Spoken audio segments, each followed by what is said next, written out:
Yeah.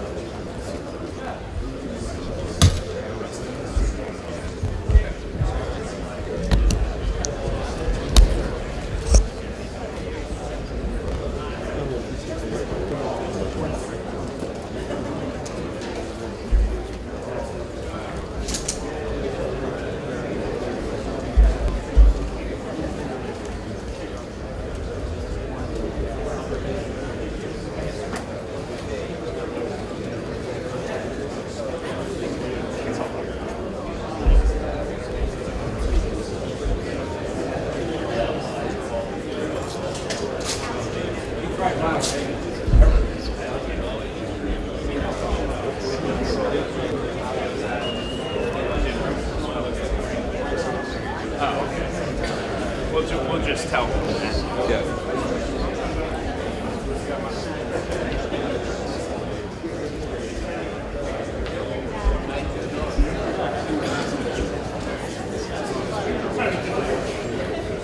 Yeah.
Yeah, you know. All the way out.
Ladies and gentlemen, please take your seats.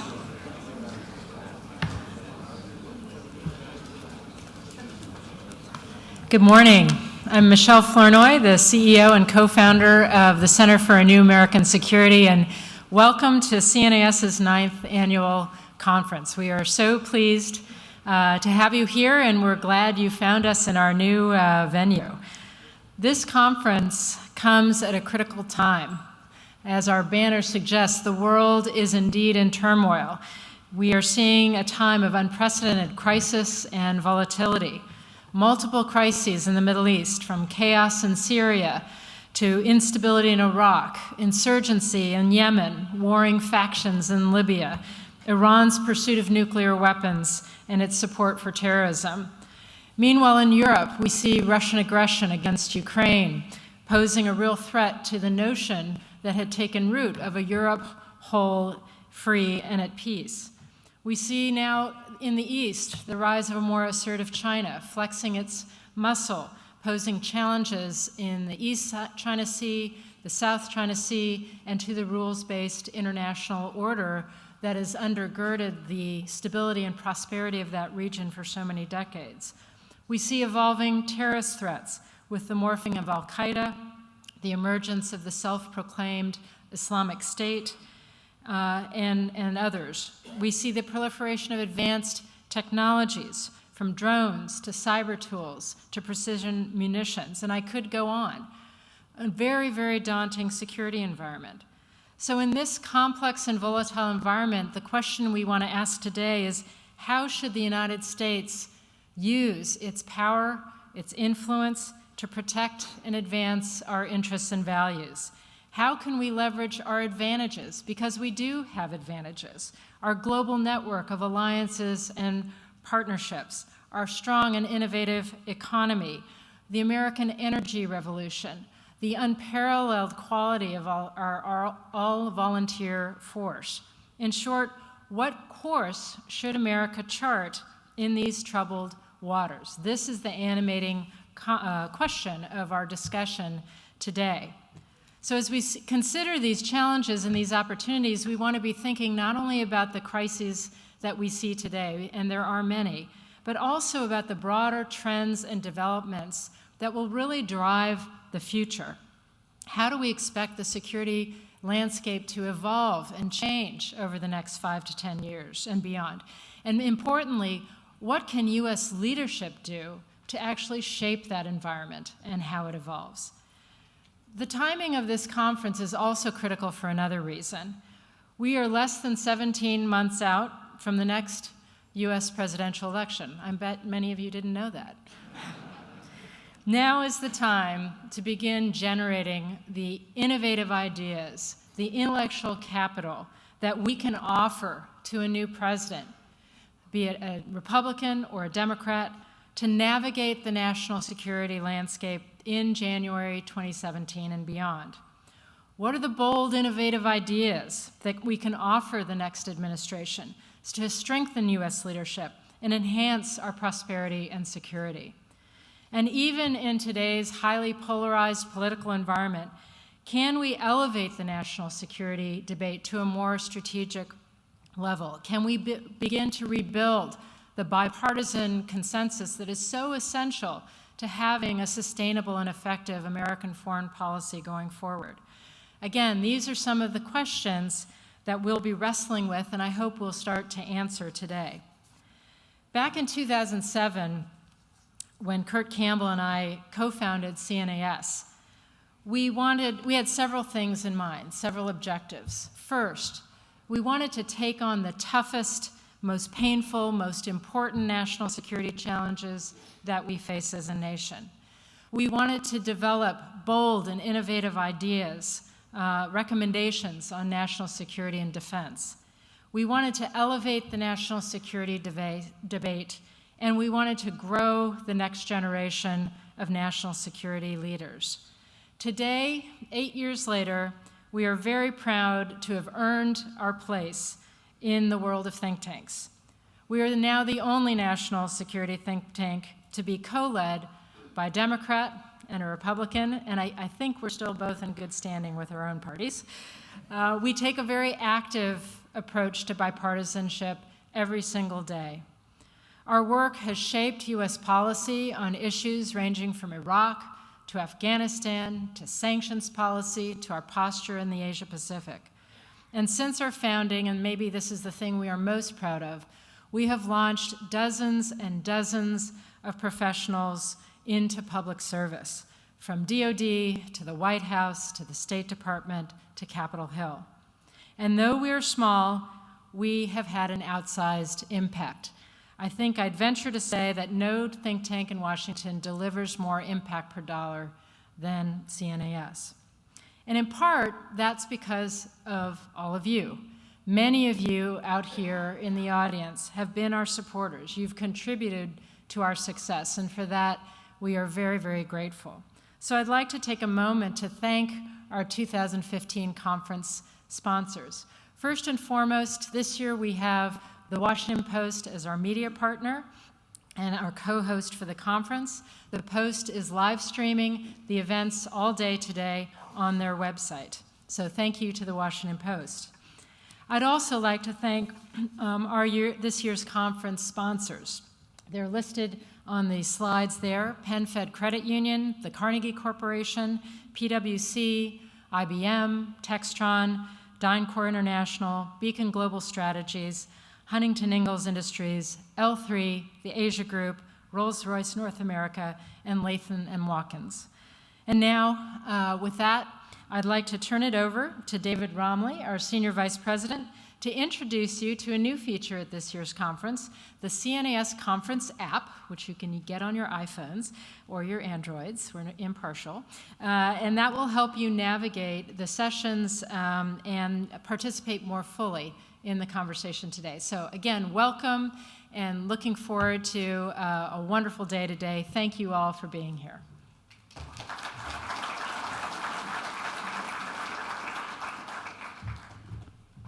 Good morning, everybody. As Michelle said, my name is David Romley, and I've been asked to show you how to use our conference app. We're going to be very interactive through today's sessions, and I think you'll want to download this app. It's really quite simple. I'm not a tech-savvy guy, so if I could do it, I figure you guys could do it too. We'll do this together.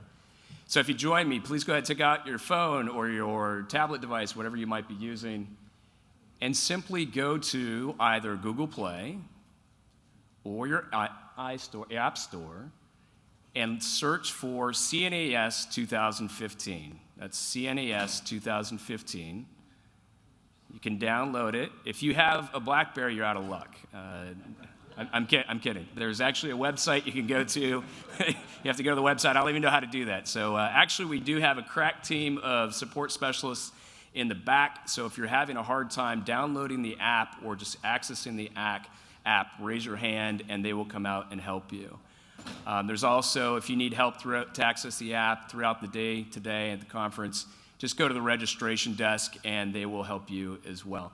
So if you'd go to the app, download it, or rather the App Store or the Google Play, download the app right now. That would be terrific. Let me show you some of the features of the app. So when you get to the home site, if you will, of the app, there's a number of different features. Today's schedule, our speakers, our sponsors, floor plan, live polls. Live polls. If there's no other reason to download the app, this is it right here. You'll want to download it to be able to engage during discussion, during the conversation today. Quickly, if you go to the schedules, click on schedule, and you can obviously see today's schedule. All the plenary sessions will be held here in this room. And if you go into our first session in just a few minutes, go ahead and click on that, Orienting the World to 2025. You'll get a brief session description about what the plenary is going to be about. You can see today's participants, their bios, and so forth. You can even rate people when the session is done. I encourage you to do that.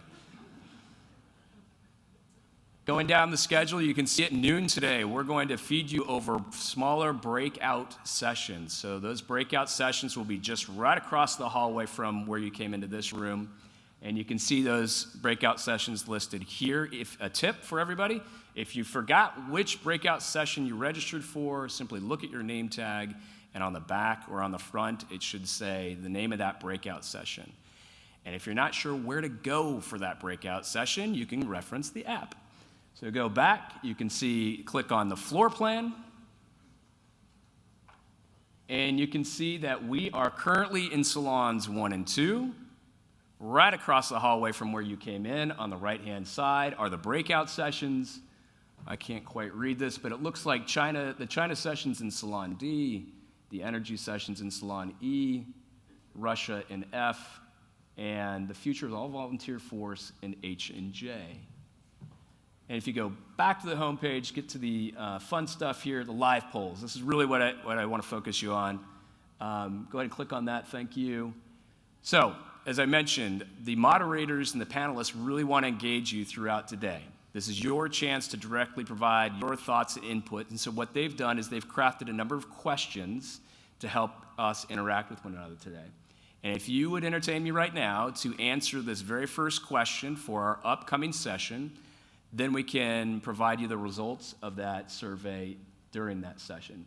So Sean Brimley is going to lead us into the first session, and he wants to ask all of you, what is the most pressing long-term strategic challenge facing the United States? Geopolitical challenges to American leadership, U.S. economic health, collapse of state control, or global demographics? I shouldn't say or because you can actually select multiple answers if you like. Simply click finish. Click finish. Go to the next slide, please. Maybe we don't have next slide. All right, okay. So I would just encourage you to go through all the questions that we've listed for you today. I think it's time right now to begin our first session.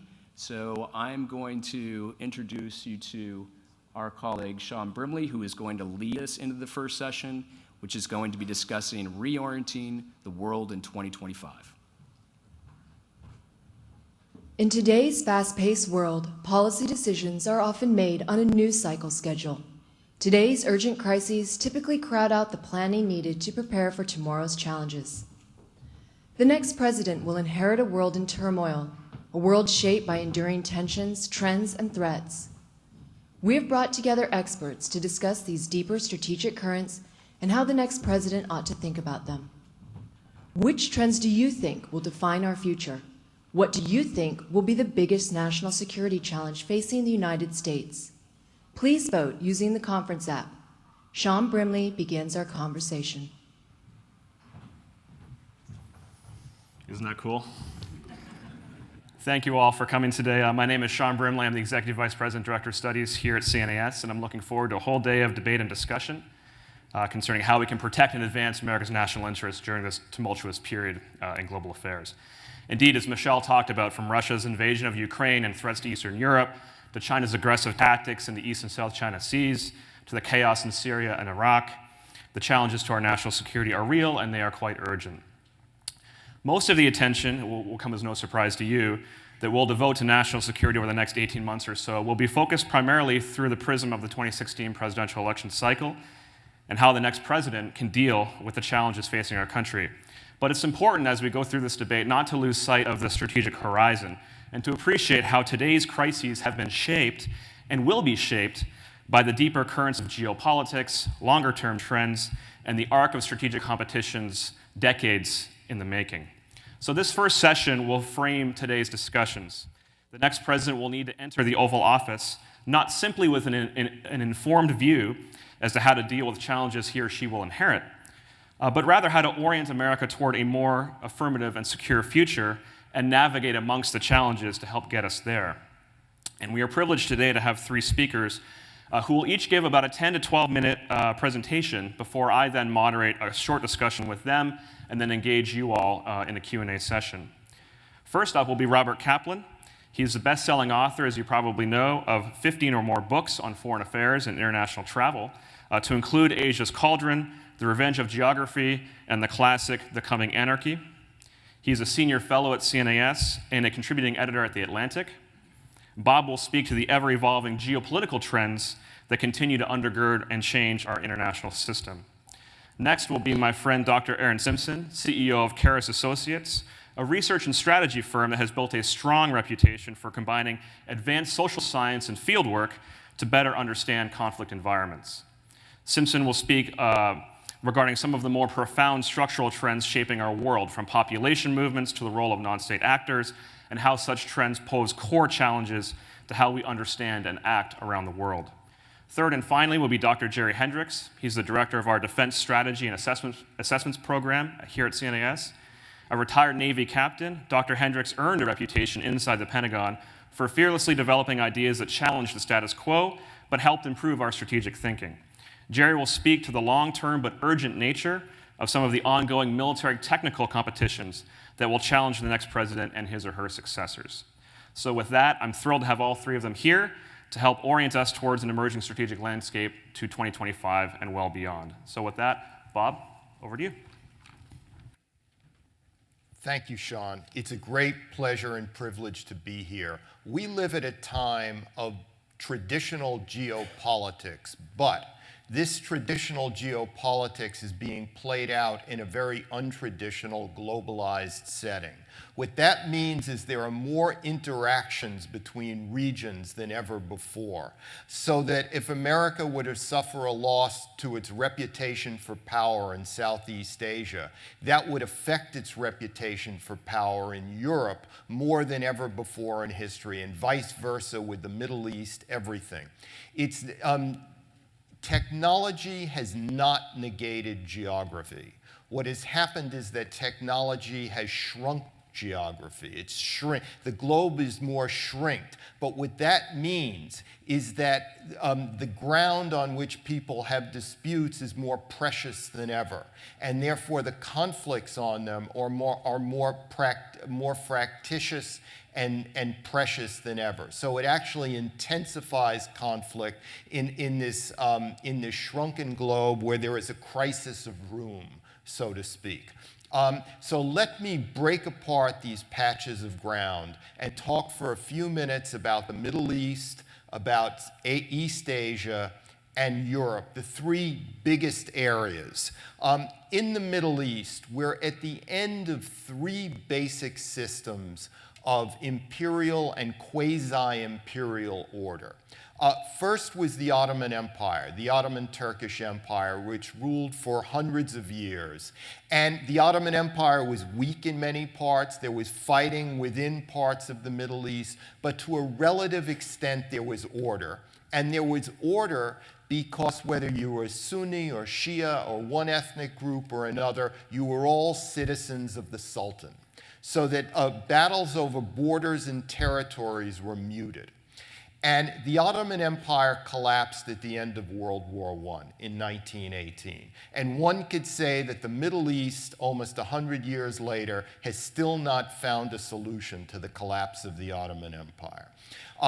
After World War I came the British, Italian, French colonialists, who in many cases drew up artificial lines in the sands that were averse to ethnic and sectarian realities that caused disputes, but again, like the Ottoman Turkish sultans, especially in the Levant, in Mesopotamia, they governed. So there was some degree of order, how retrograde it may have been. Following World War II, that system collapsed. And then you had a kind of American quasi-hegemony. America has never been a formal empire, but the frustrations and challenges its diplomats and military people face around the world are comparable and analogous to that of previous world empires in history. So much so that an Oxford professor, John Darwin, has called the American great powerdom since World War II as empire by another name. All right, that system has weakened too because of the aftershocks of the Iraq War, because of the realization that it is not in America's interest to go in a heavy-handed style back in the Middle East with significant boots on the ground, so that America will seek to balance indirectly through rising indigenous powers like Turkey, Egypt, Saudi Arabia, etc. There's also another thing that's happened in the Middle East. We had a generation of what I call post-imperial strongmen.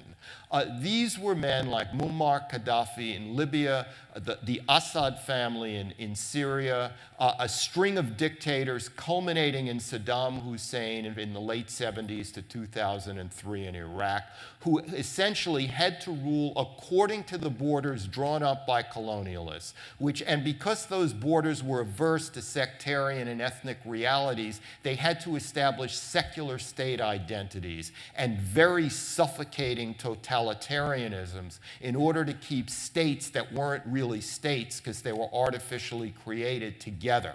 Countries like Tunisia and Egypt and Morocco had a much easier time because their borders more or less configured with age-old clusters of civilization, so that their dictatorships and monarchies did not have to govern so ruthlessly. But it was particularly in the artificial states, these vague geographical expressions like Libya, Yemen, Syria and Iraq, where rule was so intense that there was nothing between the ruler at the top and the tribe and the extended family at the bottom. All intermediary levels of political organization had been eviscerated by these totalitarians, so that when they collapsed, whether by our design or for indigenous reasons, there was nothing left. It was just an utter void. And that's what we're experiencing now in the Middle East. Let me move over for a few minutes and discuss East Asia. East Asia is different. It's exactly the opposite of the Middle East. In East Asia, we have strong, coherent states. Now, these disputes in the South and East China Seas, they had been in existence for decades, centuries, but they were never really activated until recent years. Why is that? Well, because for the early and middle parts of the Cold War, all these states, or most of them, were internally focused. First, you had Mao Zedong's depredations in China with the Great Leap Forward and the Cultural Revolution. That was bad. Then you had Deng Xiaoping's new economic mechanism building up the Chinese economy. That was good, but both were internally focused. You had Japan in a kind of sleeper mode under a kind of semi-pacifistic mindset because of the aftershocks of militarism during World War II. You had Vietnam and the Malay Peninsula, as we all know well, internally focused on wars and rebellions. So nobody was really looking outward. Lo and behold, capitalist prosperity over decades leads military. And as these states became they were at peace with enabled bureaucracies, and they built navies and air forces primarily. Suddenly they were able to project power outward. And suddenly they found that there were disputes about who controls what line in the blue water extensions of Asia's continental landmass. And so you had the activation of these maritime disputes. Now, for China, the South, and to a lesser extent the East China Seas, are as important to China as the Caribbean was to the United States in the 19th and early 20th century. In the 19th and early 20th centuries, when the United States gained effective strategic control over the greater Caribbean, that gave it effective dominance over the Western Hemisphere. And with effective dominance over the Western Hemisphere, it could affect the balance of power in the Eastern Hemisphere. And thus, America could be victorious in 2 world wars and the Cold War that followed. China sees the South and East China Seas in no less an important and pivotal way. Dominance over the South and East China Seas will enable China to, number one, engage its navy more often in the wider Pacific. It allows it to soften up Taiwan and make an end run around Taiwanese sovereignty, because remember, Taiwan is the northern cork in the bottle of the South China Sea. It's in the northern part. So the stronger China is in the South China Sea, the more pressure it can exert on Taiwan. And finally, most importantly, dominance over the South China Sea through the Strait of Malacca, a metaphor of the Panama Canal, will enable the Chinese Navy to have more and greater daily access in the Indian Ocean, which is the global energy interstate across which the oil and natural gas from the Middle East flows to Asia. Remember, we're in a maritime world now because we're in a world of globalization, and a world of globalization means a world of container ship traffic, which means sea lines of communication are more critical than ever. And you really see this in what I call the Indo-Pacific, the greater Asian landscape. And in this, the United States has to steer between 2 extremes. On the one hand, it cannot get into a military conflict with China because, among other things, a shooting war in Asia would disrupt financial markets far, far greater than what we've seen in the Middle East. But on the other hand, it cannot let formal and informal allies like Vietnam, the Philippines, and others be Finlandized by China. China, whereas China gains effective control over the foreign policy logic of these countries. So there's the Middle East, where ISIS is just a millennium movement, which is about going back to a lost golden age, which is common at the end of imperial systems. And then you have China and East Asia. Finally, Europe. We all know about the Ukraine. There's been so much written about it. Let me just add this to it, to a discussion of Europe, which is from Estonia and Finland in the north, all the way to Bulgaria to the south, that is between the Baltic and the Black Seas, the intermarium as it's called in Latin. You have a belt of independent states, some more fragile than others, that historically have been between German and Russian imperialisms. German imperialism is no longer operative because the Germans play a benign great power role, principally in the economic sphere. But Russian imperialism is very active because the Russians seek to create a soft zone of traditional great power influence in Central and Eastern Europe, because the Warsaw Pact may be dead, and Russia may not want to bring back the Warsaw Pact. That was too expensive and it didn't work. But on the other hand, they do want a zone of influence. They do want to the extent that they can, Finlandize some or all of these countries. And what these countries are watching out for is how robust and strong the US diplomatic and other roles are in the Ukraine. Because if they sense that the US is losing heart, and the EU because it's weakened because of financial difficulties, and NATO because member states not making enough contributions to their defense budgets, they will be forced to make side deals with the Russians. And that is a very insidious, behind the headlines process that could undo the victory of the Cold War. And finally, let me just say, another thing we have in the Middle East I forgot to mention is the power of social media, which can disrupt governments and even topple them.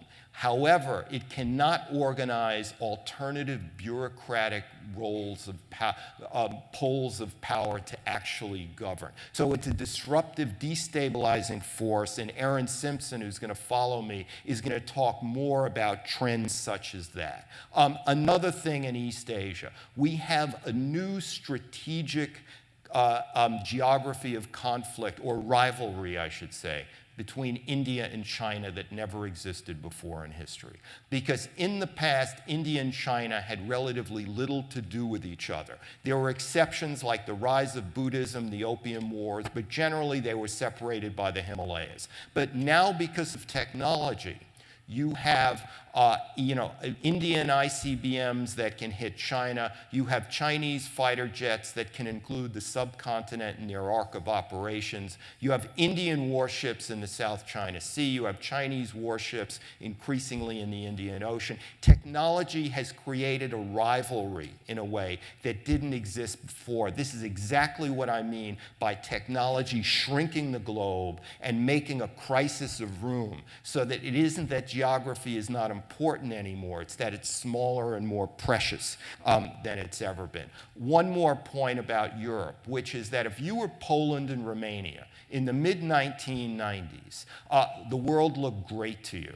You were getting into NATO. You were going to get eventually into the EU. The EU was strong, no crises over the horizon. NATO was strong, even with the problem, even with the war in Yugoslavia. And Russia was conveniently weak and chaotic under Boris Yeltsin's rule. So you were at the end of history, in other words. Fast forward 20 years to 2015, suddenly the EU has been emasculated by its 5-year-long financial crisis. NATO, there are questions about, and Russia is no longer weak and chaotic. It's very capably led by a disciplined man with a very well-defined geostrategic vision, as different as it is from ours. I'm not making a moral judgment here. I'm just saying Russia is capably led to the degree it wasn't in the 1990s. So we have real challenges in 3 main theaters, and I would just end up by saying, is daunting and overwhelming as this world looks, we should take a deep breath and say that one of the great lessons of great powers throughout history has been caution, restraint, and strategic patience. And we should keep that in mind. Thank you very much.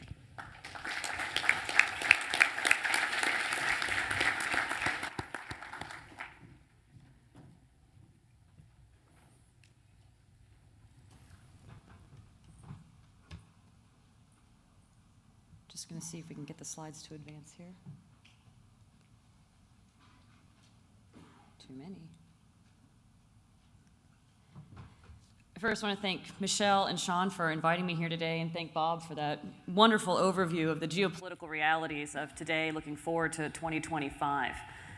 I want to take a step back and think about a number of the other emergent trends that will likely shape political, economic, and social behavior.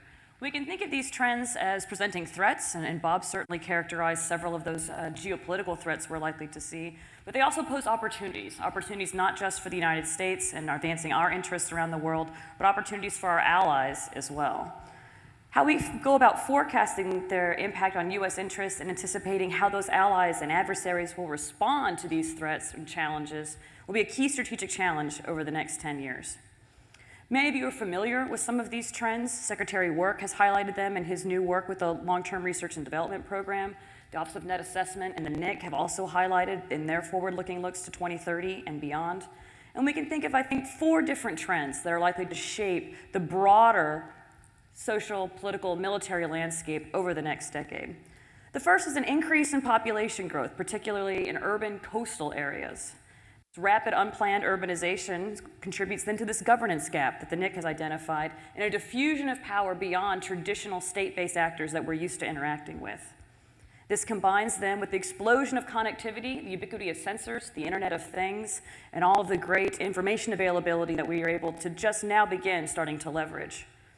Alongside all of that is the democratization of technology that creates a really unusual and novel latent military capability amongst all those new actors that we've seen diffuse throughout the international space.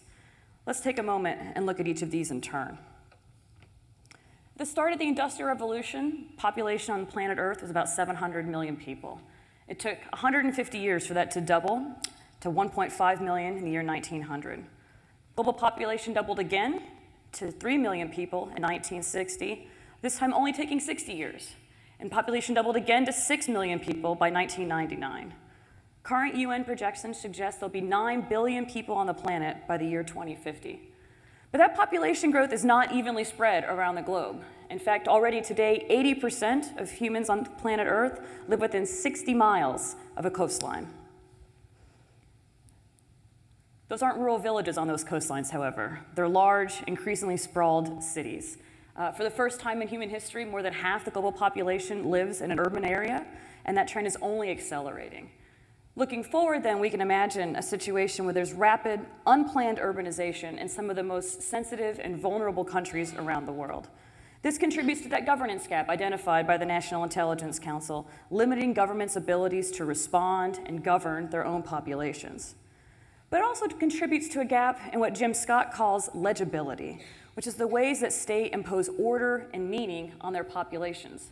These are small bureaucratic acts like taking a census or imposing taxes or even street names. These are the small sorts of things that states in this long historical period that Bob has talked about imposed order. And it is part of this order that is breaking down as we look forward. Indeed, Bob has been writing about these trends for more than 20 years. When we think about moving forward to 2025 and thinking about what's new, it's the explosion of connectivity. We can see this most clearly, for example, in the expansion of mobile phone technologies around the globe. And if you look for the comparison between the years 2000 to 2012, mobile phone subscriptions in the United Kingdom increased 77%. If you look in the United States, they increased 153%. Those are real significant changes to the way that we do business and politics in these advanced industrial nations.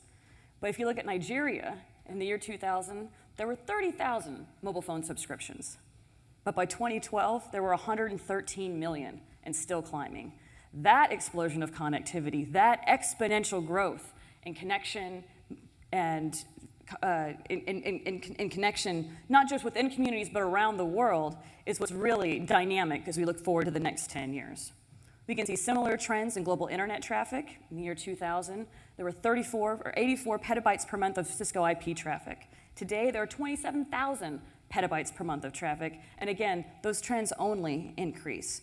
We can think about the growth of the internet over the last 10 years. Moving forward, we have the growth of the Internet of Things, a vast explosion of internet-connected devices, whether they're wearables or home devices, that create unusual opportunities for both states and non-state actors to engage in passive, wide-area surveillance as well. And as it becomes easier for information to move around the globe, so too do humans, goods, and money move freely. That makes to these hyper-connected megacities that we've been talking about, and even the not-so-megacities, become dynamic exchange points for trade, for global trade, but also for illicit finance, illicit drugs, and potentially even also global diseases. These vectors that allow us to manage the vast globalization that we've come to really build our global economy around also have the potential to have ease of threat vectors as well. This ability to mix people, ideas, and money has the same effect in Nairobi and Bogota and Jakarta that Jane Jacobs noted that it had in New York City in the 1960s and 70s. It creates the conditions for dynamic innovation, but it also creates the conditions for potential instability. Alongside all of this, we can also see what many have called the democratization of technology. 25 years ago, GPS, high-performance computing, encrypted communications, and high-res imagery were all the exclusive purview of advanced industrial states. You had to be a state power, and a powerful one at that, a rich one, in order to have access to these key technologies. Now we all have them on our cell phones. We can see the diffusion of additional new technologies, rapid diffusion of such technologies as cyber and drones. I think there's a drones panel later today, which might have a fun little demo for everyone. Not just to near-peer competitors or other reasonably advanced states or regional powers, but to non-state actors and a whole host of other individuals asserting power in the global stage. As these sophisticated technologies diffuse, it becomes easier for adversaries and the U.S. to also think about arming proxies. We begin to see this across the Middle East, but also in other areas, that we no longer need elaborate, Charlie Wilson's war-type ruses for moving weapons and systems to potential allies. All we need now is an Amazon Prime account.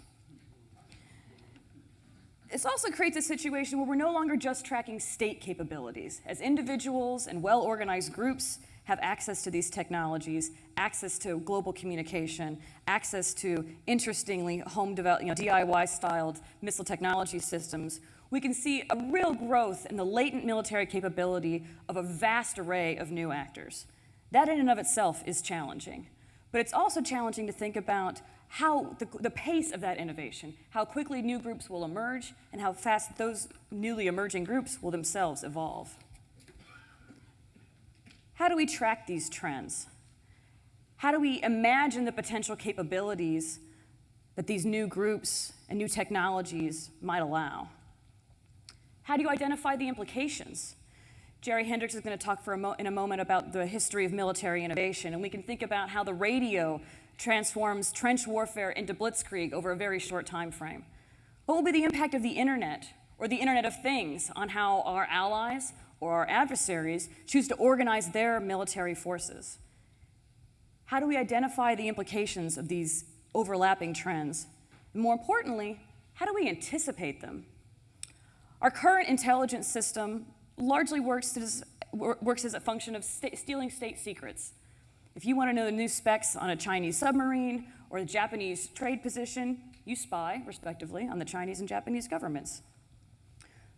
But there's an old joke, right?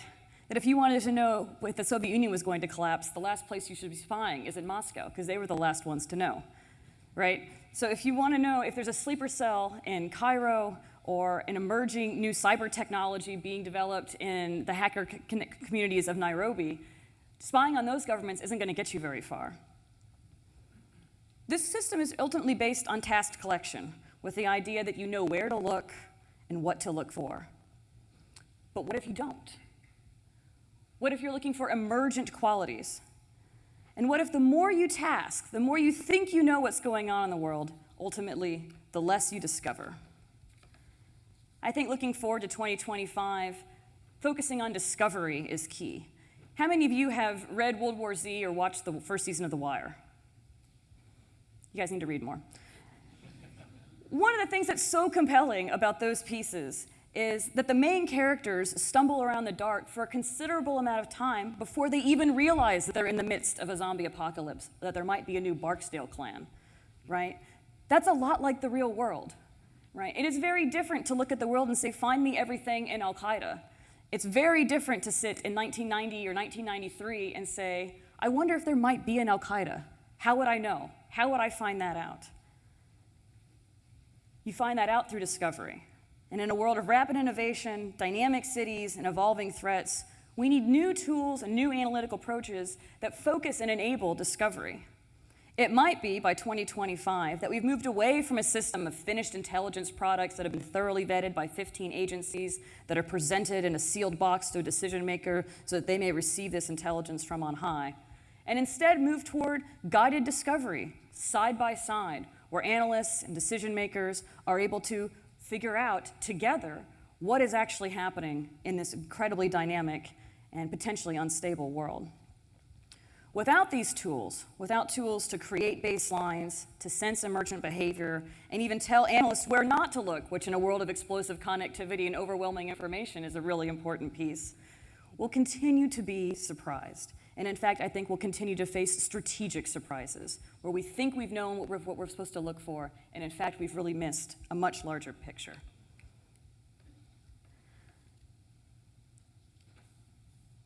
I'll leave us here with one final thought. As we look toward 2025, we think about the world in turmoil, and we think about how the broader policy community can help chart America's course. There's one thing I think we can all do, which is to ask better questions. And from that, to demand better answers. The intelligence community, those folks who are tasked to follow these trends, to look into the future, ultimately respond to a demand signal. And that demand signal is provided by the kinds of people that are in this room. Adapting in the face of rapid innovation in these dynamic environments certainly isn't easy, but it certainly does begin by asking the right questions. Thank you.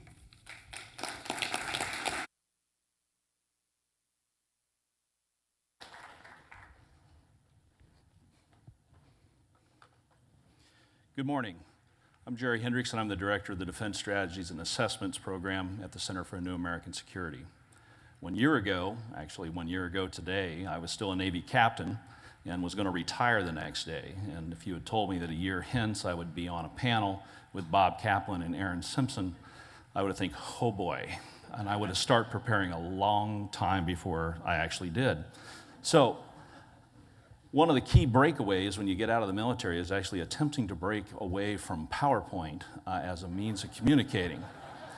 So Sean Brimley, my good friend, and the gentleman who helped recruit me to come to CNAS, convinced me to use this new thing called Prezi. So bear with me as I move through this, because it's a new experience for me. Today I'm going to talk about technological investment as an element of national power.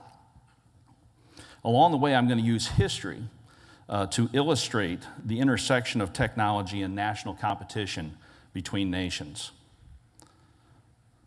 The rising regional issues that Bob highlighted, and the demographic as well as cultural issues and technological issues and financial issues that Aaron highlighted, are not new. In fact, this graphic, the histomap, first put out in 1931 by Rand McNally, shows the construction and the competition between nations over time.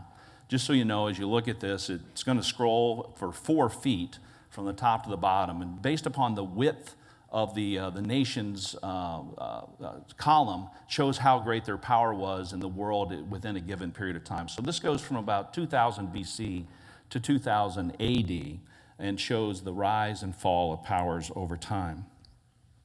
What has changed over time is the density of the material that comes within any given interval. What we do know is that change and complexity and nuance has increased as we've advanced through time.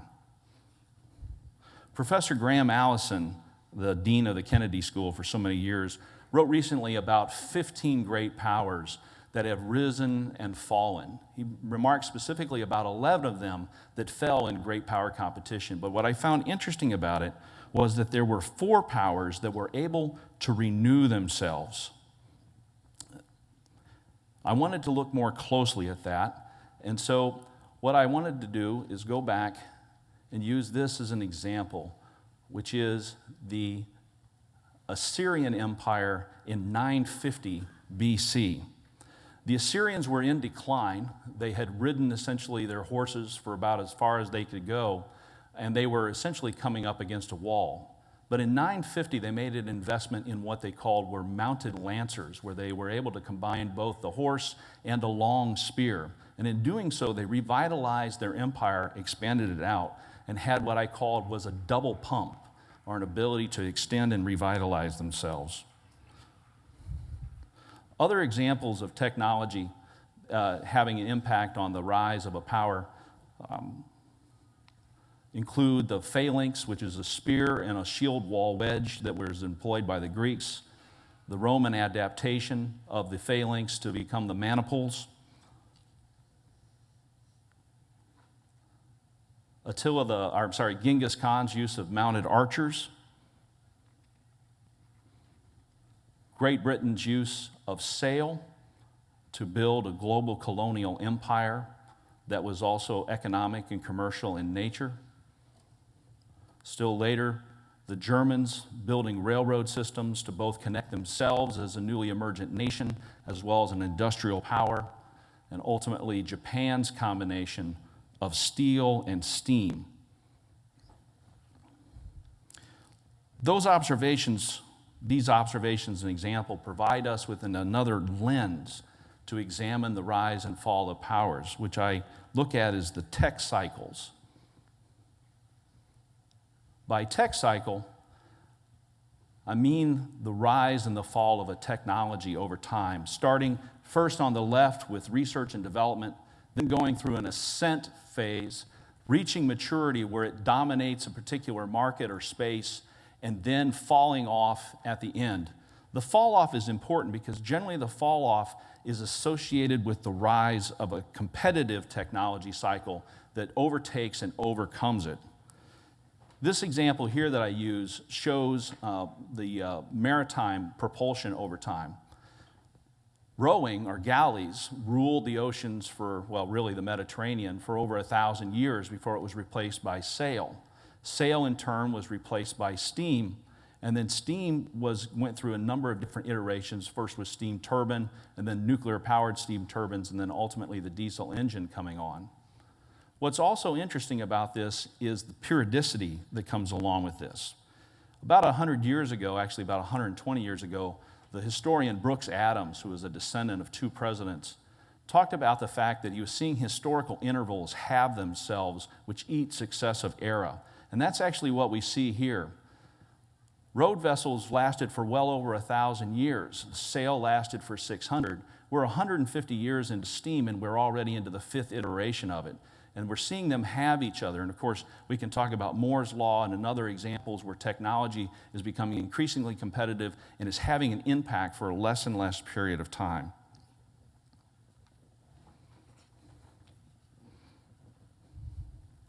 There are other examples of other technologies that have gone through evolutionary changes over time where they've extended not only their effectiveness, but the effectiveness of the nations that employ them. For instance, armor. And when I show this here, the loops that come in here is when we have an evolutionary leap that causes the technology to go up on the vertical scale of effectiveness over time. And so armor, or tanks, underwent a change in the 1930s. They first integrated both diesel-powered engines as well as radios, and then they began working with aircraft and blitzkrieg, as Aaron mentioned earlier, to become very effective.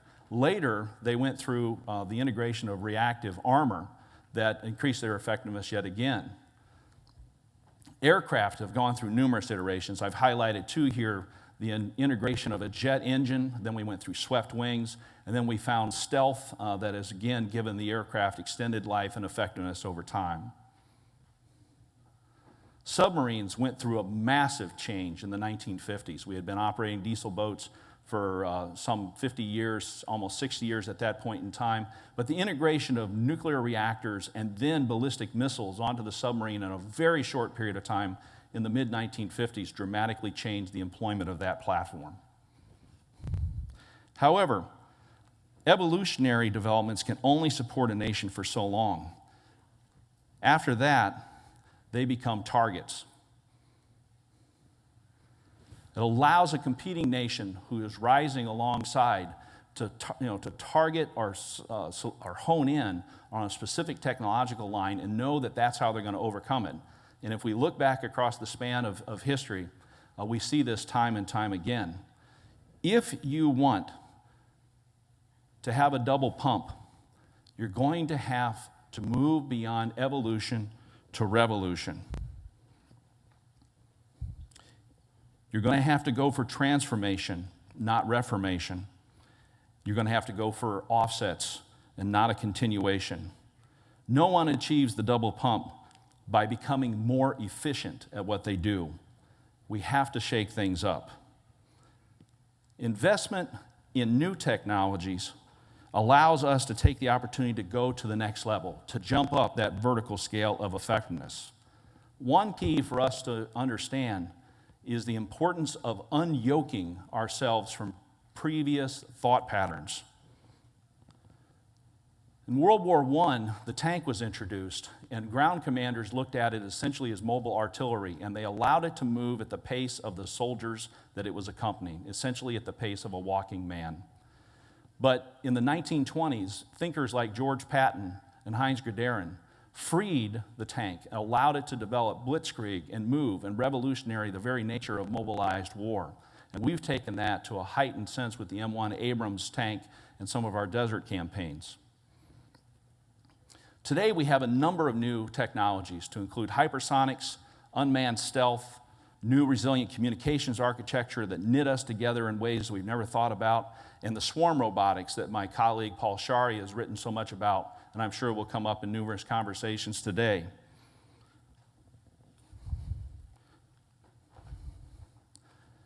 So the question is are we going to use them and free them to be what they can be, or are we going to limit them?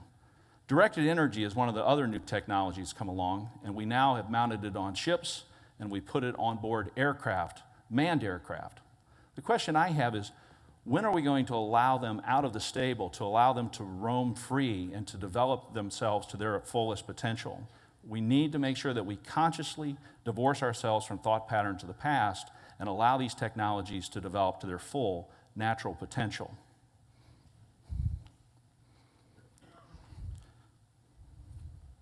We need to recognize that we are facing a fundamental question today, and the answer of which will determine where our nation is in the future. Are we going to be a declining power, attached to the patterns of the past, or are we going to be a revitalized, rising power, free to let our own technology take us to that next step as a preeminent power to achieve our own double pump? Thank you very much.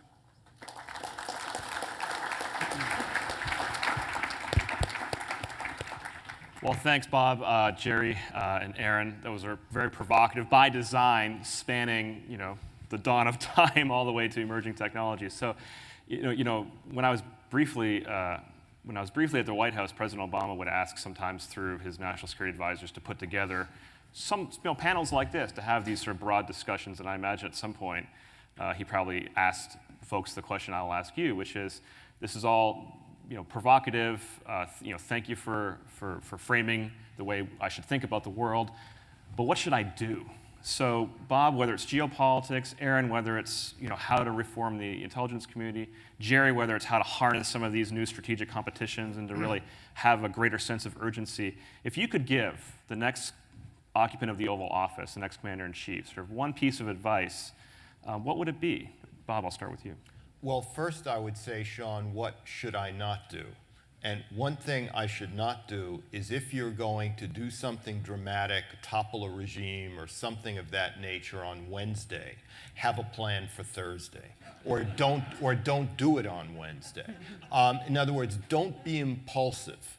think several chess moves ahead. You cannot know the end of an involvement at the beginning, specifically. If we insisted on that, it would immobilize our ability to act anywhere. But there is a happy medium, in terms of, proper planning after you do something. Just for an example, if we topple Hafez al-Assad on Wednesday, what are we going to have on Thursday? Ethnic cleansing of the Alawites? Are we going to have a Sunni jihadist regime in Damascus? I don't know, but have a plan. The other thing is, in a globalized media age, using large numbers of ground troops anywhere, unless you can solve the problem in days or a few weeks, is going to automatically lead to an avalanche of pressure and criticism upon you, and that will weaken you rather than strengthen you. So we have to become more creative in operating with specialized troops, combining them with diplomacy, with cyber, with all elements of national power. So there's a big gap between going in with 100,000 troops on one hand and doing absolutely nothing on the other hand. And it's in that gap that we have to come up with creative solutions for interventions. I would say similar to, I like the idea of have a plan. It's good to have plans. Plans are useless, but planning is very, very useful. Is also, I wouldn't necessarily want to say embrace the chaos, because that's not sufficiently prescriptive for the high office we've posited for ourselves here.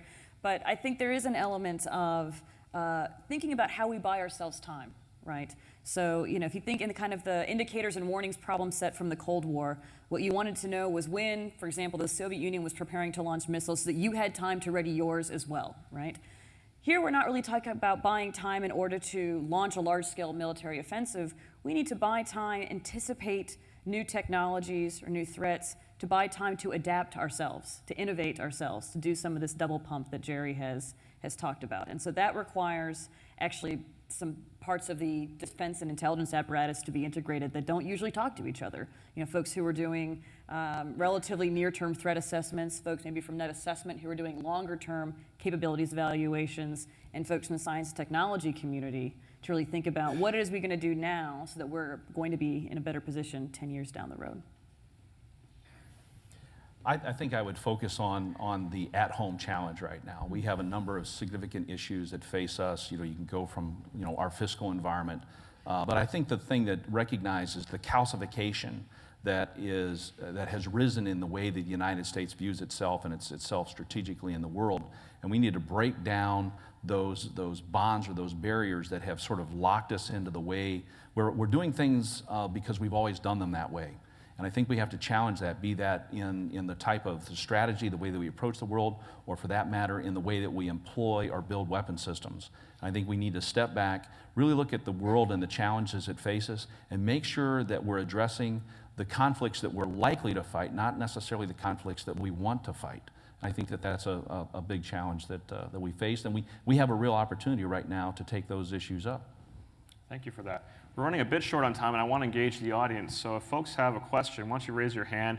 We've got microphones to deploy, and if they get to you, just state your name, and please ask a question, not a statement.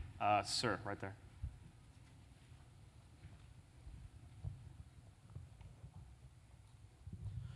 Thank you very much. What a scintillating way to start a day. I want to ask a political question. There's caution here. We're in a presidential election cycle. By the way, my name is Lauren Hershey. I'm a former Justice Department attorney, semi-retired attorney now. And I've been a fellow over at Brookings, but that was different era, different subject. What cautionary remarks can you each make about what our politicians are going to be saying over the next 15 months so we don't shoot ourselves in the kneecap? Great question. Yeah, I'll jump. I would say that the first piece of advice that I would give any one candidate who's running from either the left or the right is do not try to stake out the far end. Do not try to get to the right of everyone else, or for that matter, to get to the left of everyone else.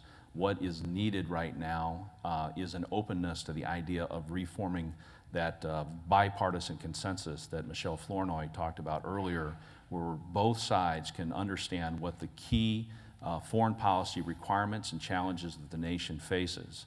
I know that that's difficult in the current climate, but at the same time, a mature discussion is important as we get into looking at the future security environment, and there should be room for a consensus. I do think you'll hear a wider array of foreign policy preferences and orientations than maybe you've heard those who are not part of the more or less Washington consensus of internationalism and engagement.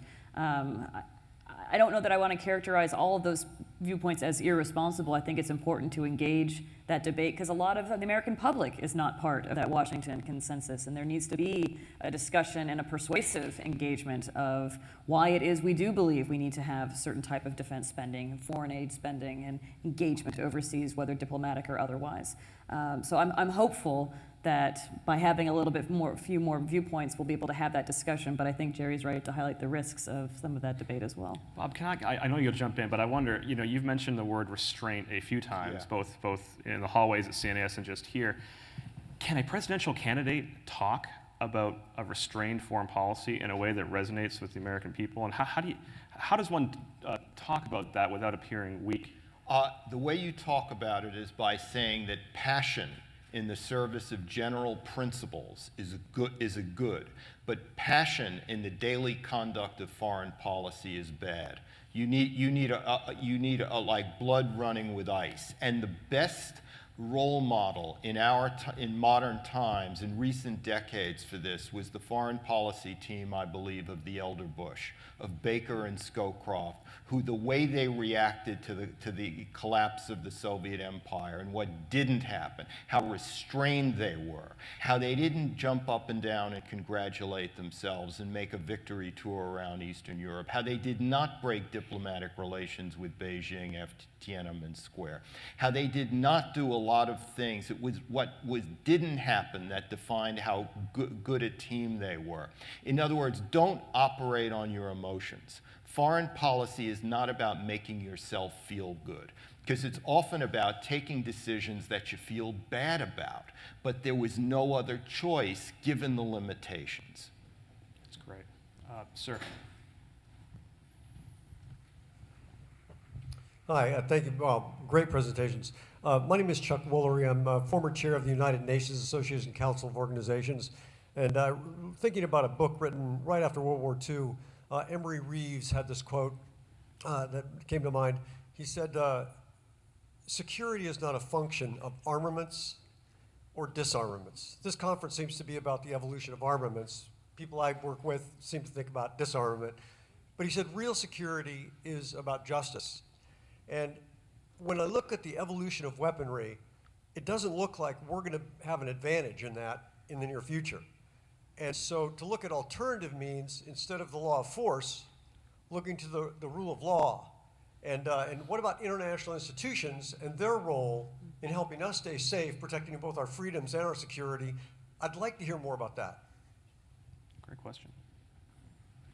Yeah, the United States, I think the greatest good that the United States does the world is it's a liberal maritime power. It protects the sea lines of communication and a rule of law regime, not throughout the whole world, but through a significant part of it. Without the projection of U.S. power, legal, rule of law democracies like Taiwan, Poland, and Israel would have a hard time existing. So things like the EU, the United Nations, rule of law organizations, in an indirect way are very beneficial to American power. And we should support them even if on a daily basis we're often frustrated with the decisions that they make. Time for one more question, I think. Sir. Wait for the mic if you could. Dale Ponickvark, the economy. How do you see evolutions of the global economy affecting each of your perspectives? Jerry, why don't you take that one off first? Yeah, so I think, in fact, to the extent that there's a competition of ideas, and we're seeing a real competition in technology, that helps to drive the economy. If we actually look, and I think statistically, at the government program that had the largest impact on the U.S. economy based upon dollars spent. I think it was actually the space program in the 1960s, which had a tremendous high number of values that were returned in the economy over time based upon the $1 in variant right there. So as the competition amongst nations rises, and we start to see different forms of both shipbuilding and aircraft building and all types of other things, I think that also helps to drive the economic competition between nations as well, and that'll help fuel the growth of the world economy. I do agree with what Bob just had said, which is that we are increasingly a globalized economy. It's the global structure of the economy that actually is keeping it all together right now and keeping growth up, not only in the United States, but on a worldwide scale. Yeah, when I think of the economy, I think about how much worse the economic situations in China and Russia are compared to the United States. And that's why, again, we need to take a deep breath. Whatever our economic problems are, and they're manifest, our domestic problems with infrastructure, everything, we still do not face the fundamental economic contradictions to the extent that a China or a Russia does. So I'm far more bullish on our future if we can stay out of trouble in many places than I am about the Russian or Chinese future because of economic reasons. And I think I would point towards sort of microeconomies, right? So not looking at the level of the nation state, not looking at China or Russia writ large, but looking at the global cities that are really driving innovation and trade. And that has some interesting implications. We don't really have, a Karachi desk or a Shanghai desk. We still have a Pakistan desk and a China desk. And that's an interesting way to start thinking about some of the ways we order our own affairs.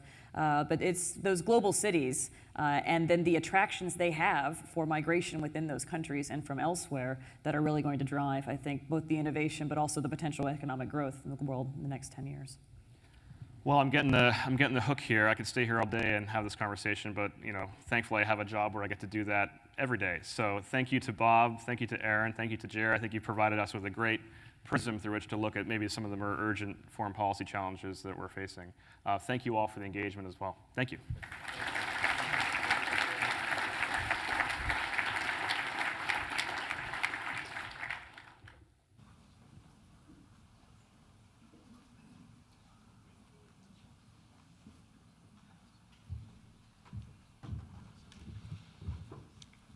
So when we founded CNAS back in 2007, we wanted to create an incubator not only of bold, innovative ideas, but also an incubator of talent, an incubator that would grow the next generation of national security leaders.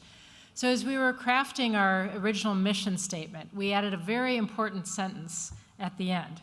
It says, as part of our mission, it's to inform and prepare the national security leaders of today and tomorrow. So there are many ways in which CNAS takes on this aspect of its mission in practice, from investing in the professional development and opportunities of our research assistants and interns, to establishing the Gates and Panetta fellowships for up-and-coming thought leaders in national security, the Basevich Fellowship, which you're going to hear a little bit more about in just a few minutes, and launching many, many of our staff into public service. One of the most important programs that we have dedicated to this purpose is the Next Gen National Security Leaders Program.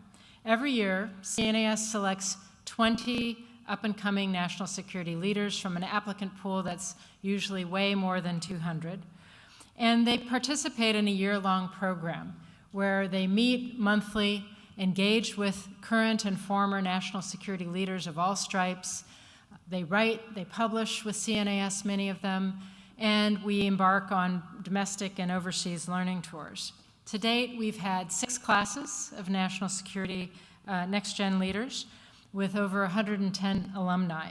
And I must say, the evidence is that we've chosen well. These young leaders have gone on to become CEOs, editors-in-chief, senior advisors, professors, deputy assistant secretaries, and so on. And one alum is even featured on one of our panels today, Sam Sharab.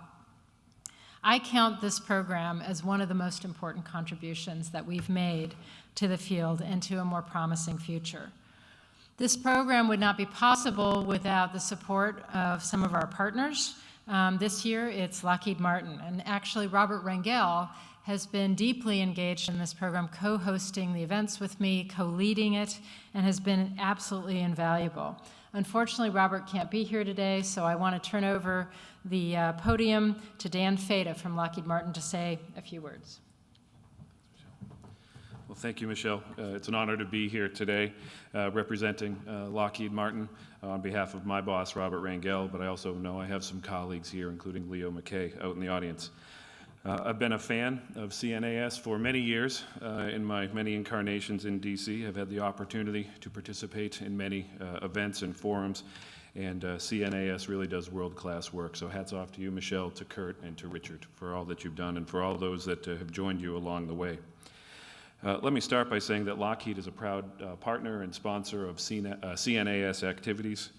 We have been for years, and in many ways there's a commonality between what CNAS does and what Lockheed does.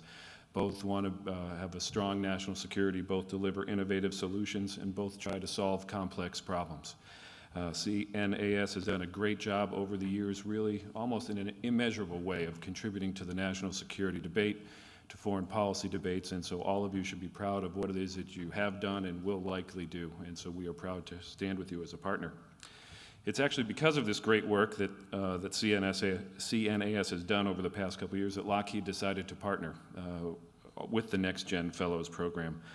We agree with the concept wholeheartedly that it's critically important for the future officials of this nation to continually be cultivated and developed. They are the future. They are what we're going to need, and as we just saw with this previous panel, the world is becoming far more complex. CNAS has done a great job to identify who those folks are and really engage them to have them become thought leaders. These fellows that CNAS has identified will form a unique and valuable network, and they will emerge as the core cadre of the future executive and legislative branch, leaders in our armed services, the private sector, and international organizations, as someone mentioned before. In reviewing the Next Gen program's alumni role, I was pleased to see many friends and colleagues that are part of the current class, but are also part of previous classes. CNAS has done a great job, as Michelle just said, with regard to talent selection. You can certainly select the talent, but what that talent then does with it that makes the difference. And for me, as I look at this program and in talking with Robert, there's really three key things that will make this program and that will really deliver value to this nation if the fellows do these. And that is, one, they continue to get smart and get deep on the issues, the complexity of these issues, so really become those subject matter experts that can understand different perspectives and how it relates to the issue they're trying to solve. Second, these fellows will do well if they can work together and solve problems together. They listen, they bond, and these bonds that endure, so they will cooperate in years to come. And then lastly, they help shape what I think is desperately needed, and which CNAS does a great job in trying to develop, is that narrative that needs to be spread here in the country, starting from school classrooms all the way up to Congress, about what is America's role in the world, what is worth defending, fighting, and dying for, and therefore what should an American foreign policy and national security policy be, and not just a Republican or Democrat, conservative or liberal. That's what will make this fellowship program important. That's what will be the big return for this country. And that's why I think CNAS is in a great position to do that. So hats off to all the fellows, past and present, that are part of it. We at Lockheed, me, myself personally, look forward to see what it is you will do now, and more importantly, what you'll be doing in the future. And you couldn't be with a greater organization. Thank you.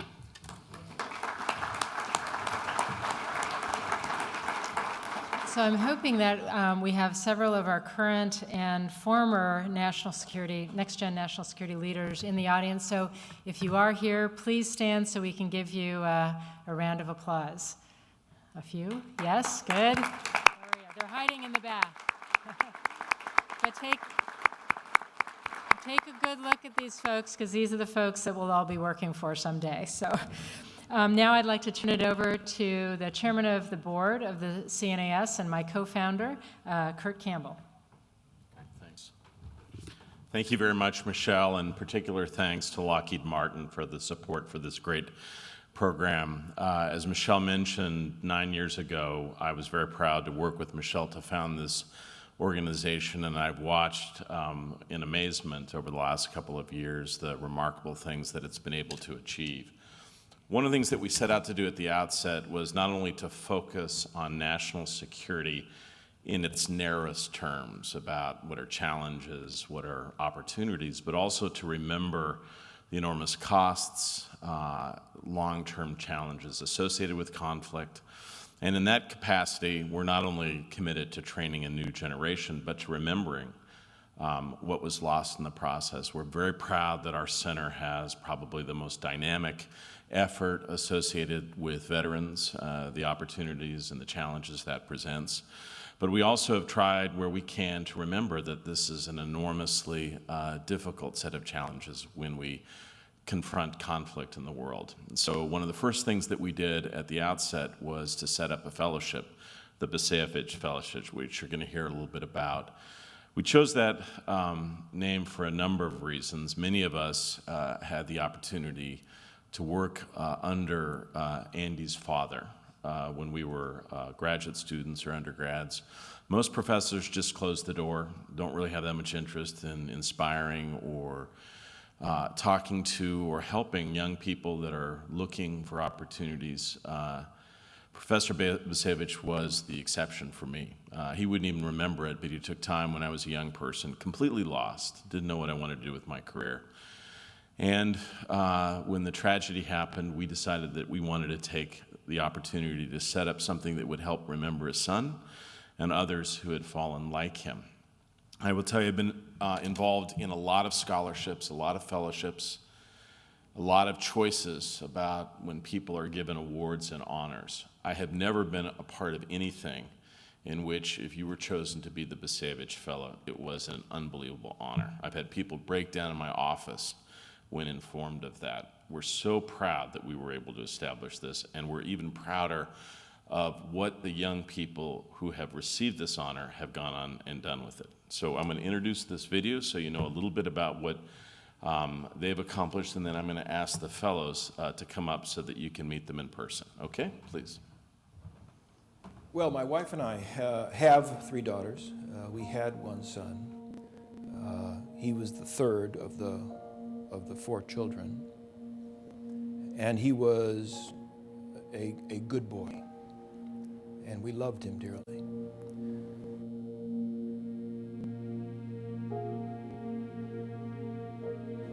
As my son matured, and as he began to work, and indeed to include his time in the Army, I got a sense that he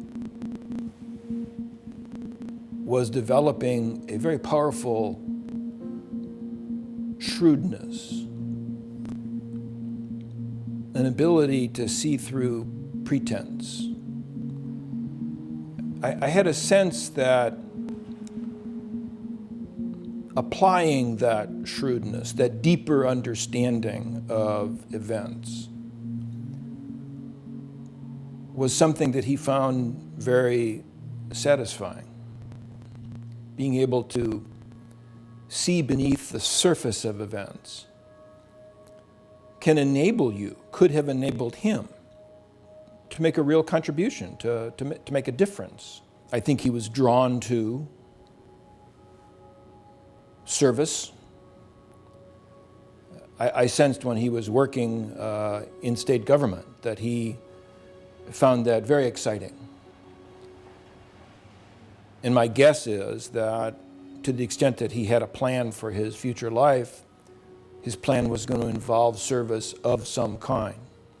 In June 2007, we heard the news that Lieutenant Basevich had passed in Iraq, and Kirk Campbell in particular was very close with Dr. Basevich, his father, and he thought it would be a fitting tribute for this new national security think tank that was sort of, that wanted to position itself as a place to groom the next generation of national security professionals, that a fellowship named in Lieutenant Basevich's honor would be a fitting way to both honor his memory, but also to make sure that over the life of this new think tank, now 9 years old, that we continue to stay true to that founding mission. This was a young man who was just beloved by everyone who served with him. and who had aspired to have a future career in public service in Washington. And we just felt that we wanted to honor him, and we wanted to do that by lifting up other young people who had that same commitment to courage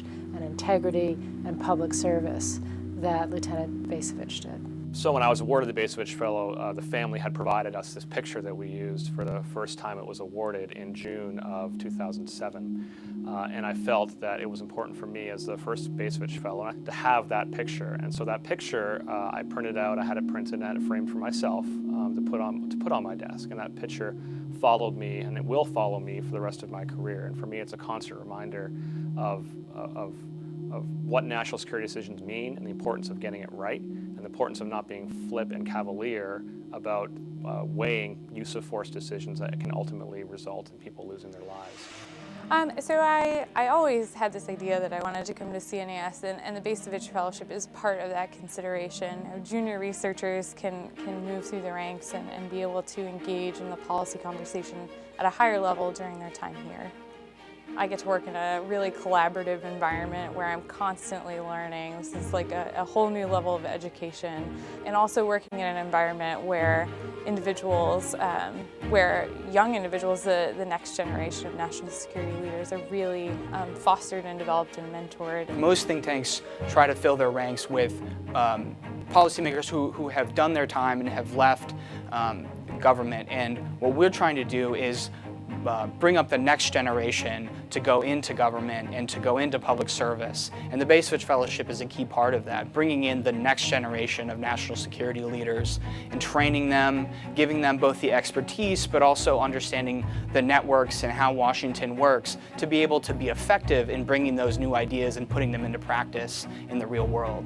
The Basevich Fellowship is one of the most important things that's ever happened to me, aside from being married and having a child. And I don't say that lightly. I say it more in terms of the values that it's instilled, in terms of what focuses my time and efforts and what really drives me. Not a week goes by where I don't look back at the times and experiences I had at CNAS and the experiences that were afforded to me by the Basevich Fellowship.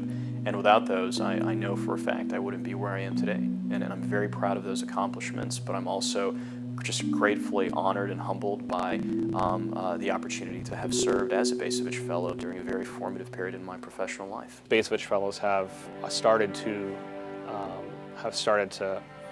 be present in all the different elements of statecraft, and I think what that means to me is that, you know, as a aggregate class of Basevich Fellows, we are, you know, in our own little way, you know, living and having the careers that maybe Lieutenant Basevich would have had. And so I'd like to think that that's a good fitting tribute to him. You can imagine the very first time the award was given in June of 2007, we had the Basevich family with us, and it was a very emotional event. I think everybody on the stage was in tears over the course of the ceremony, if you will. It's just been a wonderful honor for us to be able to use the Basevich name to lift up these talented young people and help them launch their careers in public service.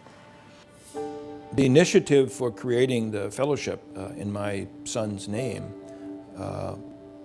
was entirely the work of CNAS. It wasn't something I suggested, it wasn't something I would have dared to suggest. But I can tell you that my family was deeply touched at this remembrance of our son, my son, and that we remain grateful for what CNAS has done.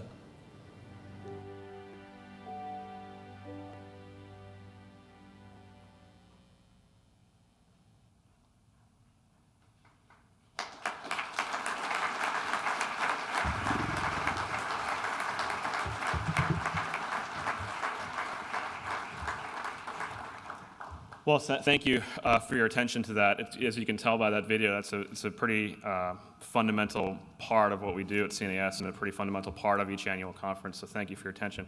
And also thank you to those who made that video possible. You know, this is the 8th or 9th award ceremony for this, first time we've done that video, so thank you for those who participated in that. You know, as both Kurt and Michelle described, you know, we're proud of the role CNAS plays in promoting the careers of tomorrow's national security leaders, as we've said. You know, adjusted for size, we think CNAS has placed a greater percentage of our young people, young analysts into government service than any other think tank around. And so this mission, as you hopefully have gleaned already, is not an afterthought for us, but it's in fact part of our institutional DNA. And so for the past 8 years, this fellowship, the Basevich Fellowship, has been awarded annually to the young CNAS analyst in our ranks whose performance, professionalism, and dedication to public service we feel most honors the memory of Lieutenant Basevich. And we're so pleased, sir, to have Dr. Basevich here with us, along with several previous fellows, some of whom could not be here, to recognize this year's recipient. So let me take a moment to introduce you to Kate Kidder. Kate came to CNAS as an intern in early 2013 from Kansas State University, where, in addition to doing her PhD, she was the Veterans Student Services Coordinator, where she worked to help veterans through the transition from military life to university life. And she quickly excelled at CNAS and made the transition to a research associate in the summer of 2013, and she hasn't looked back since. Along with Philip Carter, Kate helps lead our CNAS Military Veterans in Society program, which is the first program of its kind in a policy-oriented think tank that looks at the state of our veterans community and the broader all-volunteer force as a core national security issue. I want to welcome Kate's parents, John and Melissa, as well as her husband, Major Joe Kidder of the U.S. Army. They know what we at CNAS have come to know about Kate, that she is committed, she's humble, she's hardworking, and she's prepared to dedicate her career to America's national security. And we're so proud of the work that she has done and will continue to do. So, in enduring recognition of Lieutenant Andrew Basevich's exceptional commitment to the service of our nation, it's my pleasure to introduce Catherine Kidder as the Lieutenant Andrew Basevich Jr. National Security Fellow for 2015.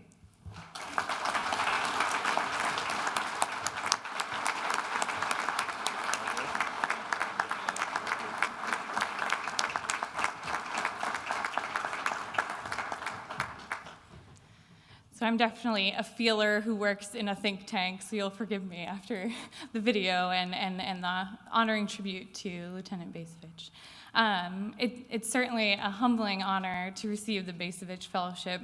As we've seen in the moving video and heard in Sean's remarks, Lieutenant Basevich was an incredible human being with wisdom and perspective far beyond the years he was allowed to walk on this earth. In his life, Lieutenant Andrew Basevich exuded the sense of selfless service that we so often associate with our members in uniform. In his death, he continues to serve as a constant reminder of the individual costs associated with our policy decisions, frequently occurring thousands of miles away from the battlefield.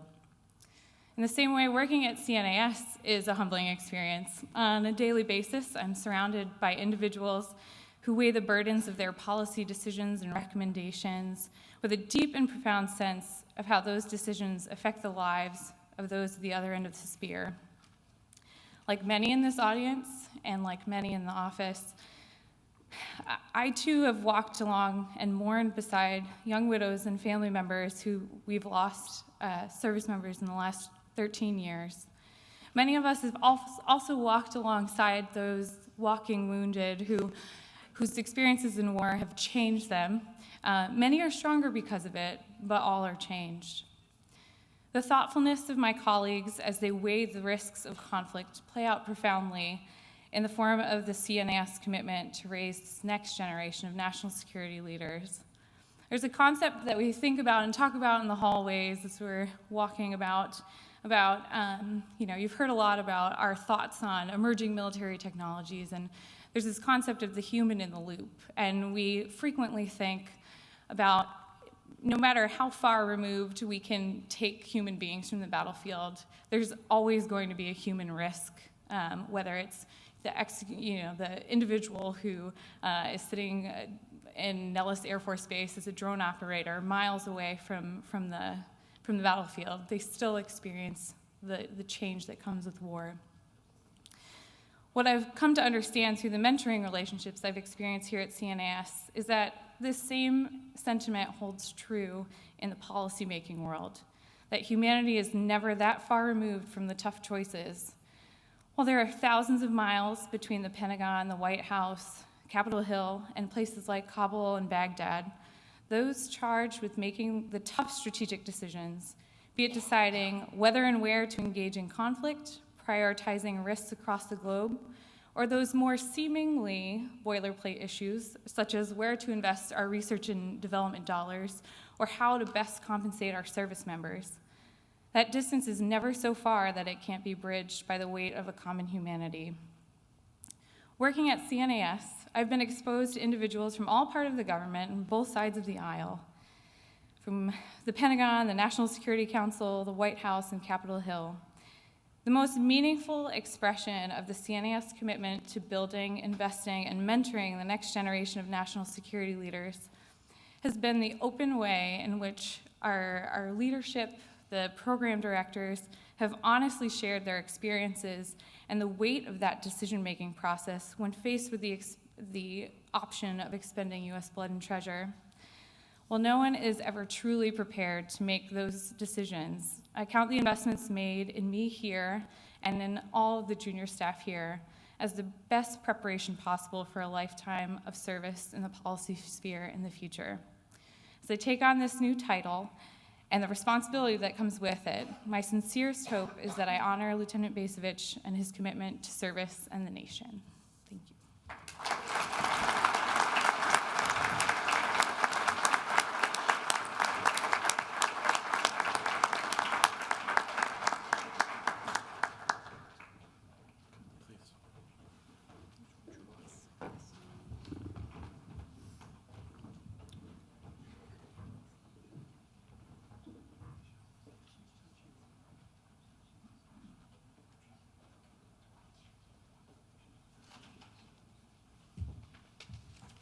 Well, good morning, everybody. I'm Richard Fontaine, the president of the Center for a New American Security, and thank you for being here this morning.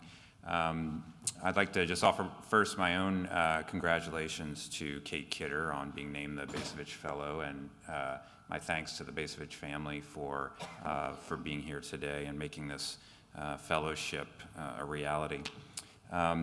We are now going to turn to the first of our panel discussions, and this one will focus on the threat posed by the Islamic State, or ISIS, or ISIL, as some refer to it. It's clear that the threat of ISIS has risen to the very forefront of our national security agenda over the past year, with its sanctuary in Syria and in Iraq, its affiliates in Libya, Afghanistan, Nigeria, and elsewhere. ISIS appears to be gaining territory recruits and momentum. And I saw just in the news this morning that it seems to have at least taken credit for attacks on 3 continents. So the panel will look at how the fight against ISIS is going. What does ISIS want, and what should we seek in our efforts to oppose it? How can we fight ISIS better? And to examine these questions, we have a truly expert panel with us today that will be moderated by Washington Post reporter Karen DeYoung, who herself has deep expertise on counterterrorism and the U.S. Fight against ISIS. So with that, let me invite the panelists to the stage and invite Karen to then kick it off.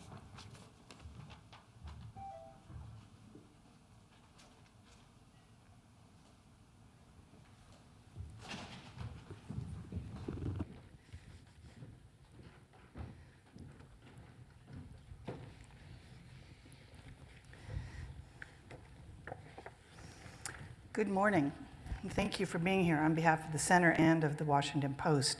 I want to start by introducing our distinguished panel. I think most of you probably know who they are, but I'll give you a little bit of background. Audrey Cronin is the director of the International Security Program at George Mason University and the author of How Terrorism Ends: Understanding the Decline and Demise of Terrorist Campaigns. Prior to that, she directed the core course on war and statecraft at the U.S. National War College right here in Washington, and was academic director of studies for the Changing Character of War program at Oxford University. She's also been an advisor to members of Congress, secretaries of defense, and to the White House. Michelle Flournoy, you all know, I think she's probably not the first time she's been introduced this morning, is the founder of the Center for New American Security and currently its chief executive. Michelle served as Undersecretary of Defense in the Obama administration, where she was principal advisor to the Defense Secretary in the formulation of national security and defense policy. In her first stint in government under the Clinton administration, she also served as Principal Deputy Assistant Secretary of Defense for Strategy and Threat Reduction, and she's a member of the President's Intelligence Advisory Board and the Defense Policy Board. And finally, Michael Leiter served as head of the National Counterterrorism Center in both the Bush and Obama administrations. Prior to that, he was Deputy General Counsel and Assistant Director of the President's Commission on Intelligence Capabilities Regarding Weapons of Mass Destruction, better known as the Rob Silberman Commission. And he was Assistant U.S. Attorney for the Eastern District of Virginia. I think in starting this, I'd like to rephrase a little bit the title of our talk into a question. Is there a better strategy for fighting ISIS, assuming one believes that we have a strategy at the moment? When President Obama announced last September that the United States had undertaken military operations that he said were to degrade and ultimately destroy the Islamic State in both Syria and Iraq, he described it as a terrorist organization, pure and simple. He said it posed an immediate threat to those countries and to the wider Middle East that, and I'm quoting, if unchecked, these terrorists could pose a growing threat beyond that region, including to the United States. The way it would be dealt with, Obama said, was through a comprehensive and sustained counterterrorism strategy. Obviously, many people believe we're not doing enough. Some other people believe that the air attacks, the authorized presence of about 3,500 US military personnel in Iraq, and both overt and covert training programs for thousands of Syrian opposition fighters are far too much. So before we talk about the strategy, I'd like to ask each of you to define the nature of the threat to this country. The president has described his policy as a sort of preemption. That's a term we're not unfamiliar with here, and says that ISIS could pose a threat to this country. Is that could reason enough at this point for military involvement? Michael, you want to start first? Sure. Michelle, thank you for doing this. I would put the threat in sort of three broad categories. I think we have a regional instability threat, we have a threat to US interests overseas, and then we do have a homeland threat. And each one of those sort of, in some ways, mirrors the different characteristics of ISIS as an organization and as a movement. So to the first, we clearly have threats to regional partners, whether it is Iraq, what potentially happened in Tunisia, Kuwait, France. We have people who are being killed who we have partnered with, and that's bad. But broader than that is something which I think ISIS has been very successful in doing and taking advantage of the Arab awakening, which is fostering greater regional instability because of its movement and its violence. Now, there's plenty of regional instability without ISIS, thanks to the Arab awakening, but they've taken advantage of that, and they've grown that, I think, into a schism, a greater schism between Sunni and Shia communities in a way which is very problematic.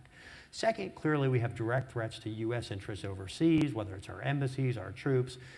We are going to keep a global presence because we are a global nation, and those people overseas are under threat, whether it's in Yemen, not as many in Yemen as we used to have. But, and then finally, we have a threat to the homeland, and that is obviously, I think, less driven by ISIS in Syria and Iraq, but much more driven by the resonance of its movement with those who are sort of likely to be radicalized. And I think ISIS has proven itself a more capable organization in both radicalizing individuals outside of the region than al-Qaeda certainly ever has been, but more importantly, it has been more effective in mobilizing those individuals to violence. So I don't think we have a huge swath of greater radicalization going on in the world, but I think ISIS has successfully moved people towards violence than Al-Qaeda has. So from my perspective, those are the three principal threats, and we could break down how significant those are, what strategic interests those implicate, but I think it is regional, the global U.S. presence, and then to some extent, although probably to the least extent, a threat to the U.S. homeland. I think this is the question, to what extent is it a threat to the U.S. homeland, and whether we've come into a new century where it's actually not the United States' responsibility to protect everyone else in the world. Michelle, can you talk about what the U.S. responsibility is here? I think that one of the concerns I have about watching the emergence and growth of ISIS is the extent to which its ability to capture territory in places like Syria and Iraq has created this broader sense of momentum where they, in the competition within the global jihadist movement between Al-Qaeda and al-Nusra and ISIS, they have sort of emerged as competing to be the new vanguard and to be the magnet for all of these thousands and thousands of recruits that are coming not only from within Syria, but also Europe, United States, places where one doesn't need a visa to be able to cross international borders among Western countries. And so, I think that the fact that they have that momentum is part of what is feeding their rise and feeding their proliferation and starting to show up in places as far-flung as, Afghanistan and Libya. And so I think, while the threat to the homeland is a potential threat because of the foreign fighter problem, because of this capacity to inspire others to aspire to become terrorists and launch attacks, I do think that addressing this momentum question is important to try to thwart ISIS while it's still in the nascent stage.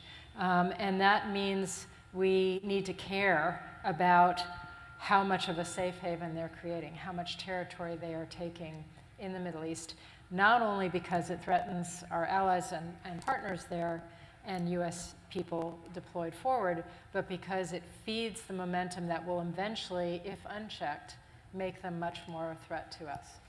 Well, Audrey, you've described ISIS as a very different phenomenon than Al-Qaeda.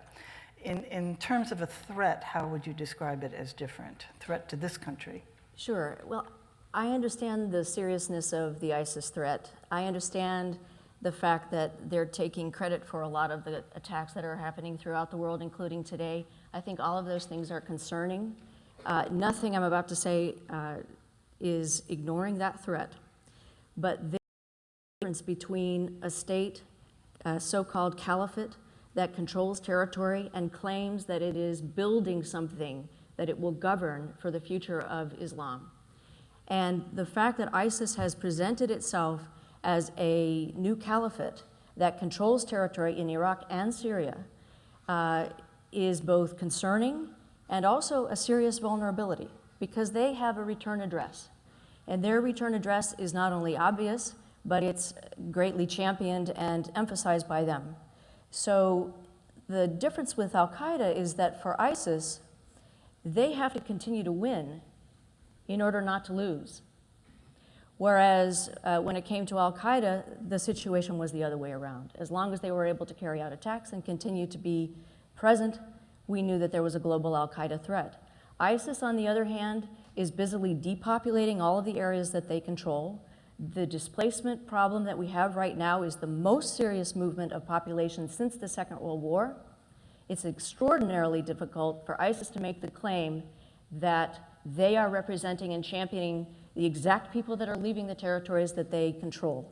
Yes, they have a movement of foreign fighters, but that ratio of people who are leaving to those who are going in is heavily weighted toward those who are moving away from ISIS areas. So they have within them the means of undermining their ability to govern. They are not successfully governing. And the tactical situation on the ground is also not that clear. It's not clear whether ISIS is winning or losing. In fact, they've lost 25% of the territory that they gained as of last summer. So this situation is complex, and comparing ISIS directly to al-Qaeda is a huge mistake for the United States, because what we do is we build up their image as being an extraordinarily powerful actor, and that is what is drawing the foreign fighters, even as they are hypocritically not succeeding in governing the territories that they claim are the new caliphate. Well, this is an interesting question that people, as you say, are leaving in droves from areas controlled by ISIS, and yet a lot of people are coming, perhaps not in such great numbers, but they are doing pretty good recruiting. Michael, you've written about something you call jihadi cool, and maybe you can talk a little bit about that and what the draw is to Europeans, to Americans, and really from not only young people, but people around the world. First of all, I would say my wife would say I should never, ever talk about being cool in any context. This is the closest I can get to doing it.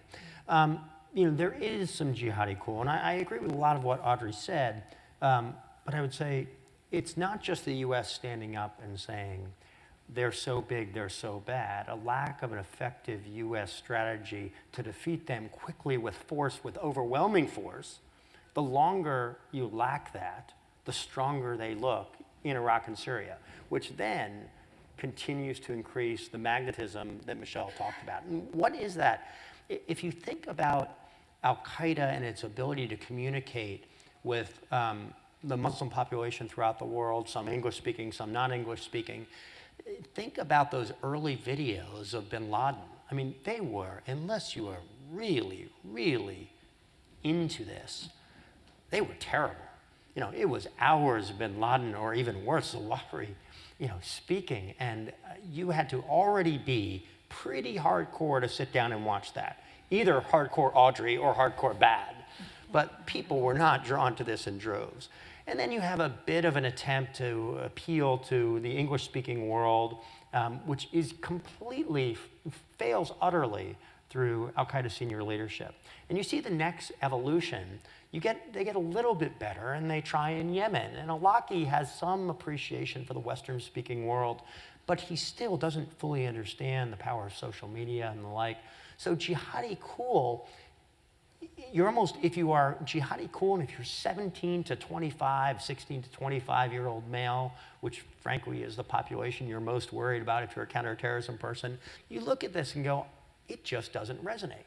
And now you fast forward to what ISIS has managed to do, and it really has taken advantage of social media, video, music, in a way that none of these other movements got. So why is it, this is always a dangerous analogy to make, but the people being drawn to these movements, many reasons, many complex reasons, but ultimately, I think if you look at their core, there are people who are looking to be a part of something bigger than themselves. Now, exactly why they get to that point of crisis and turn to ISIS again, I think it varies geographically, ethnographically, but they're looking to be part of something bigger. And right now, as Michelle said, this bigger now is ISIS because it's winning and it's fighting back, it's defending the Ummah, and it's being successful.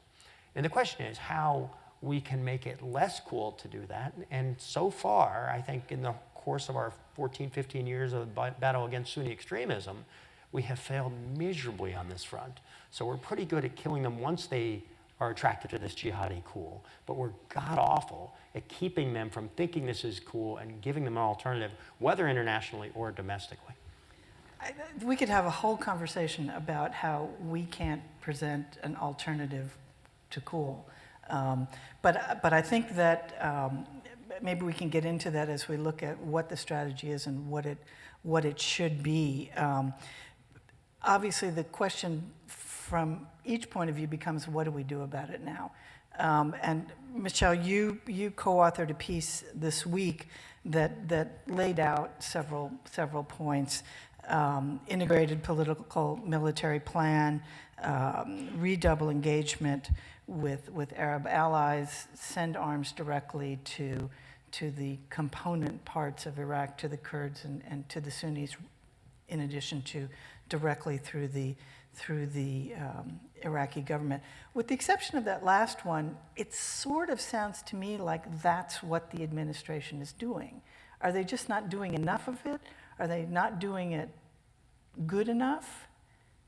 So I think what we argued in the piece was that, the basic parameters of the strategy are actually right, in the sense that to have a sustainable outcome where ISIS is defeated in places like Iraq, it has to be owned by the Iraqis. It has to be accomplished and sustained by the Iraqis ultimately. You could imagine, some have argued, let's send in overwhelming US combat power, retake Ramadi, retake Mosul. But what happens the day after? Who holds that territory? Who sustains those gains when ISIS comes back and knocks on the door again? The only way it's sustainable is if you have the Iraqis own it. And that requires some political changes that we argued for in terms of really reversing the persecution of Sunnis, the marginalization of Sunnis, devolving more power and authority to the provinces so the Sunnis feel they have a stake in self-governance as part of a greater Iraq and will stand and will find their political will to fight as a result. But it also means really building up the Iraqi security forces capacity, the capacity of tribal militia that would eventually become part of the National Guard, to not only be able to take on the fight, but then to be able to sustain whatever gains that are made. And what we argued is that that strategy is about right, but we have been very slow and reluctant in resourcing that strategy. And if you want to be effective, you've got to put in advisors that get down to a lower level of unit, down to the battalion level. You've got to ensure that when the Iraqis do actually go into combat and are taking risk, they have forward air controllers alongside them that are calling in effective combat air support. They have advisors who go to the last point of concealment and can actually coach the commanders as they're making decisions, advise the units, make them more effective, stiffen their backbone and morale. And so we're not advocating putting large-scale US combat units on the ground. We are arguing for a more urgent and full resourcing of the strategy that's been put on the table, because time is of the essence here. The more we seem to be fighting ISIS but not doing very well, the more their momentum builds, their stature builds, and the more costly it will be eventually to defeat them. There are two things in your proposals, I think, that are beyond what the administration has said it wants to do, and I wanted to talk briefly about both of them. The one you mentioned of including more forward operating personnel, plane spotters, with troops on the battalion level. Both Secretary Carter and General Dempsey have said that they would feel no compunction about asking for that, asking the president for that when the time is right. You clearly think the time is right. They have said they don't. What's motivating them to say that this is not the time to do that? So it's absolutely correct and accurate to say that the Iraqi forces aren't yet ready to undertake the operations we're trying to build them up to be capable of undertaking, either in Ramadi, Mosul, wherever. I think it's a judgment call as to whether you sort of lean back and say, we'll make that decision when the time comes, which is, their perspective, or whether there's value in leaning forward to say, when that time comes, we will be with you. We will give you what you need to be effective.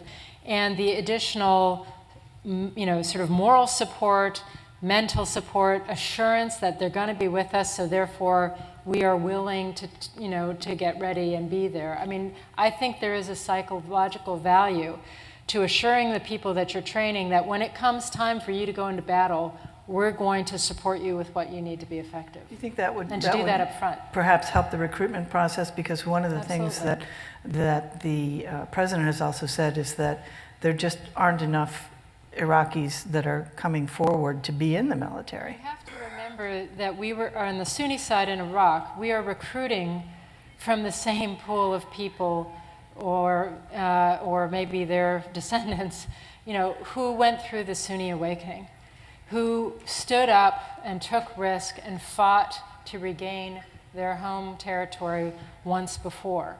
They also watched a diminution of U.S. support over time. So now we're asking them to stand up again and do this. We have got to be pretty compelling and pretty credible in our assurance to them that we're going to stay with them and we're going to have their back. Do you think, and I'd ask each of you this, we're heading into an intense political season. This is going to be a major subject. I think all of the Republican candidates have been very critical of the president's strategy. Is that likely to push policy in a direction or push the strategy in a direction? You have this strange phenomenon where you have a lot of political figures calling for more and more people, a more robust strategy, and yet you still have opinion polls all over this country saying people don't want that. So how do they? I'm very concerned as we go into this political season that the approach to Iraq, to ISIS, is going to be strictly politicized, so that it's going to be the Republicans, saying that we left too early. It's going to be the Democrats saying we should never have invaded to begin with, and then there's going to be this back and forth, and all of the options are going to be so limited in terms of what we're considering with respect to American national interests. I don't think we're going back to what are our core national interests often enough. Our core national interest in the aftermath of September 11th was to protect the American homeland. Second was to protect our allies. Third is to have stability in that region. And fourth is to protect energy access.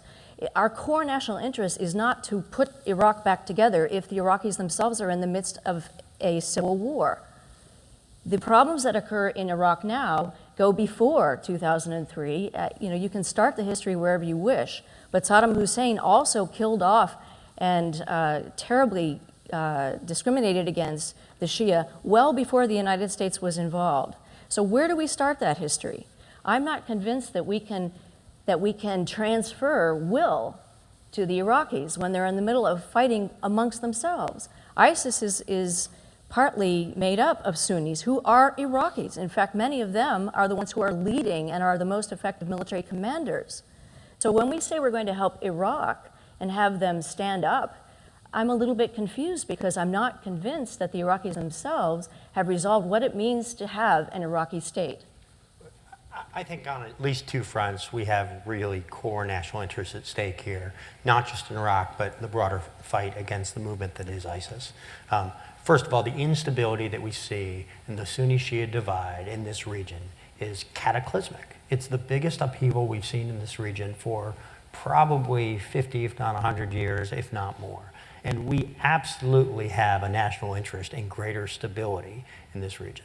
And passivity, as we know, does not necessarily mean, lack of involvement in passivity does not necessarily lead to a better outcome. It doesn't mean that action does, but passivity is not a panacea.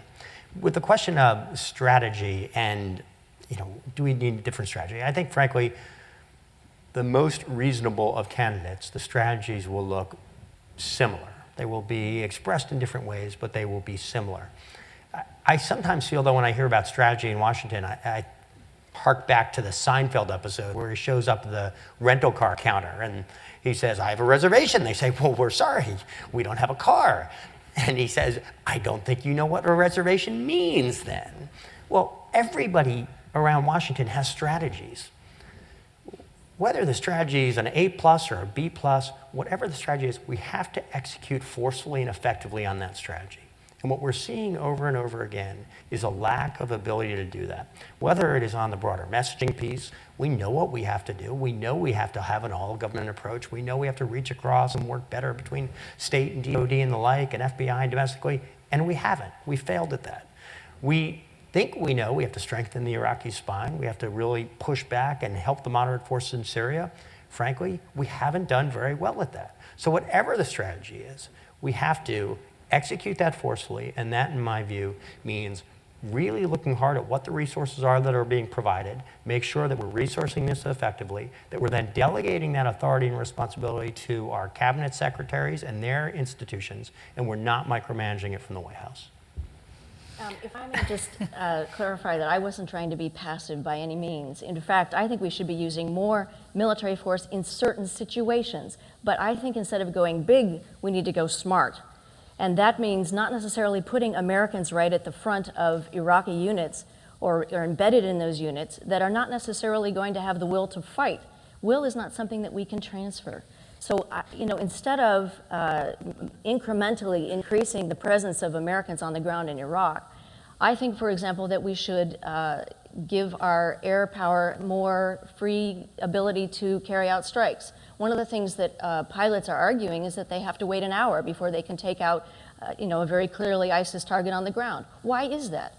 Well, that's because we're so afraid of hitting civilians, which is an excellent impulse. But at the same time that we're worried about hitting those civilians that are perhaps located in the neighborhood of a bomb factory that blows up, we're letting 12 million civilians languish and also begin to flood the shores of our European allies. Those are our allies. That's instability too. So I'm saying take more action in order to impress and to help and to show some shock and awe in responding to the 11 or 12 displaced people and refugees who are part of the narrative that helps to drive ISIS and its recruitment. If you're a refugee or a displaced person or someone that's watching all of those people who are part of the Ummah, no wonder you want to try to do something active. I think that's a very effective way of trying to undermine ISIS's narrative. It is to shift it and to show that the United States is able to do something other than just use military force. We don't just kill people, we can also protect people and champion people who are part of that Ummah.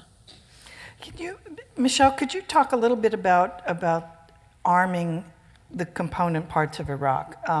The Kurds have complained that they're not getting enough weapons. Certainly the Sunni tribes have. And the administration has tried to streamline the process so that it doesn't wait as long or be subject to quite as much diversion going through the Iraqi government. But they've been very reluctant to directly arm these people. I mean, I think in terms of the Sunnis, they're probably heading more in that direction. But how do you balance the need to support the Abadi government, push it toward making the kinds of reforms that will make all Iraqis more willing to fight for it, and still take this important component of their defense out of their hands? So I think originally, the right impulse was to try to press Baghdad to make the necessary reforms, flow the train and equip resources through Baghdad out to the component parts. And that is the way it should be designed in theory. But in practice, given both the divisions within Iraq, the incredible amount of corruption with regard to people skimming things off that come through the central system, it's not working in practice. We've seen the Kurds in particular be extremely effective in coordination with our air support to push ISIS back in key border areas. I think making sure that they are getting the equipment and support they need is critical to continuing that success.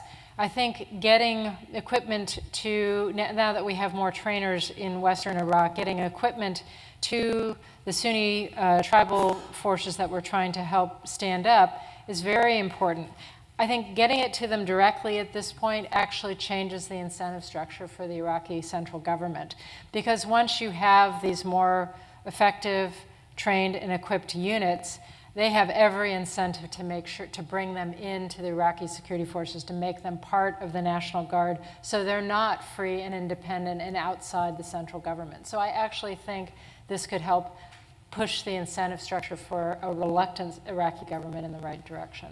So what I think I hear you all saying is that what the strategy, insofar that we understand it, is now, is more or less has the right components, but it's just too timid. If we really believe this threat is the way the president has described it, we need to push forward and essentially do more of everything we're doing. Is that?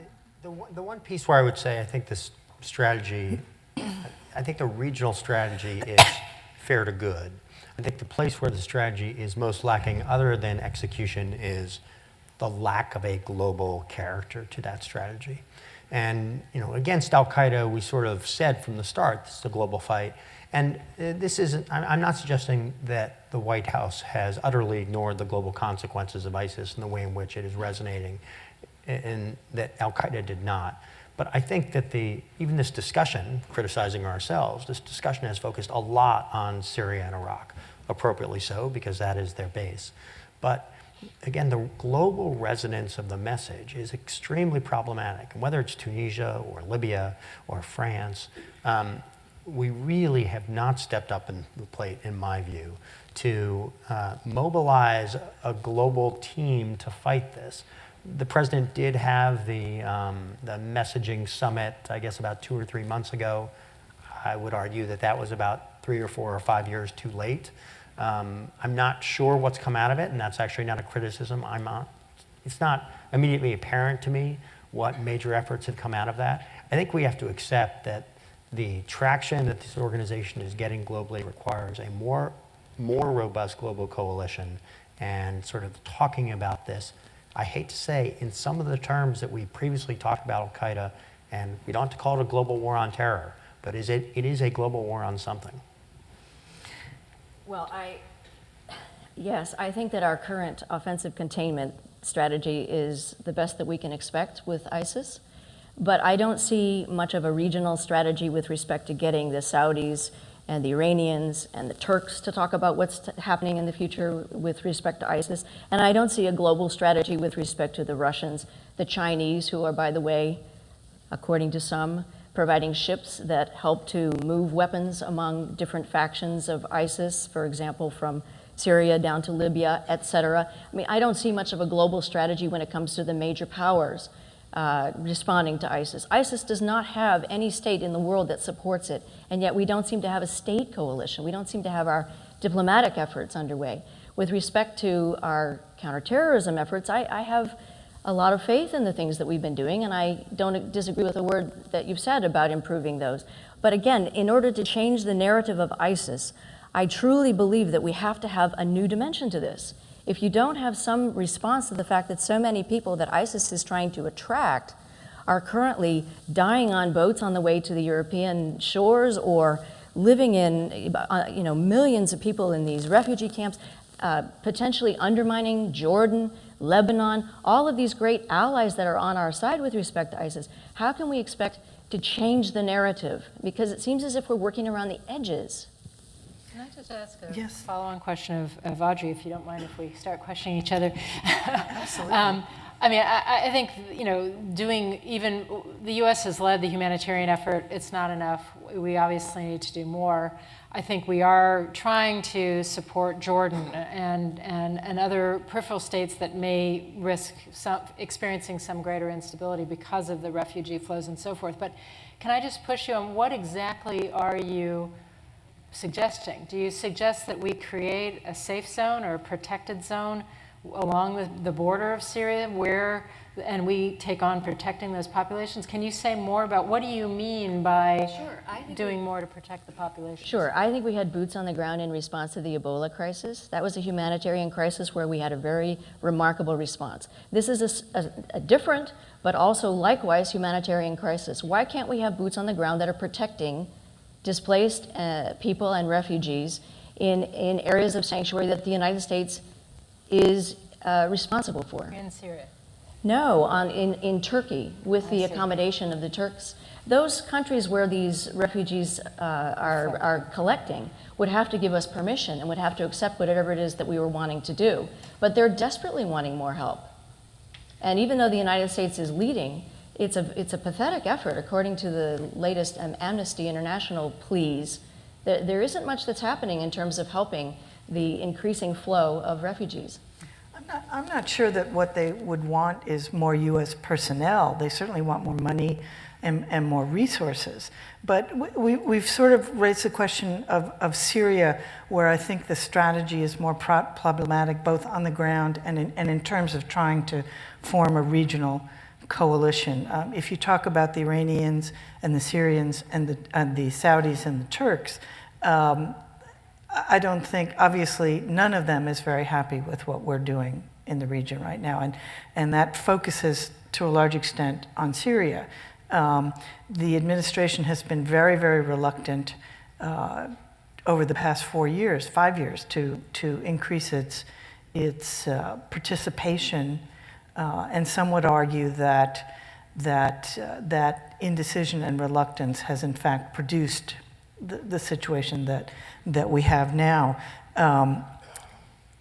What more can be done there? There are some proposals around that the covert training program that actually has been training people to fight against Assad's forces as well as against ISIS is going to increase. Congress doesn't want to give the administration the money for that. The training program for opposition fighters has been excruciatingly slow to get moving, to the point where I think there's real doubt that it's actually going to accomplish anything in a reasonable time frame. Should we be establishing a safe zone? There's real mistrust still of the Turks and what they're up to, and not whose side they're on, but whether they are kind of playing both sides against the middle. I think a key issue you just raised is reasonable time frame. Ours or theirs? You know, the line in the region is, you may have the watches, we have the calendar. Right after 9/11, everyone and their brother and sister were coming out and saying, this is a generational fight. Well, 12, 13 years in, we sort of said, well, there's the generation, I guess we're done. You know, we killed bin Laden and things were looking pretty good. It is going to be a generational fight. And a generational fight is not 12 or 13 years. And, you know, we had some gains in Yemen, and then we've had some terrible losses. And it turns out that if you're going to try to stabilize nations, build a rule of law, give them a capacity to stand on their own with American support, whether it's in Syria or Yemen or Libya, this is really hard work and it takes a really long time.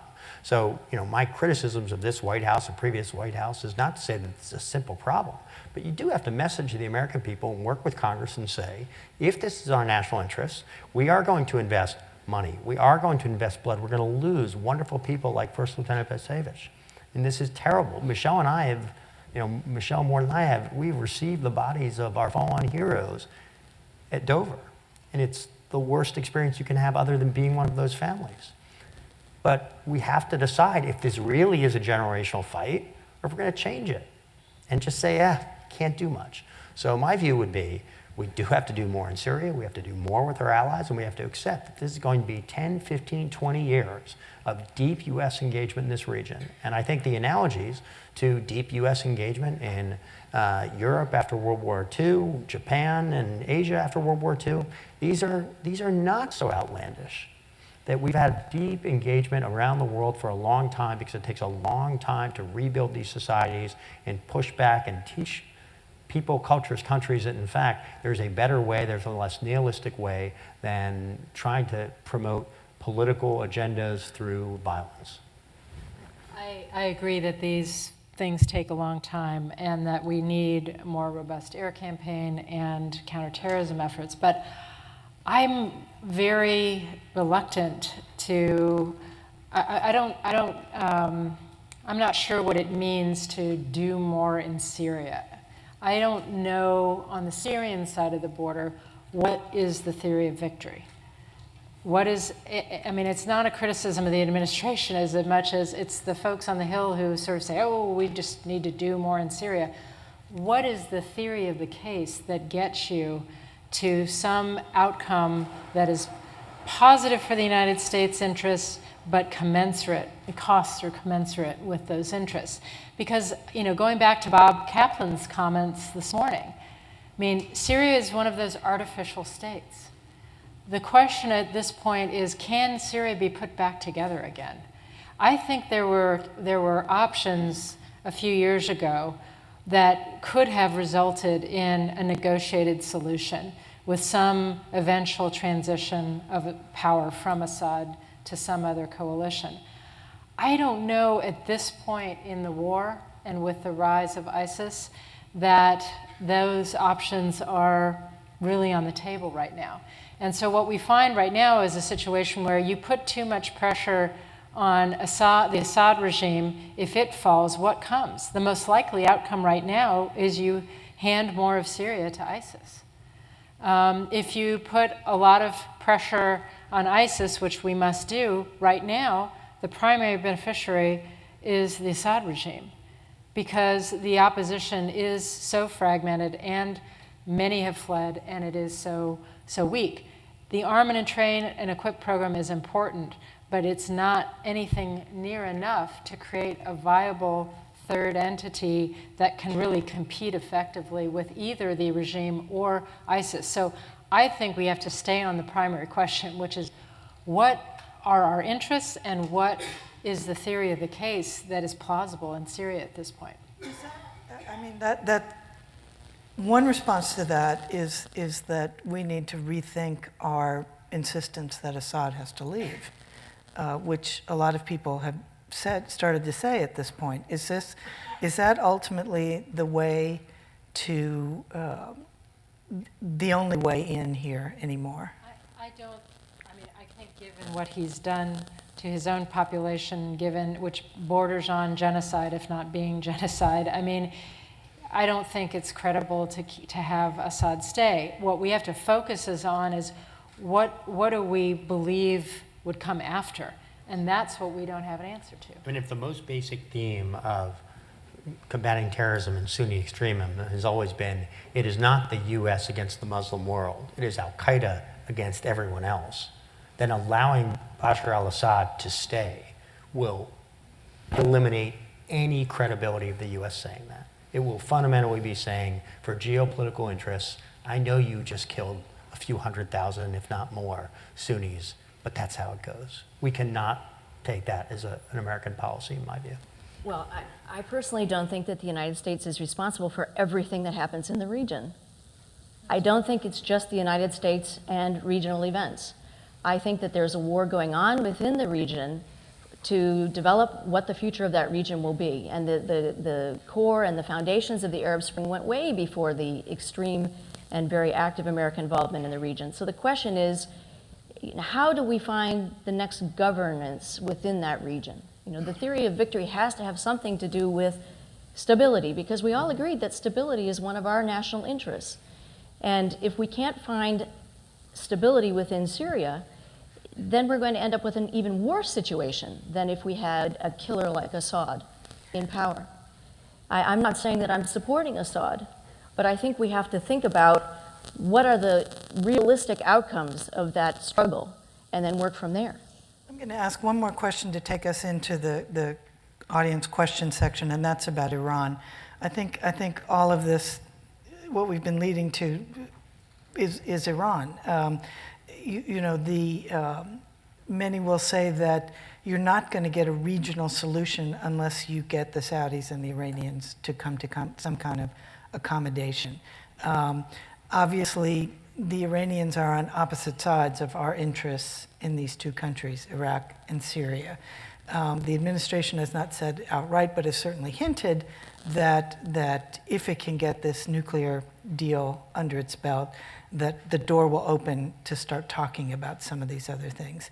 Is that going to be an open door, do you think, from what you know about the Iranians and from what you know about this country and the Saudis, that is a way or a viable way to start to resolve some of this? Whoever would like to speak to that question. Since we solved all the other problems, we'll just... Everybody's quiet. There's a multi-player situation going on. And I support the nuclear talks with Iran. I think it's a good idea to have an agreement with Iran. We had agreements with the Soviet Union. I spent part of my childhood living in the Soviet Union and the American embassy, believe me. I know that it's possible to deal with very, very difficult regimes and to have them threatening you every day. I used to wake up worrying that we were going to blow up because of the use of nuclear weapons. But in any case, getting back to the point, I think that you have major powers, and the United States needs to have an agreement with Iran because it's a major power. But then at the next level down, our interests clash in many respects, and so we need a more regional involvement in that next level down. You have to have the Saudis and the Iranians and the Turks and a number of other key powers within the region talking. And without that, you're going to continue to have these kinds of conflictual situations, just like we have in Iraq. Michelle. You know, I do think that when the conditions are such that some kind of negotiation is possible, you will have to have these powers within the region and external to the region sitting down. But I don't think those conditions are anywhere near ripe at this point, because I think Iran feels that it is getting traction in Iraq, in Syria, in Yemen, and elsewhere. I think the Saudis are deeply anxious about growing Iranian influence in the region, and this is not a time where they're going to sort of pull back on funding for their proxies. And so I agree with the approach, but I don't think that we've created we have to figure out how do you create the conditions where the various parties in this multi-party, multi-level game are actually incentivized to sit down and try to negotiate outcomes. I basically associate myself with Michelle's remarks. I don't see the conditions for real deep engagement in Iranian behavioral change anytime soon. And I think what we want to be able to do is really localize and keep local small regional skirmishes, which are fundamentally proxy wars. And we were okay. We didn't do much when the Saudis went into Yemen before to battle the Houthis, which was really a proxy Iranian force 5 years ago when there was a Yemeni government. Today, we can't handle that because it's a degree of instability which is really dangerous for U.S. national security interests. So there's not going to be a panacea on this one either, and we should not think that simply reaching a nuclear deal, which would be very good, will lead to a real change in Iranian perception of their role in the region. I agree with that, but I would add that some of the recommendations that we've had about getting involved in Iraq will inadvertently align us potentially with Iran. And so that's a side of the whole story that we conveniently overlook. Let's go to excuse me. Let's go to questions. Do we have microphones to move around? Yes. And if you could identify yourself before you ask a question. Yeah, we'll start over on this side, sir. Yeah, Ken Meyer, World Docs. In the days prior to our entry into World War II, but after Germany had invaded the Soviet Union, then Senator Harry Truman argued that we should support the Soviets if the Germans are winning, and the Germans if the Soviets are winning, so that they'd kill as many of each other as possible. Might this be a policy we could follow with regard to ISIS when they're winning, support al-Nusra and even al-Qaeda, and if they start winning, support ISIS? We might weaken more than just one Islamic extremist group in that manner. I think, sir, that you're expressing a view that some have voiced, which is let the Iranian Shia militias and the ISIS have at it and have the two extremist groups kill each other. If the consequences of that sort of left unattended were not so great in terms of the humanitarian issues, the instability issues, and other things that touch our interest, and the generation of this growing group of radicalized individuals who will at some point come home to where they live in Western countries and potentially carry out jihad inside our shores. I mean, you might that might be very appealing, and I think it is actually very appealing to Americans who are weary of the Middle East, weary of any kind of involvement in conflict there. But I don't think it's actually, as appealing as it might be, I'm not sure it's really a viable strategy for us at this point because of all of the attendant consequences. Yes, sir. Thank you. Lauren Hershey, retired from the Justice Department and former Brookings Scholar, but in a different arena. Thank you very much for a really scintillating discussion. I'd like to go from the broad to the specific on the issue of leadership, political and military.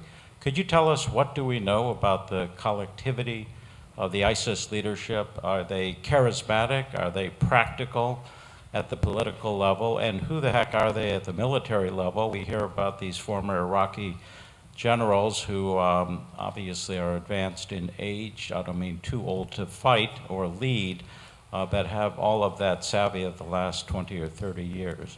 Please for us. Why don't you start? You've written quite a bit about that. Yes.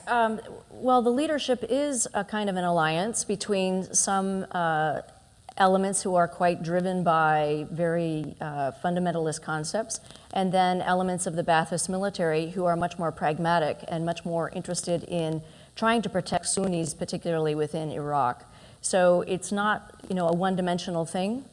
The leadership is quite hierarchically structured, and right now the al-Baghdadi and those who are closest to him are very much similar in their views to al-Qaeda's leadership.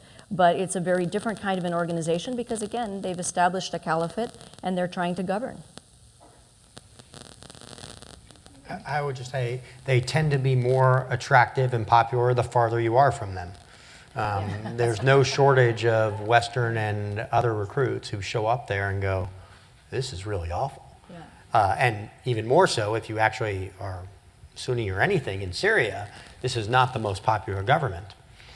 The problem is they're smart enough to also know, I don't even want you to come here. I simply want you to identify with this ideology and take the fight to your enemy wherever you are. And that's quite dangerous. If I could just add, I think the opportunity for those who come and see and are actually disillusioned or turned off and say, this is not what I thought it was, we are missing an opportunity to amplify their voices and their observations and their views. I mean, when you think about the social media, the internet tools that ISIS is using so effectively, who developed those tools? We did. We have figured out how, when we see something like child pornography, how to say that's not an acceptable use of the internet, that's not acceptable on Facebook or Snapchat or anything else, and we're going to take it down. When it comes to incitement to violence or incitement to terrorism, we get much more uncomfortable about what's, where do you cross the line from stopping that versus constraining free speech or freedom of expression, et cetera. But I think that given how much of the architecture that we operate, create, modify, run, we have to grapple with that question. The government in conversation with the key service providers to say, there are certain things that cross the line and there are certain things that we have a duty to take down or to prevent the use of. Because it's a difficult question, but it is something we can do. And we can also use those same platforms to help amplify some of the voices that Michael was mentioning. And I think too, just on the question of their organization, obviously they have a whole group that does media, but individuals do media. I mean, you have individuals who are sending out videos, who are sending out tweets all the time. This is an organization that has organized itself as a state. They have provinces, they have cities in Ramadi, which they recently took over the whole city as opposed to just the half of it they had for a long time.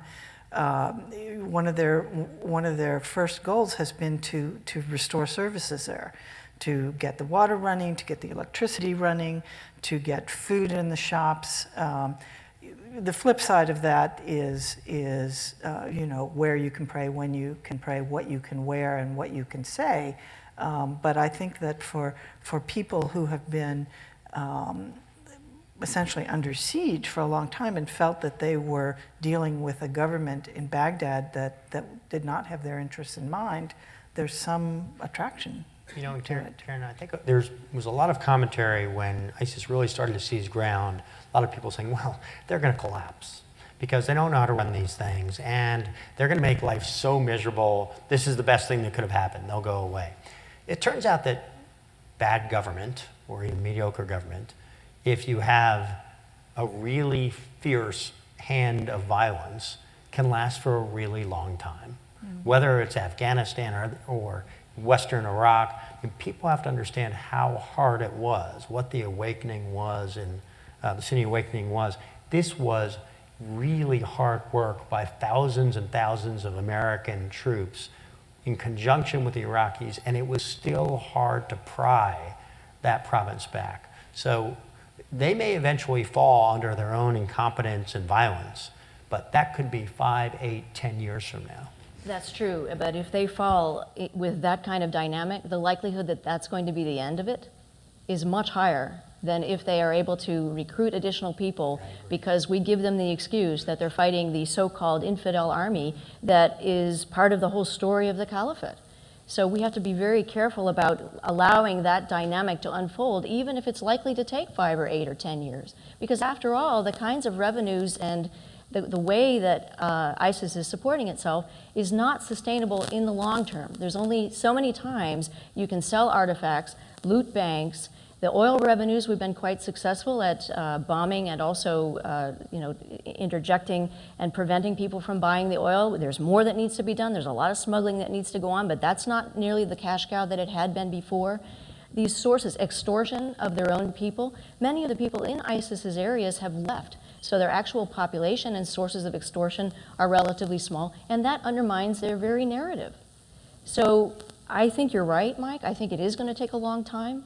But I see the seeds of the demise as beginning to show. Let's try to take 2 or 3 questions at a time here. Yes, sir, right here.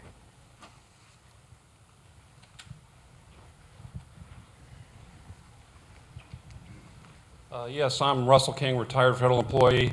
I believe that I heard that the ISIL headquarters is somewhere in Syria. And there's this group called, I believe it's called Nam Sham, which means letter from Syria. They've been putting these ads in the newspaper concerning the fact that they believe that Syria is occupied by Iran.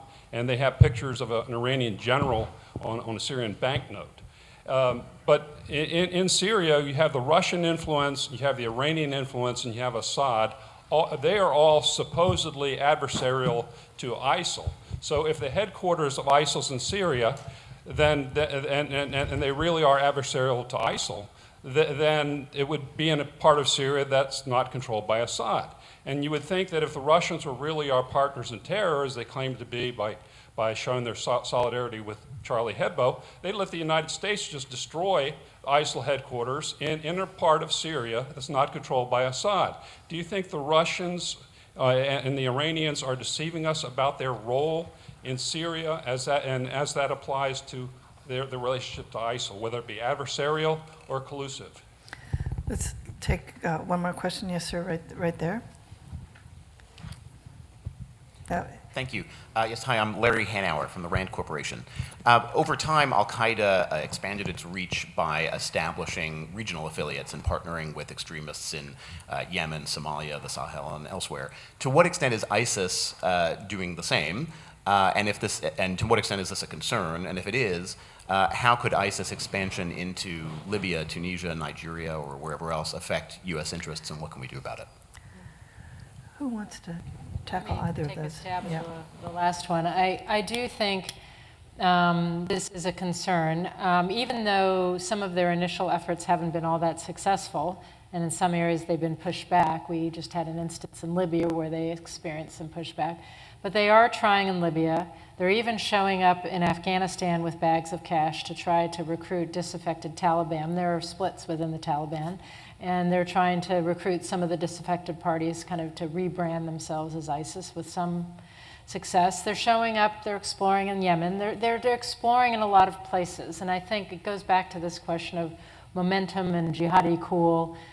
You could at some point see this focus not only being on the physical caliphate that's being built in Syria and Iraq, but also a broader movement, a global movement of affiliates.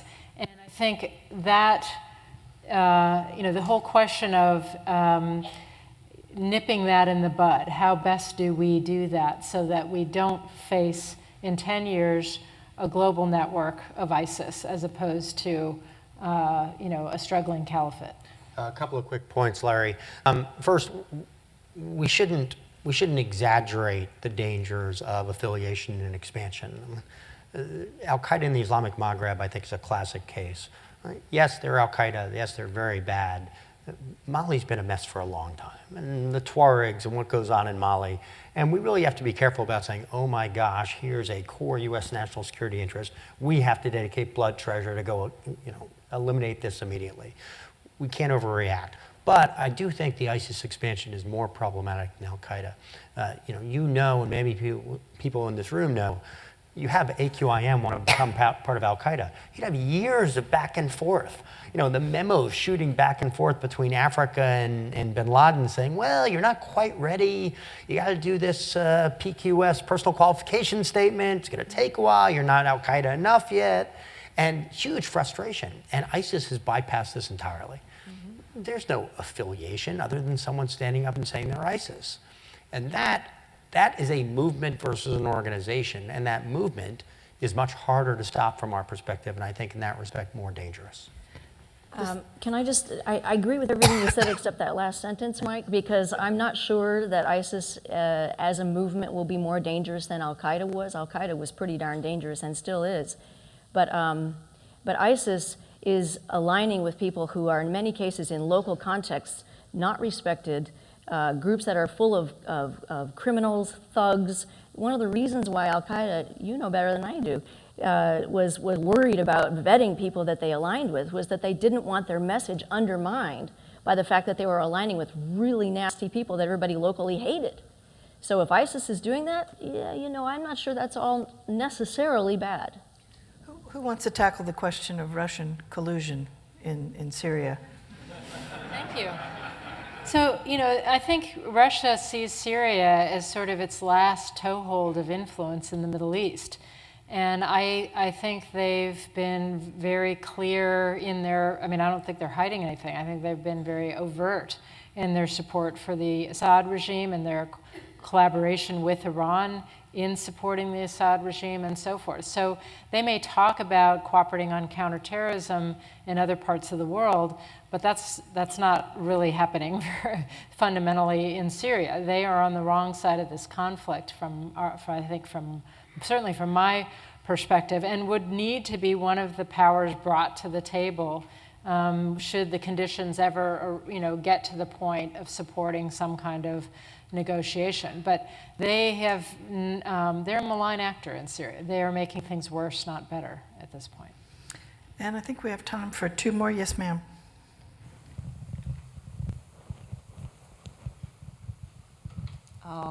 Thanks for letting me speak. My name is Dharma, and I had worked for Radio Free Asia in the past in Tibetan language service. But I was unfortunately brought up and raised all my life in India. Since we are talking a lot about Middle Eastern, that Syria and that area, Iran and all that, India is huge, and you know that as far as I know, I have never seen it with my own eyes. I have met a lot of great people. Looks like the Silicon Valley, it's, many of the CEOs or the whatever, that they're supposed to be from India or something like that, unless they are replicas or whatever. And where I'm from, in the south, next to the Indian Ocean, Sri Lanka is I think like Cuba, for Russia, and I know I'm a Tibetan, so back then we focus a lot on the communism and communist spread out and all that, but just by being enlightened in this country from great people like you guys up there, CNAS and other think tanks and American leaders. So we are in the south, and Bangalore, they say, is the Silicon Valley of India, so after California. So I don't hear much things being said about those areas, and I'm sure there are some cool Indians here. I know I'm just one of the Tibetan, not my leaders, and I do worry for their safety and all that. So here I'm just trying to break out something very different, because I'm totally not at all kind of person interested in political roles and this and that, but definitely humanitarian. Yes. A question, because we're running out of time. Yes, yes. So for humanitarian, what do we call it? Just as now the world is much smaller, as you said, we are all connected. So I really don't want to focus on the strategy is great, but do you also do you guys try to address and enlighten, since a lot of young people here, about the dangers that we do right here in the center of the capital of the biggest country in the world? And that giving example as the Japanese, I know they might think I'm a Japanese spy or a big supporter. I totally admire them. And then Okay. the Sri Lankans, We're going to go. Okay. To Yeah, the next, so from to the the next Muslim, question. whatever they're doing, and we need to solve this, and somebody need to research or broaden up the Thank idea. you. Thank you. Sir, So shed over some here. light on that if you guys have some resources on that. Here you go. Yes. Hi, I'm Mark Osmak. I work on the Hill as a defense fellow. Some of the things that I've heard you guys mention, so my question is about timing and response. So the first thing was, I think the Ebola mention.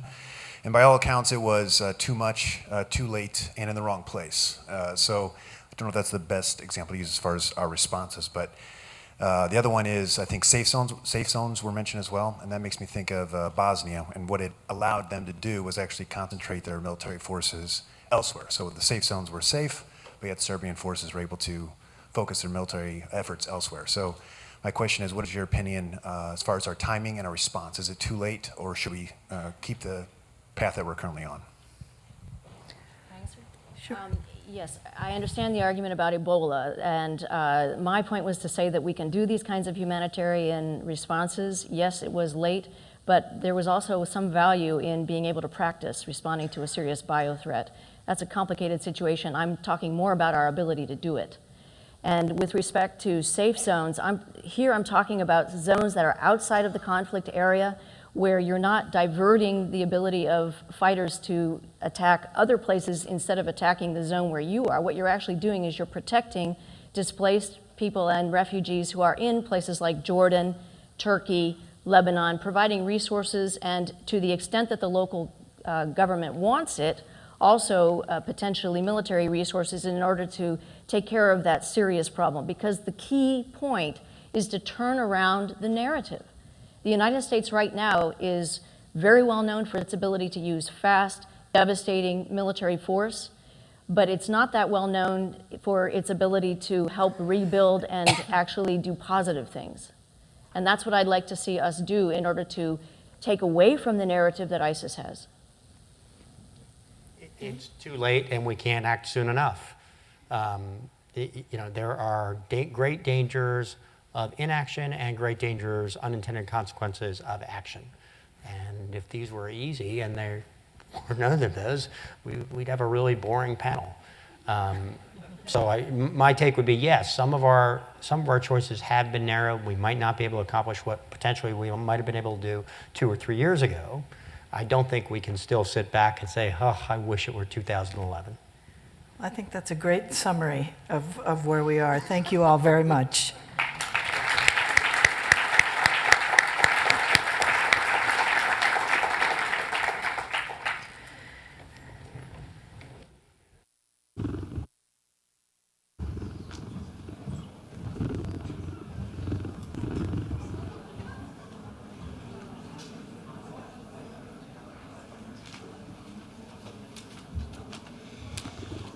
Well, let me add my thanks to the panel briefly for the discussion of ISIS. Obviously, this is a set of issues that's going to continue for some time, and I think will animate some of the discussions that we will have here and elsewhere. It's now about 11:45, and we are going to break in just a minute.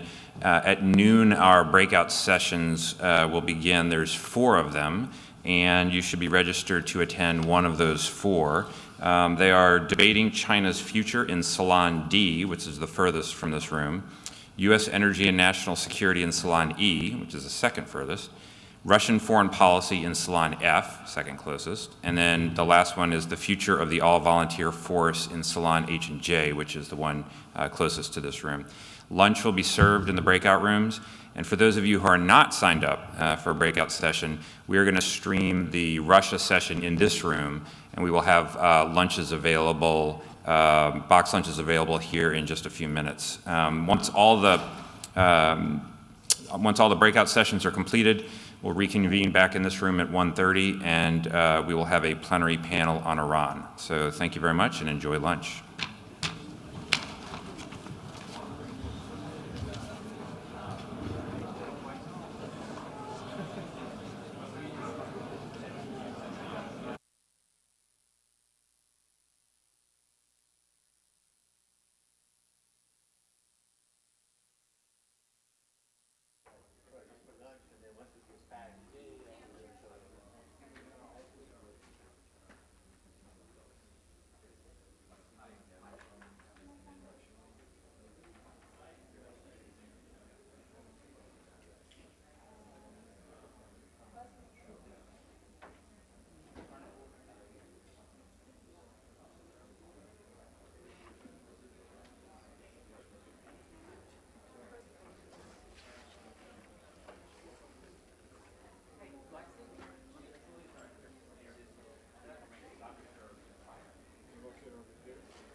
I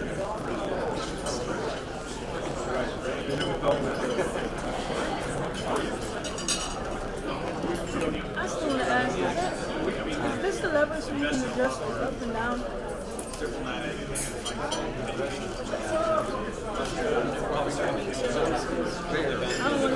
There you go.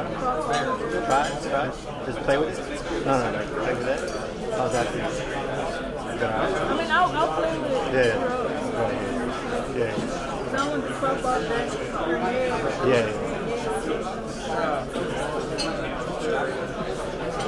I think he wiped on it, but the wall is kind of old.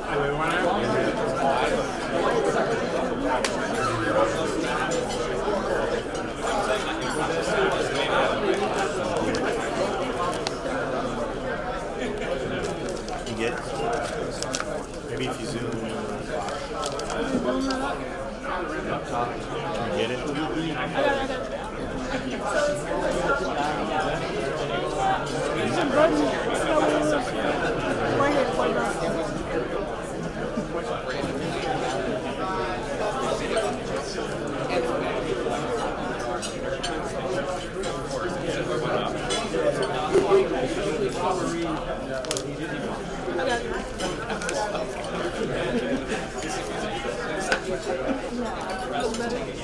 Yeah, there we go. If you want to share, I'm going to share you. I'll use this thing. I'll be stand up. Yeah. It's only that. We can switch. You do like half, I'll do half. I'm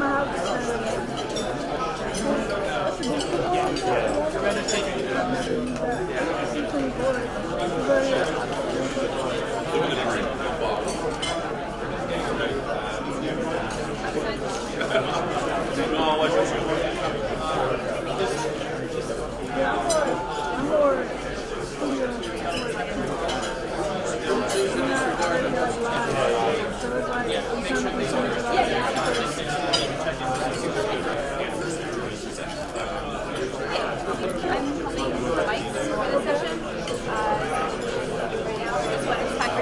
Oh, yeah. I got you right here. Okay. Whenever. Just easy to work. I don't have to do anything. Yeah, it's just turn it on right here. I'll turn them on when you're Okay, thank you. Okay, well, I'll just... Whenever you're ready.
Yeah, we're ready to go. Okay, great. We're going to start in about 2 minutes.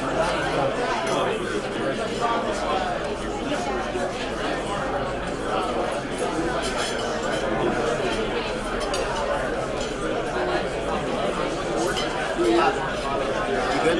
Yeah.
We don't have too much time and we have a great panel, so I thought we ought to get started. I am Fred Hyatt, editorial news editor at the Washington Post.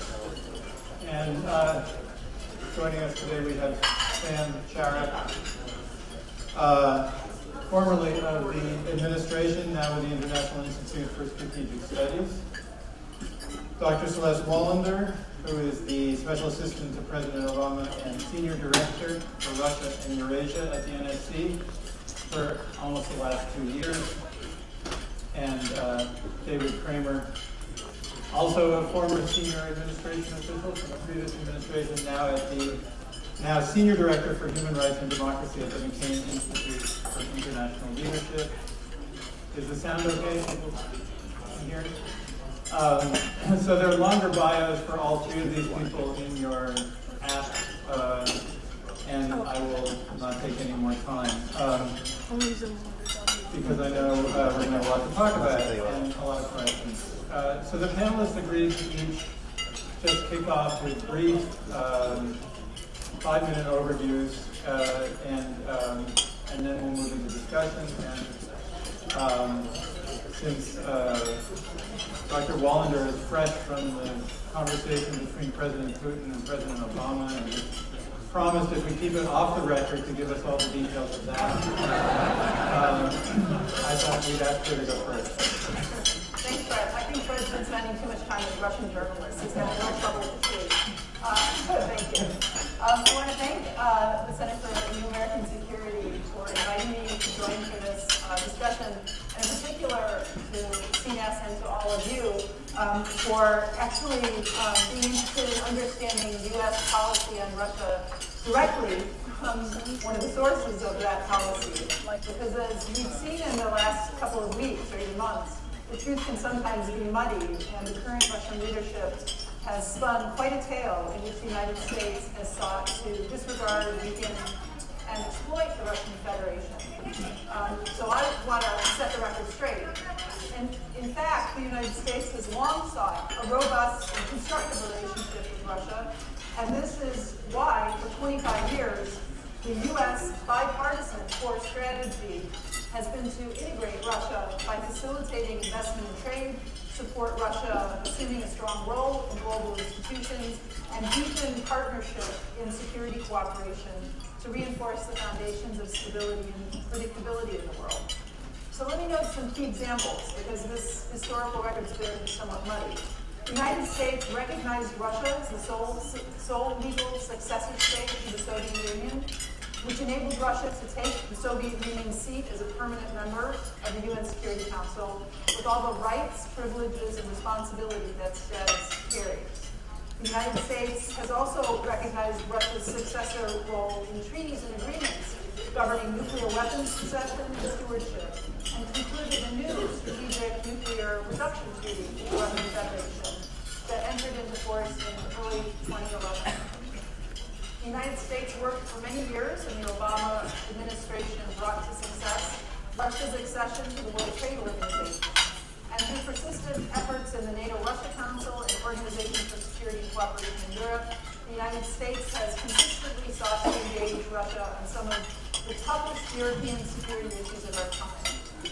U.S. policy on Russia has long held that we, and Europe, and indeed the broader global community, would be more secure, more prosperous, and more capable of tackling global challenges if Russia were secure, prosperous, and integrated in global and regional institutions, and as a constructive stakeholder in the international system. That assessment has not changed. What has changed since President Putin came back to power in 2012 is that the Russian leadership no longer appears to accept the rules and institutions that Russia signed on to during and at the end of the Cold War and in recent years. Rules and institutions from which Russia itself has benefited, has greatly benefited. Although there were worrisome signs that Russia's leadership sought to evade those rules in previous years, for example, in its problematic suspension of the CFE Treaty, in its invasion and occupation of Georgia in 2008, and its creeping annexation of sovereign territory since then, it was Russia's unilateral use of military force to acquire territory with the attempted annexation of Crimea that revealed the true scope of the Russian leadership's rejection of the rules that constitute the fundamentals of global and European order. And since then, Russia's military intervention in eastern Ukraine and its use of coercion to attempt what it decries elsewhere as unacceptable, that is, interference in the internal affairs of a sovereign country, has fully revealed the depth of this Russian leadership's rejection of the bedrock principles of European and global security. So we can and still do hope for a Russia that is secure, prosperous, integrated, and on the track to provide a better future for its citizens. But meanwhile, we have to face the challenge of the Russia we're actually dealing with, not the Russia we simply wish to see. U.S. policy towards Russia leaves open the potential for Russia's return to the global community as a constructive stakeholder if Russia's citizens choose it in the future. And we hope that the Russian leadership will pursue a path that will make that a reality. And as always, the United States will leave open the door to maintain our historically strong ties with Russian society, investing in people-to-people programs, scientific and education exchanges, and opportunities for private investment, innovation, and trade. The United States continues to cooperate with Russia in those areas where we share pragmatic common interests in tackling pressing global challenges, including non-proliferation, nuclear and other WMD security, preventing atrocities and humanitarian crises, and combating violent extremism and terrorism. In fact, even amidst what outside analysts have deemed the most severe worsening of U.S.-Russian relations since the Cold War, the United States has worked with Russia to remove Syria's declared chemical weapons, advance toward an agreement to prevent Iran from acquiring nuclear weapons, and implement the New START Treaty. But Russia has now clearly demonstrated its willingness to use aggressive tactics through conventional and unconventional means to achieve its diplomatic and political objectives. So the United States must also defend itself and its allies against Russian coercion and aggression, and work to ensure that Russia's coercion against its neighbors does not succeed. NATO has already taken important strides in this respect by implementing the commitments made at last fall's Wales Summit, including the development of NATO's Very High Readiness Joint Task Force, the VJTF, which deployed for the first time this month for a NATO exercise in Poland. And as Secretary Carter announced this week in Estonia, the United States intends, in coordination with allies, to temporarily place approximately 250 tanks, armored vehicles, and associated equipment in Baltic and Central European countries to reinforce the U.S. commitment to NATO and collective defense and promote allied interoperability through a variety of training exercises. And while strengthening our defenses, we are also working on reducing our vulnerabilities and those of allies and partners who respect our common rules and principles. To make our partners more resilient against Russian tactics, the United States is focused on areas such as the elimination of corruption, strengthening democratic institutions, including independent and unbiased media, and diversifying energy supplies. President Obama said in Talent that, quote, "We are stronger because we are democracies. We're stronger because we embrace open economies. And we are stronger because we stand together." The strength of U.S.-European unity in the face of Russian aggression, as demonstrated this week in the rollover of EU sectoral sanctions against Russia, has proven the resilience of U.S. security relationships in the midst of a very difficult couple of years. There's a Russian joke that goes, "We hope for the best, but it turned out like always." In national security policy, we do not have the luxury of mere hope, but neither do we have the easy but irresponsible escape of hopelessness. Realism requires us to deal with the Russia we face, not merely the Russia so many, including Russians, hope for. But realism also requires us to recommit to the values, commitments, and long-term strategic objectives that make the United States, our allies, our partners, secure and prosperous. Our policy needs to open the opportunity for Russia's positive potential while firmly coping with the dangers that Russia's leadership has posed to its neighbors, to Europe, and to the global community. Thanks very much for this conversation.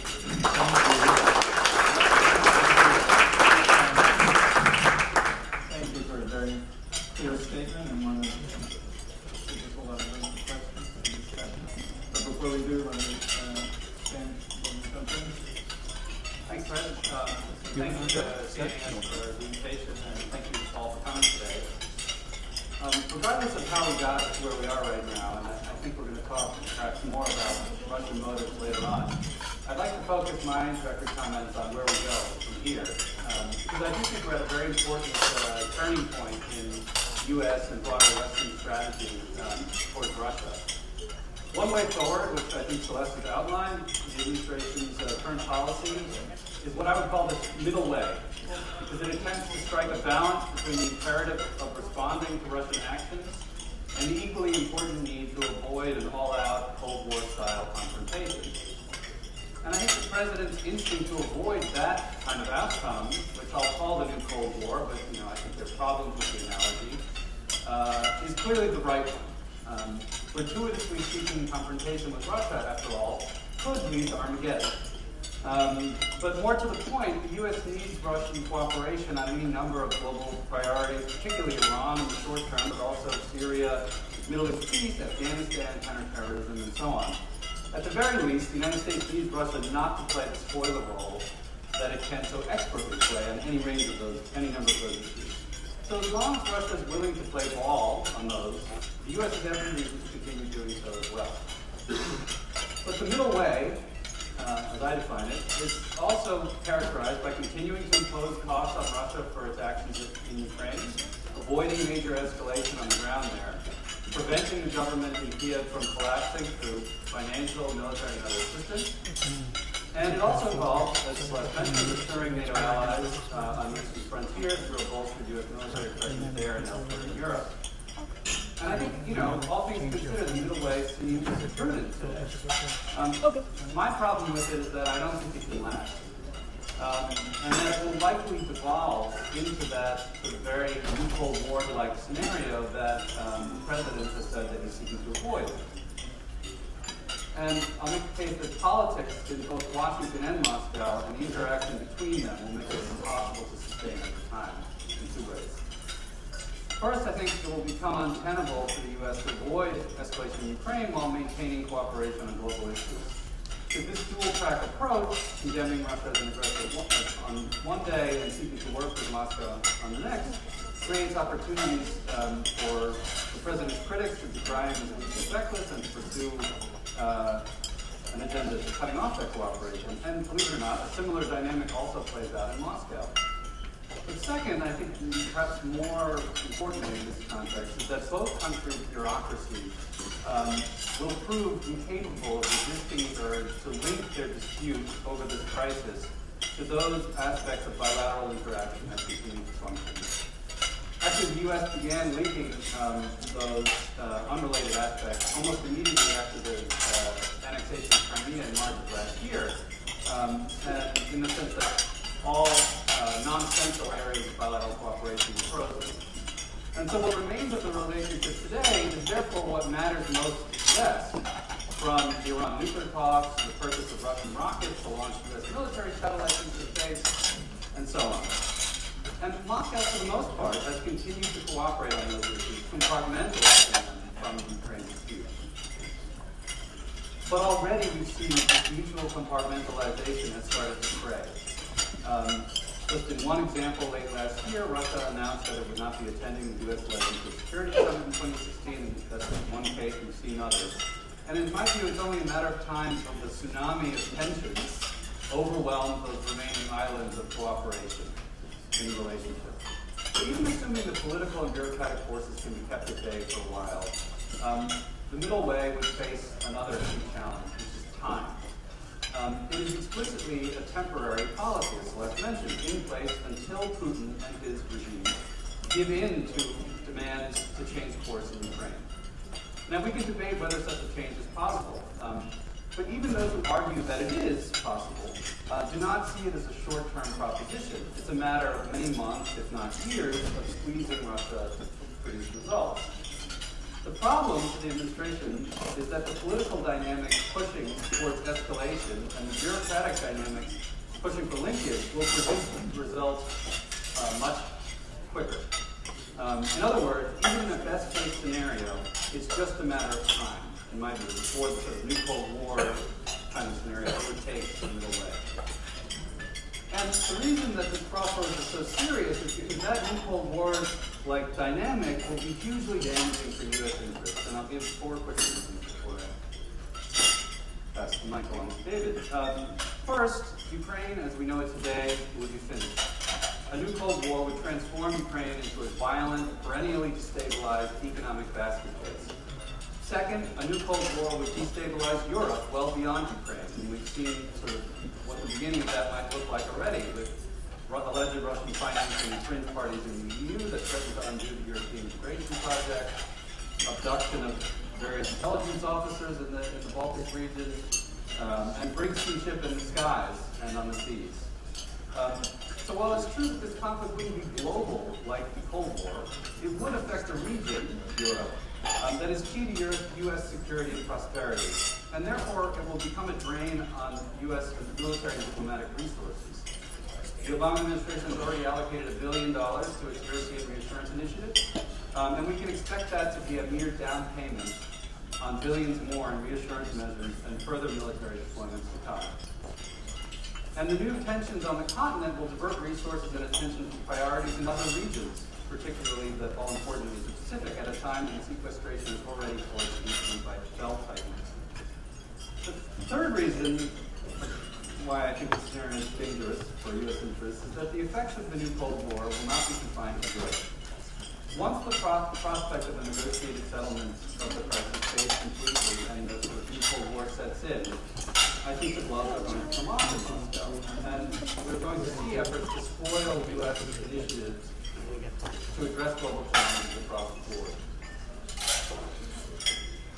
So, and also we should keep in mind in this context that it will introduce into the U.S.-Russia relationship levels of nuclear danger, the likes of which we have not seen since the end of the world was something that policymakers had to contemplate on a regular basis. And although that is a low probability outcome, it is a very bad one, and it should focus our minds on the stakes. So given how bad the scenario I'm laying out for you is, it's my view that we should be doing everything we can to avoid it. And I can get into the Q&A what I have in mind as to how we might do that. The alternative to the middle way. We'll come back to you, David. You've never been a middle way kind of guy? I'm not a middle way kind of person, no. But thanks very much, and pleasure to be with Sam and Celeste and Julie. Thank you and the great team at CNAS for this conference and for inviting me. I appreciate it very much. I am going to probably offer a different perspective, maybe more from Sam than Celeste. I actually find myself in agreement with most of what Celeste said. But let me start with what I think is critically important, and that is an understanding of what we're talking about with Putin. Yes. Russia under Vladimir Putin, in my view, is a thoroughly corrupt authoritarian paramilitary regime that poses the biggest threat that we face in the world right now. It's a threat to its own citizens when it is engaged in the worst crackdown on human rights that we've seen in decades. It's a threat to its neighbors, as we've seen with the invasion of Ukraine, the invasion of Georgia in 2008, a cyber attack against Estonia, cut off of energy to other neighboring states, the statement that there's an obligation to protect ethnic Russians and Russian speakers in other countries, which has steered Kazakhstan and Belarus. It's a threat to the West through attempts to corrupt our way of living by using our financial systems, buying up our assets, studying, living, vacationing in our countries, paying off for influential voices and political parties, particularly in Europe. And the anti-Americanism is at an all-time high. It's a threat to the world through the military and diplomatic support of Syria's Bashar al-Assad and his slaughter of the Syrian people, through the reaffirmation of the missile defense system to Iran, and through the nuclear saber rattling that we've been hearing for months. Putin's number one objective is staying in power, and he'll do whatever is necessary to stay in power, including pursuing policies that would run counter to Russia's national interests, if he genuinely cared about Russia's national interests, which in my view, for the most part, he does not. He's determined that closer ties with Ukraine and Georgia and Moldova to Euro-Atlantic institutions is a threat to his ability to stay in power. It poses an alternative to the corrupt authoritarian kleptocratic system that he has put in place in Russia.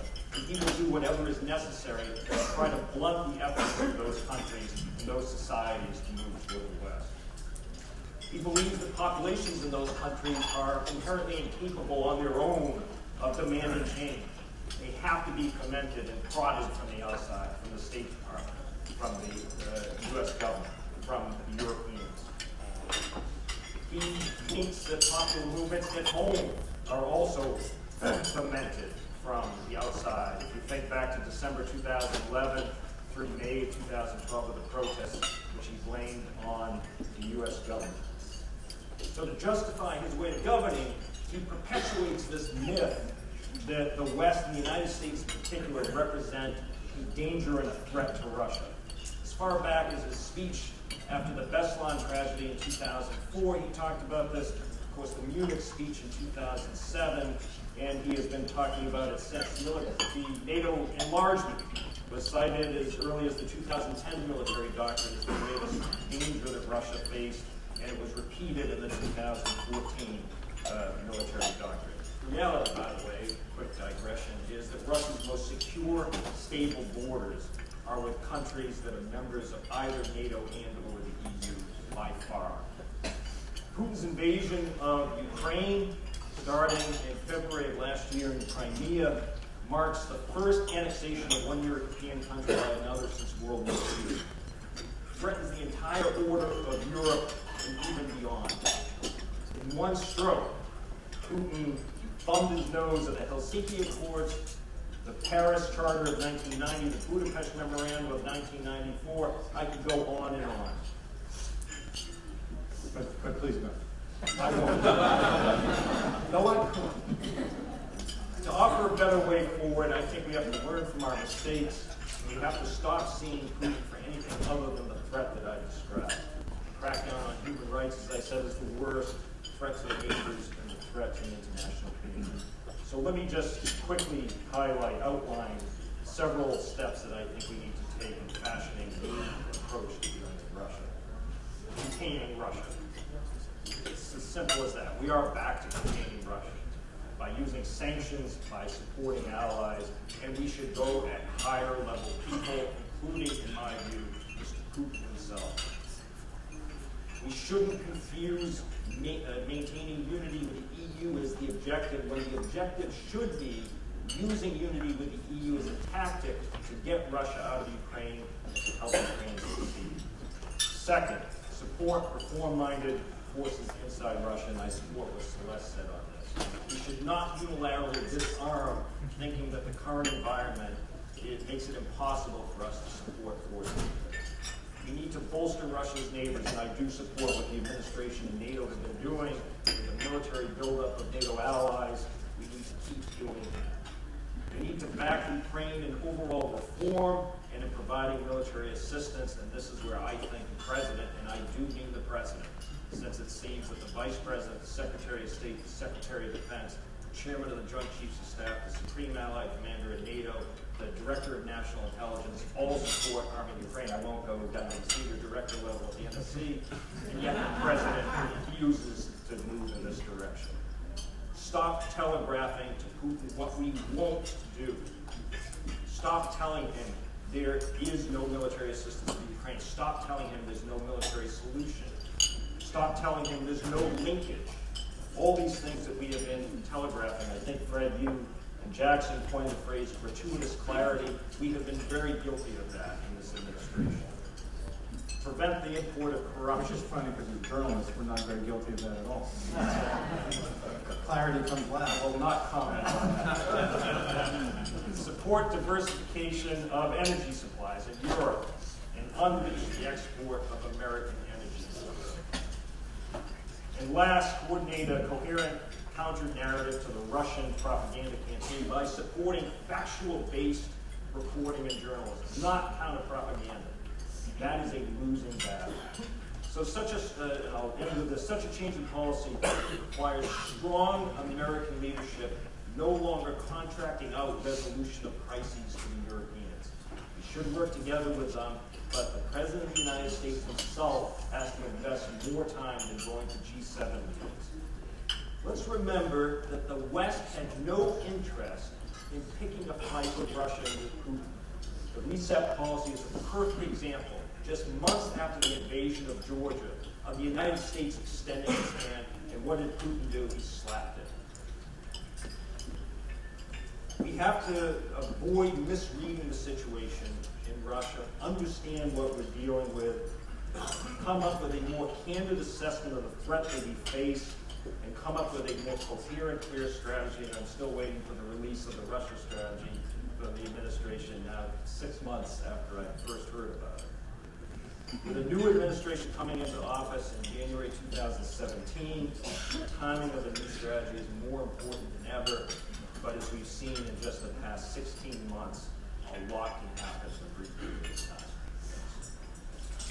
Thank you, David. Well, those were three really thoughtful and diverse points of view. Celeste, if I could, I want to start with a couple points of analysis for you, and then, again, open it up more broadly. David, in his recounting of history, went back to 2008 and the invasion of Georgia, maybe further back. You made the point that something really changed in 2012. And I think there's a lot of good evidence for that. Even in the Olympics, up to the Olympics, Putin seemed to want Western visitors and cooperation. And So I wonder what your thinking is of why something changed and why, if he's different now than he was during his first term as president, he is different now. With a certain amount of modesty, I'll tell you what I think. I think the community of Russian experts really all have something to contribute on this. I think what changed in 2012, partly, I don't want to say caused, but clarified for the Putin leadership by the protests. And remember what happened? It was not clear whether Medvedev would run again as president. It wasn't clear whether there'd be alternative choices. But that's the point. It wasn't clear. There were alternatives. There was a sense that there was an experimenting with different elements in the leadership. The focus of the Medvedev presidency had been on integration, innovation, encouraging investment, getting the WTO done. So it seemed that the Russian leadership had continued on that path. When the then Prime Minister Putin, in effect, announced in the fall of 2011 that he'd be running, it made clear, not just to the international community, but to Russian society, that their votes didn't matter, and that the political process didn't matter, and this had been decided and was going to be implemented. And Russian society reacted badly. We saw the largest protests in years as a result. So, following that, the tone of the Russian leadership when President Putin came back to office noticeably shifted towards blaming the United States for the protests, blaming the outside world for Russia's problems, further restrictions on civil society, tightening of the existing laws against civil society, more instances of selective harassment of foreign and Russian businesses, and a whole set of actions that really caused a lot of concern about the Putin leadership now taking steps away from that integration, that willingness to become modern, and instead to become something different altogether. And in that sense, the crisis in Ukraine didn't cause the problem, but it was the clarion call that was apparent, I think, to everyone of those choices and their implications, because it was a foreign policy step that clearly extended what was happening that is negative inside Russia after 2012 to outside Russia's borders. And I think they were connected, and that's what became clear. So, having lost domestic legitimacy, you needed outside enemies. And at the same time, the Russian economy was grinding to a halt. Before 2014, the main sources of growth in the Russian economy, even when oil prices were still high, were not producing the levels of growth that had provided one source of legitimacy. One of the only sources of legitimacy was the constantly expanding pie. And so part of the Putin project became not only closing off toward the broader international global community and economy, but actually creating its own special little project, the Eurasian Economic Union. And Ukraine almost couldn't have chosen a worse path at that moment to counter the plans, I think, of the Russian leadership. And then you combine that with the Maidan, with President Yanukovych actually having to be accountable to his society and negotiate a political path forward. And it was a mix of exactly what the Russian leadership under Putin had come to convince itself was a threat to its own internal rule. And if I could ask one more from you before asking the others to jump in. And this does come back to the phone call. And of course, anything you can tell us about tone and so forth, people would be interested in. But underlying it, there is an analytical dispute, which is that some people say the United States and the West shouldn't push too hard on Ukraine, let's say, if it's also important to get cooperation in Iran and Syria. There's another line of argumentation that says Russia will do what Russia thinks is in its interest in Russia and Syria, and whether or not, whatever we do, and even if we're very nice in Ukraine, they're not going to do what they don't think is in their interest in Russian Syria. So there's not even any point in worrying about linkage. How do you think about that? I don't think it's a matter of argumentation. I think it's a matter of fact and track record, which is during a period in which a lot of you out in the outside world point to the worst turn in U.S.-Russia relations since the Cold War, we did succeed in getting hold of the problem of Syria's declared chemical weapons and eliminating them. We are hopefully in the next week coming to success on an agreed way forward of preventing Iran from acquiring nuclear weapons capability. So I think it isn't a matter of arguing, it's a matter of fact. And even as we are imposing a very tough policy on Ukraine, which includes unprecedented sanctions, which despite what the Russian government says in public, actually is hurting inside Russia and is not a source of, it's not viewed as being a friendly act by the U.S. government in Europe. So I think it's very clear that the Russian leadership will pursue its definition of its interests, and in many areas, not all areas, that definition allows for space where we can succeed in advancing policy objectives that actually help benefit the global community as well as American national state interests. Going forward, it's hard. I think that would be true, even if we are facing a protracted period. I'm interested in Sam's argument that he sees that disintegrating. I think we should pursue that. But based on what we've seen so far, we have seen the Russian leadership quite willing and quite determined to pursue its own interests, even if that means cooperating with President Obama. So Sam, I think I heard you say that can't last, even if it is true today. But tell us what if the current policy is the wrong road, what would be the right road? And if I can just be a little tendentious in throwing it out there, to what extent should the wishes of the Ukrainian people, as democratically expressed, influence that vote? So in this context, I think it's important to keep in mind, particularly vis-a-vis Ukraine, the sort of short-term versus long-term perspective. I think in the short term, we have to keep in mind that Russia can do tremendous damage. Physical damage in the context of Ukraine, more broader damage economically, militarily, and so on.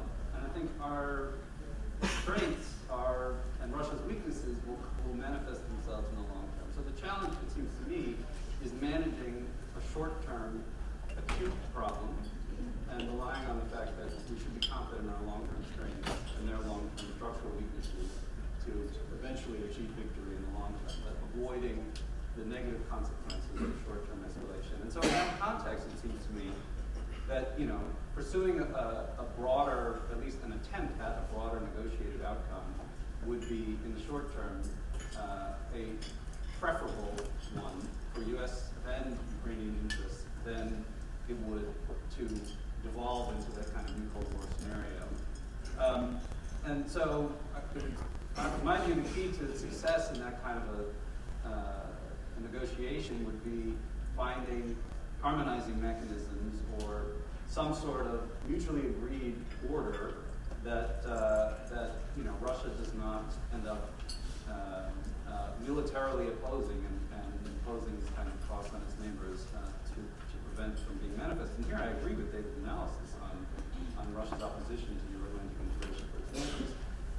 The problem is, I think we face a choice not between granting a sphere of influence and having all Russia's neighbors in NATO and EU, but between protracted conflicts in all of Russia's neighbors and something perhaps a more consensual negotiated order. That would clearly involve concessions from Russia as well, such as an end to intervention in its neighbors' affairs in the way that we've seen over the course of the last 20 years. So, what wasn't that? Don't we call that Minsk? Wasn't there an attempt to? So, if you look at Minsk and what was on the table there, it was a very narrow kind of negotiation. The thing I have in mind is something a bit broader. So, David's point seemed to be that Putin his bottom line is Ukraine cannot become a European state. So if you are looking for an agreement which he will accept and not challenge militarily, are you not saying we should tell Ukraine for the moment it has to accept its place in Russia's sphere of influence? No. Okay, well then what is it that he will accept? So I think we have to be concrete about what is possible in terms of Euro-Atlantic integration through Ukraine. There is zero appetite in either institution to take on Ukraine as a full member. And we have to be honest with ourselves about that fact. And that is unlikely to change for a long time. The other fact is that Ukraine is not, anywhere near, we're talking about a process that could take decades to be in shape to join either of these institutions, one of which, the EU, as we read from other headlines right now, is in pretty deep crisis. So, I think we're not conceding necessarily anything when we're acknowledging that reality of where the politics inside these institutions are today. And pursuing a negotiation strategy does not mean abandoning coercive elements like sanctions. The point about pursuing coercion is that it's important in the context where you have a reasonable negotiated goal on the table and can move your opponent towards that, right? But without coercion without negotiation is, I think in this case, bound to fail. And I'm talking about something broader than the parameters that were on the table. David? Let's be clear here. The Russians are the ones who are using force. We're not. The Russians, Putin is the one who has driven up support in Ukraine for NATO membership to just above a majority, 51%. It was in the teens before, and no one was talking about Ukraine joining NATO. In fact, Yanukovych and the Rada that was there before passed a non-block status for Ukraine, rejecting pursuit of NATO membership. NATO has had a decades-old policy of an open door for countries that aspire to join, and if they meet the criteria and all the NATO members agree, then we offer the perspective. I think for the EU, even if it's not going to happen in 5, 10 years, it's critically important to offer countries that aspire to join the Euro-Atlantic community the prospect one day when they meet the criteria and the members agree to join.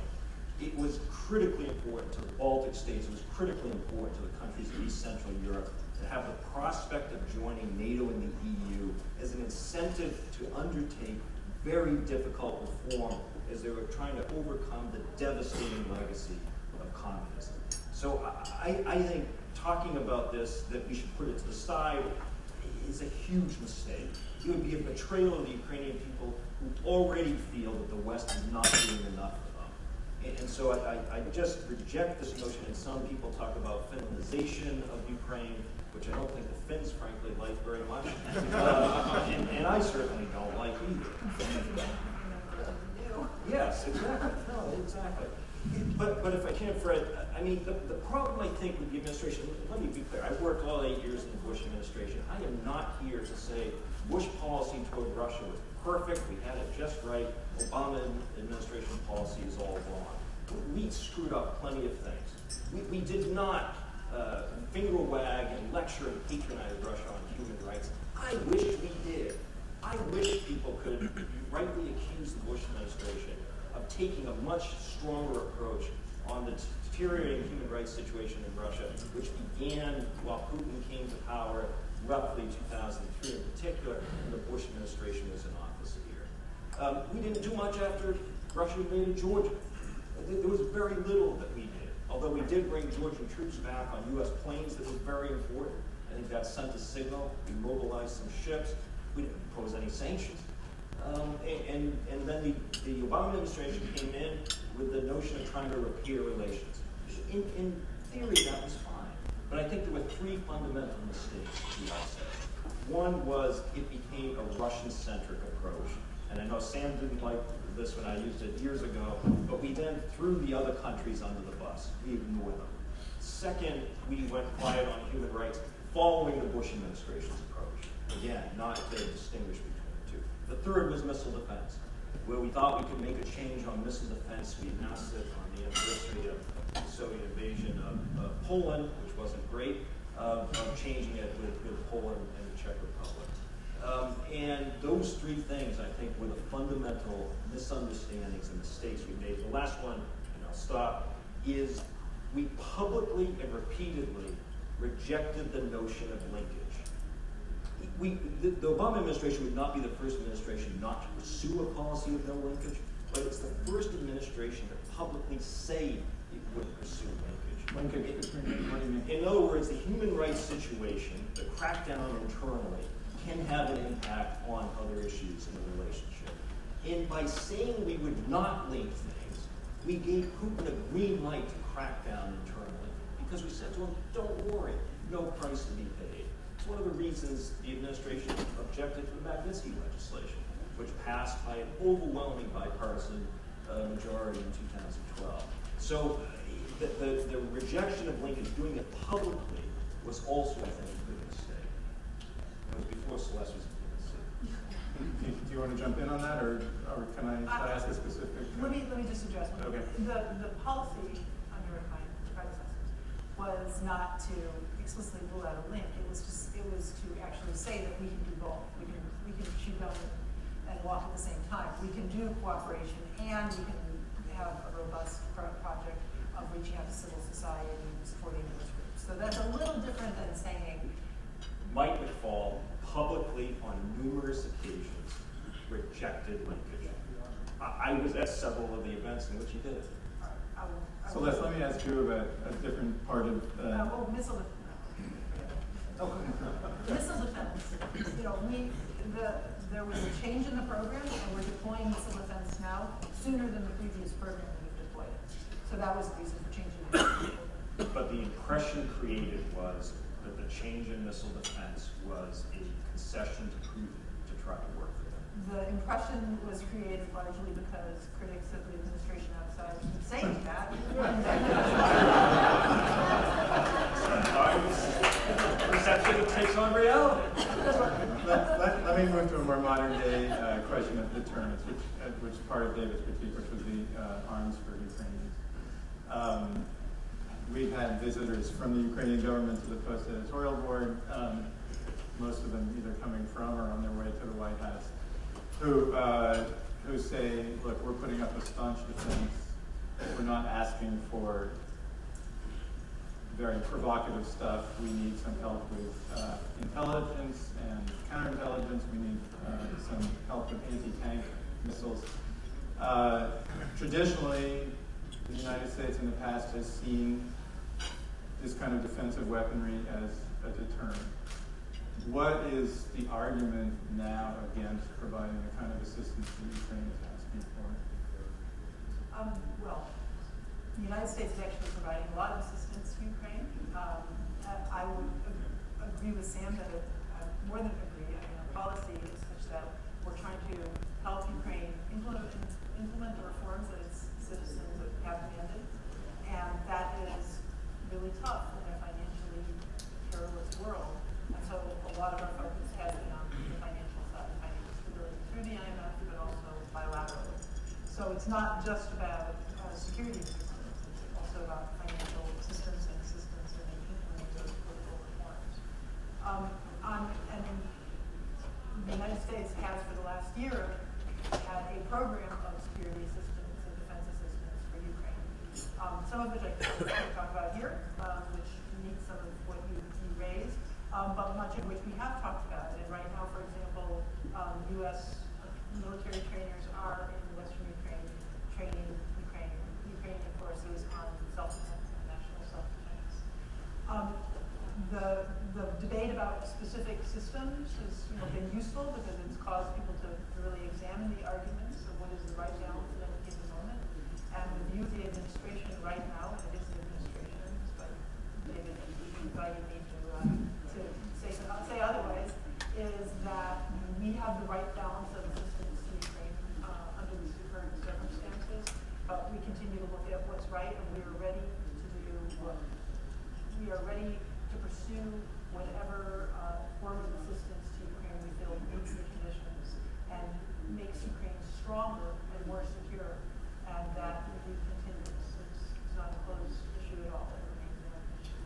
So I guess also without inviting, obviously, to talk about the kernel, but is the analysis, does it include, then it's just based on what your assessment is that would be most helpful to Ukraine, or is there also a component of certain things could be provocative and therefore not worth the assistance they would get? Right now, what is most, we believe, and actually believe Europeans agree, and I gotta believe the Ukrainian government believes, because it's the one that signed the Minsk Agreement. So the best thing right now for Ukraine, in addition to the financial package and economic package reform, and in addition to long-term security systems, to rebuild basically a military that was neglected for over 20 years, and it's going to take some time to rebuild it. Right now, what we need to be focusing our policy and our political support on is implementation of the Minsk Agreement. Because if the Minsk Agreement really were implemented, I won't get to the larger issue of the condominium and negotiation of families, but if read the Minsk Agreement, if it were really implemented by the end of this year, Ukraine would have control over all of the territory of the Donbass again. We would have international monitors verifying the withdrawal of foreign fighters and foreign equipment. We would have legitimately elected local representatives in the Donbass, and then we'd have a path for them tackling the next issue, which is the Crimea issue. So Minsk actually would really serve Ukrainian national interests, and that's why we're focused on that. Let me ask, shift a minute away from U.S. policy, and ask all three of you, just as Russia analysts, to look a little bit at Russia's future. We published an op-ed a couple of weeks ago by Sergei Gurdjieff saying that the United States should be thinking about the post-Putin Russia. He didn't make a prediction about when that would be, but he said Putin has essentially, or the Russian government has essentially stopped thinking about and planning for Russia's future in this kind of crisis mentality. And we hear that there's, obviously there are still liberal Democrats who are pushing for change. We sometimes hear that there's also people from what Russians call the left, who would be worse than Putin or more nationalistic, who are gaining strength in the Donbass and from the Donbass. So maybe starting with you, Sam, what are Putin's prospects, and should we be hoping for change or fearing change?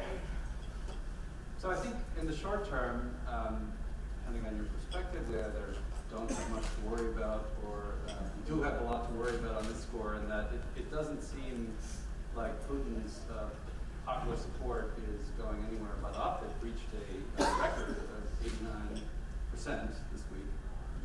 Despite real economic hardship, as Sergei points out in that piece, real wages have gone down, or significantly for the first time in Putin's presidency. But not all of this is about an effective propaganda machine, although there is, of course, a big component of that. Russians, at the end of the day, are sentient beings. They're not robots programmed by their TVs. And I think a lot of the nature of his newfound support is contingent on Russians' perception of external threat, which skyrocketed from the beginning of 2014 compared to the previous year. I mean, in 1 year, the percentage of Russians polled by the Levada Center that considered either military conflicts or tensions with the West to be threats to Russia tripled. And you went from, in November 2013, 18% of Russians considering relations with the United States as hostile, to 82% in September 2014. So clearly, Russians believe that there are significant external threats. And I think that's in a way how Putin has sustained the support despite the ebbing of the growth of the pie, as Celeste mentioned. But I think it's also important in this context to mention that in 2011-2012, when there was also an attempt to whip up anti-Western hysteria on Russian TV, those numbers did not increase in the way they have over the last year and a half. In other words, Russians did not see the U.S. as hostile as they do now in the context of the way the Russian government responded to a protest with sort of blaming it all on Secretary Clinton at the time, and there just wasn't that sort of spike in perception of external threats. So as long as in my view, as long as he can maintain this sort of attitude of the Russians believe they are embattled and that the enemy is at the gates, I think his abilities, will be more of a function of that going forward. And I don't see, at this point, any threat to that, so to speak. I think the Russian government is worried, and I would be in their shoes too, about other aspects of the system. So Putin over the last couple of months has dismissed and then reappointed a number of regional governors, thus moving elections forward. They've moved the Duma elections forward by 3 months in 2016. And I think they are worried that his sort of coattails will not benefit the other elements of the system that Russians will have a chance, at least formally, to be voting for. So the point about the future and what comes next, I think, is that there's as much evidence to suggest that something much worse will come after Putin as there is reassuring evidence to suggest that whatever comes next will be better. So we certainly cannot assume that the future will bring to power the people we like to talk to, as opposed to the people who won't even talk to us at all in Moscow. And I think in that context, there is so much uncertainty, and it's a system that is strong but brittle, right? So when it breaks, it's going to snap. It doesn't make me sleep easy that that's more of a prospect now than it was before the break began. David, do you want to take a crack at that one? I would say if we've learned nothing else from what happened in the Middle East in 2011, we should remember that these regimes look stable until they're not. And I think the numbers that Sam cites are important, but I wouldn't get too fixated on them because I think change, when it comes, is going to come from the elites. It's going to come from the circle. And if you look at the situation Putin has created in Ukraine, it is an absolute mess. He has no idea how to get out of it. He's repelled all of his neighbors. Armenia now, the Russians are saying that the protests there are the result of the West and the United States. And you have Belarus, Lukashenko worried about what Putin might do. Nazarbayev, all of them are nervous about Russia. So again, from a Russian national interest perspective, Putin is not serving those interests. He's isolated the country. The sanctions have been imposed, the diplomatic isolation, although we didn't help by having the Secretary of State travel to Sochi in May, and Putin's visit to Italy and other places is not real isolation in my view. The economic situation is a total mess. And yes, the price of oil has a lot to do with that, the sanctions have a lot to do with that, but it is Putin's failure to diversify the economy, to allow the diversification, modernization of the economy, leaving it dependent on these outside forces. He bears full responsibility that Russia faces right now, all the problems. And I think there is a distinct possibility that there will be a change much sooner than we think. And we shouldn't be hoping for it, we shouldn't be fearing it, we should simply be getting ready for that possibility. As moderator, I get to interject with one of my pet peeves here, which What is... did I say now? We all say it, including my own newspaper. We assume that we can tell with great accuracy what is public opinion inside authoritarian countries. And I don't question that the Levada Center is a very professional operation, and I don't question that Putin's popularity has gone up, propaganda can be successful, all of that is true. But we do it all over the world. We say Xi Jinping is 74% and the Iranian feel this way about, and I just think we have to think, if you are living in Russia today and a stranger calls you on the telephone or knocks on your door and says, how do you feel about Vladimir Putin? Well, they better say, Ivan Ivanovich, you live here. How do you feel about it? I just think we should always keep that a little bit in mind. So that's my answer. Can I just add to that? The other thing that drives me, I agree with you, the other thing that drives me crazy is people say, well, he would have won anyway in a free and fair election. Yeah. As if they hadn't rigged the votes, as if the campaign hadn't been completely rigged, as if real opponents weren't killed. And so that also drives me crazy, where you can't talk about these things that way. The whole point is, yes, they go through these faux elections. Yes, they have a parliament. They pass legislation. to lend the patina of legitimacy to what are incredibly anti-democratic actions. And so we shouldn't fall into this trap of pretending that had they not engaged in those abuses, he would have won anyway. Who knows? The problem, though, is that if we question, these numbers because we don't like what they're telling us, are we going to also question them when they might in the future start telling us things that we like? I think the other issue is that the key thing that you can see, even if in the context of methodology being flawed, is the delta, right, the change. So the fact that those numbers change so dramatically, I don't take it axiomatically that given a credible alternative, Russia would still support Putin to the degree that he is supported, but he exists in a climate without a credible alternative. Yeah. Except, I'll believe the numbers when there isn't an environment of fear. And fear is back. I mean, when you have Boris Nemtsov shot and killed yards from the Kremlin, people are going to get the message if they hadn't already well before. When Vladimir Kara-Murza is most likely poisoned, all of these things add up, and so people are going to get a little afraid to stick their necks out. I know there are a lot of folks who want to ask questions. Did you want to say anything about the future before we are? I would just reinforce one. I would reinforce. I think that this crisis, the real story, in addition to the geopolitical issues, the security issues, European security issues, is going to be this was Russia's last best chance to have a modern continent, and those choices were made in the wrong direction.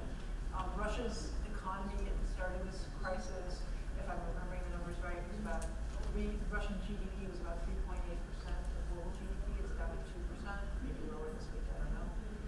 Other countries are modernizing, are encouraging investment, are moving forward.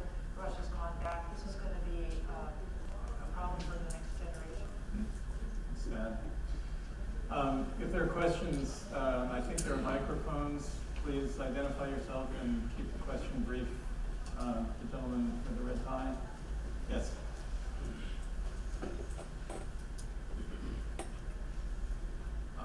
Lauren Hershey, former member of the Department of Justice. Have not heard you utter the word China. So I'd like to elicit from each of you, what is the China factor here for Russia? How do you see it? Tell us. Let's do this one. Go ahead.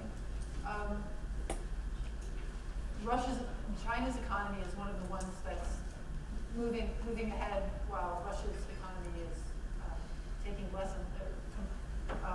contributing to less and less of global GDP. China is clearly a rising power. China actually clearly has problems in terms of governance and human rights and democracy.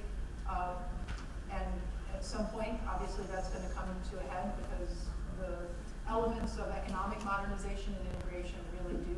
It is a package with political modernization and reform. But meanwhile, the Chinese leadership has been making a lot of good choices about modernization, innovation, and change. In my view, there's a short-term tactical partnership in which China is getting most of what it wants in specific deals, including a natural gas deal that they've been negotiating for 17 years. And in about 2 days, China got the price that it had tried to get for 17 years. China is now also, as far as I understand, renegotiating with Russia about military equipment that Russia hadn't been willing to consider because the Russian defense industry got a little annoyed at Chinese habit of reverse engineering things that they sold. Now that constraint may be lifting.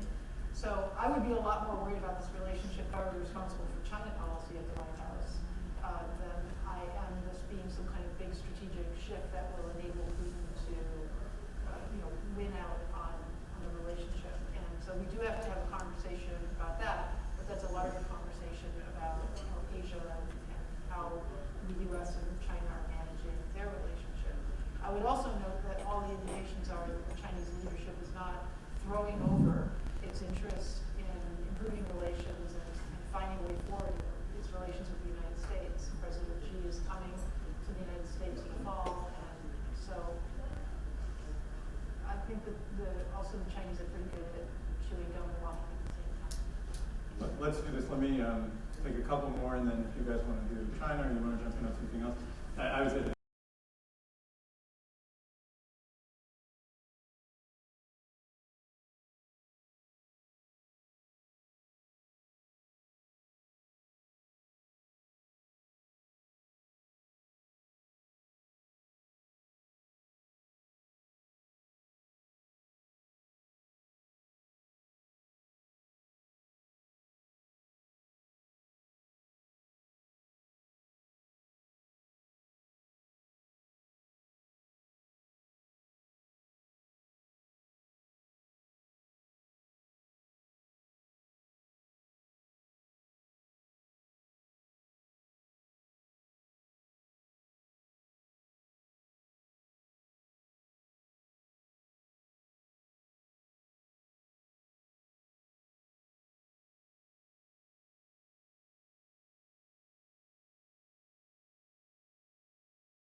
All right, welcome back, everyone.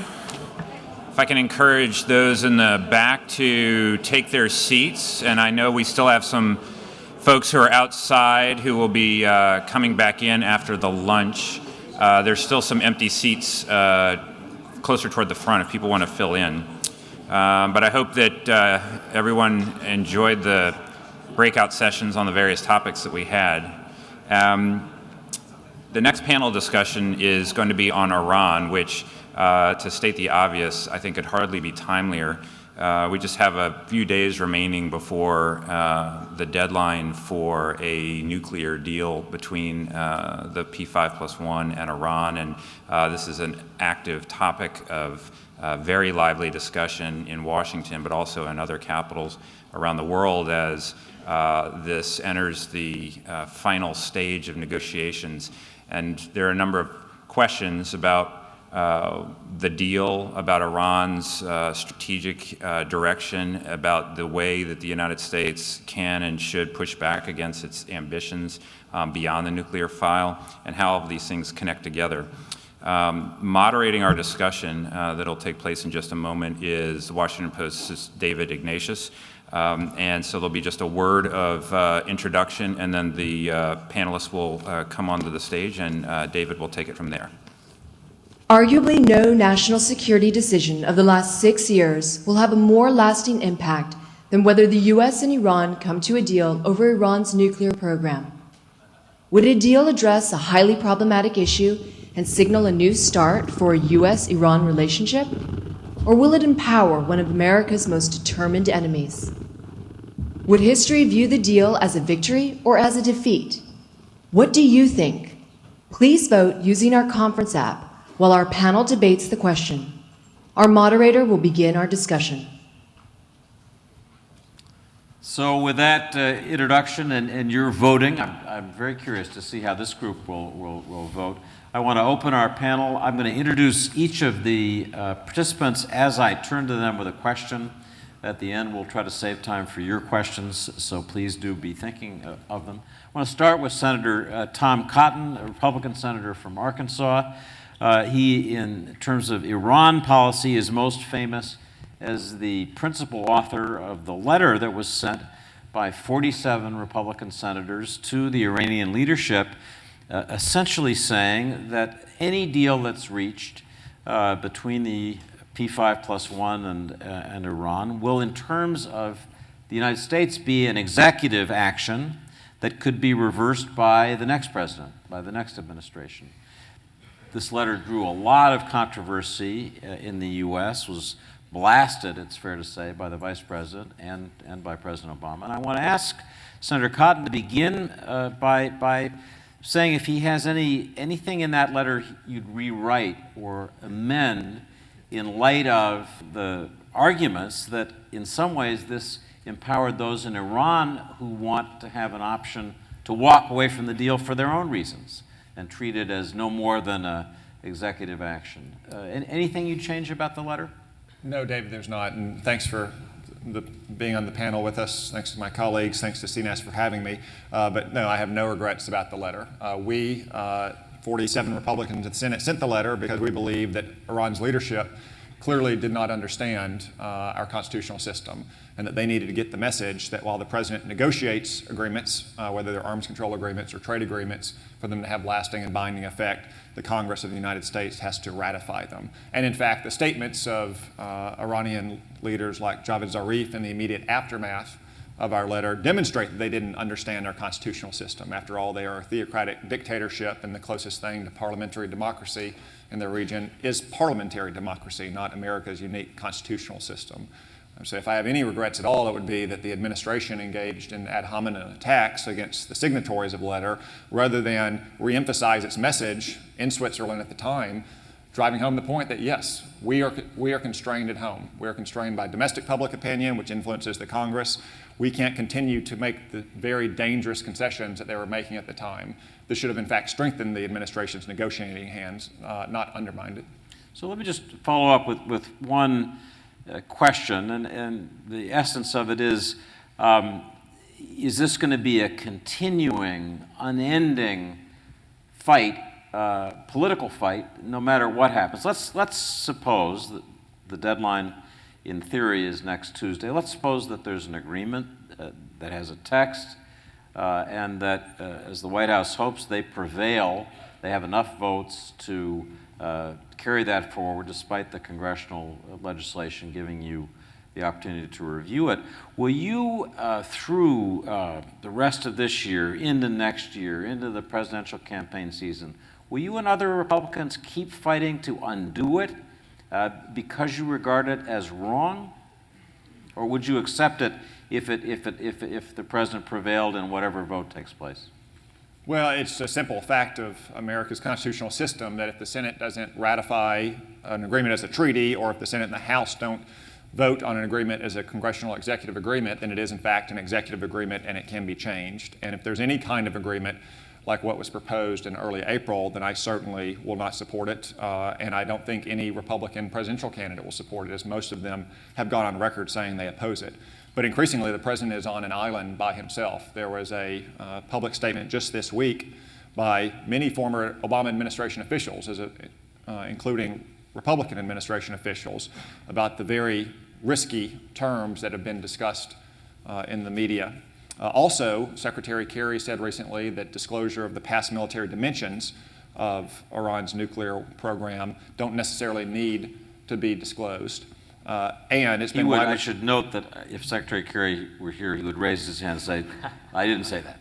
He said that it won't be a deal breaker along the terms that they suggested it would be in early April, and it's been widely reported that it wasn't Republicans in the Congress that forced the Secretary and the State Department to walk that back. It was Democratic senators who were burning up the phone lines to the West Wing and Foggy Bottom. So increasingly, public opinion, which runs about 70% against this kind of agreement, is influencing both parties on Capitol Hill.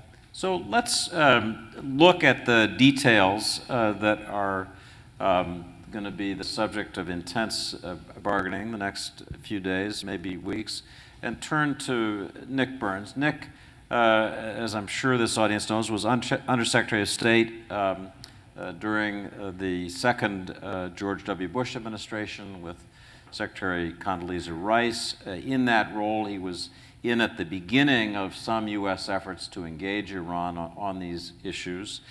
He now is a professor at Harvard Kennedy School. He also is a member of the esteemed Fellowship of Columnists. So we especially like him for that. Nick, I want to ask you to imagine that today you are in Vienna in place of Wendy Sherman, who is in the job that you used to hold, and that you need to frame the end game, the negotiating points for this last crucial part of the process. What would be your framework negotiating points if you were in that situation yourself? Well, thank you, David. And I want to thank my friend Michelle Flournoy and my friend Richard Fontaine for the invitation to be here, and happy to be here with all of these fellow panelists. David, I'd think a couple of things. If I were on the plane with Secretary Kerry flying to Vienna today, because he's en route to Vienna, facing these negotiations with Javad Zarif, I think I'd think a couple of things. First, there should be a bipartisan basis of support, I think, for an agreement if it's going to be a good agreement. Because it was George W. Bush who decided he was not going to go to war with Iran in 2006 and 2007. He wanted to see negotiations. We never got to the table with them. And if we couldn't negotiate, we were going to sanction them and threaten force. And that's essentially the same combination of factors that President Obama, I think, took pretty cleanly from President Bush, took the baton of leadership and ran it forward.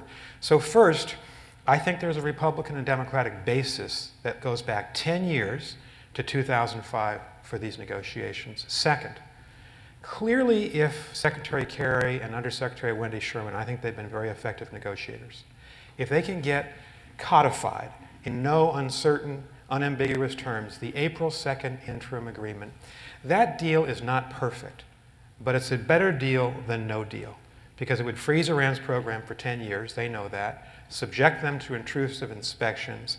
It would extend the breakout time, which is now about 1 or 2 months to Iranian nuclear weapons, to about a year, and then we'd freeze the program for 10 years. So that's a good deal if we can get it.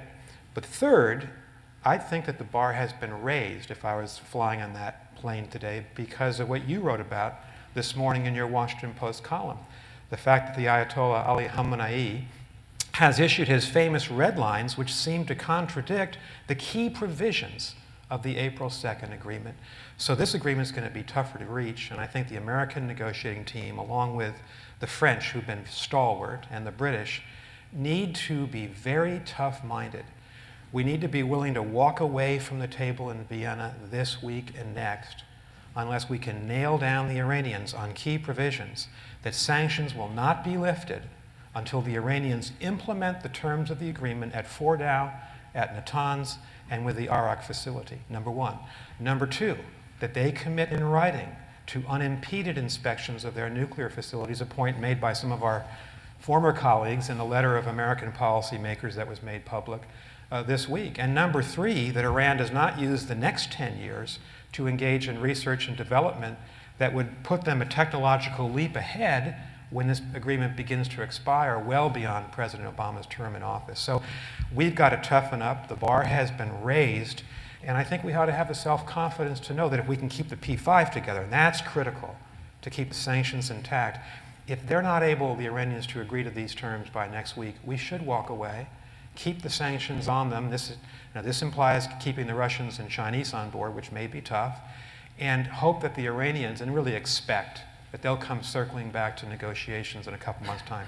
Last point, I'd also think this, that we don't, even if we get the agreement, we should not anticipate a normalization of relations with Iran, not at a time when they are seeking to become a kingpin in the heart of the Sunni world, in Yemen, in Iraq, in Syria, in Lebanon, in Gaza. We've seen a major Iranian push for power against our friends and our partners.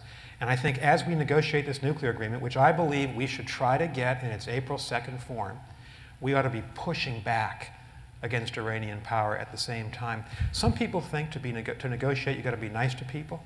Frankly, sometimes if you're negotiating at one table and pushing back vigorously in another place, it might strengthen your ability to negotiate, because they do understand power and they understand self-confidence. And so I think the administration needs to be a little bit more vigorous in pushing back against the Iranians in conventional terms. I don't mean a fight, I mean arming our friends. And going back to the Carter doctrine of the 1970s to remind the Iranians about the Strait of Hormuz. So that's what I think on the airplane. Let's drill down on those issues a little deeper. I want to turn to Michael Singh, who was Senior Director for the Middle East at the NSC from 2005 to 2008, is now Managing Director for the Washington Institute for Near East Affairs, another Washington think tank. You wrote in a publication from the Washington Institute last week, in the nuclear negotiations, Tehran wants to have its cake and eat it too by obtaining sanctions relief while preserving the option to build a nuclear weapon in the future. Pretty clear and emphatic statement from you. Let's imagine that you're on the plane with Secretary Kerry flying to Vienna, and Nick has just laid out his views, and Secretary Kerry turns to you and says, Michael, is what Ayatollah Khamenei just did with his red lines statement, is that a bargaining ploy? Is that an attempt to get leverage on us? Or does he really mean it? Are those really his red lines? You've watched Iran for a long time. How would you answer that? And how would you try to, in your own negotiating points, avoid this problem of letting them have their cake and eat it too? Sure, and let me also start by saying thank you to CNAS. I have tremendous respect for Michelle and for Richard and for all the fellows here, and I think that CNAS has really built just an amazing resource for national security decision makers, and I really applaud what they've done and congratulate them on the conference. On this question of how should we interpret the Supreme Leader's comments, it's always hard to interpret the Supreme Leader's comments. But I will sort of step back and say, we talk a lot about this deal or what. This is a question you get a lot if you're talking about Iran. I think we need to reframe the question as this deal for what? Remember, what is it that we are trying to achieve? What is it that Iran might be trying to achieve? What we, I think, are trying to achieve is to advance our interests in nonproliferation, our interest in regional stability in the Middle East. And there has been a judgment for some time, when Nick and I were working on this, and I think continuing into the Obama administration, that meant denying Iran a nuclear weapons capability, because the capability itself was destabilizing, was a threat, and so forth.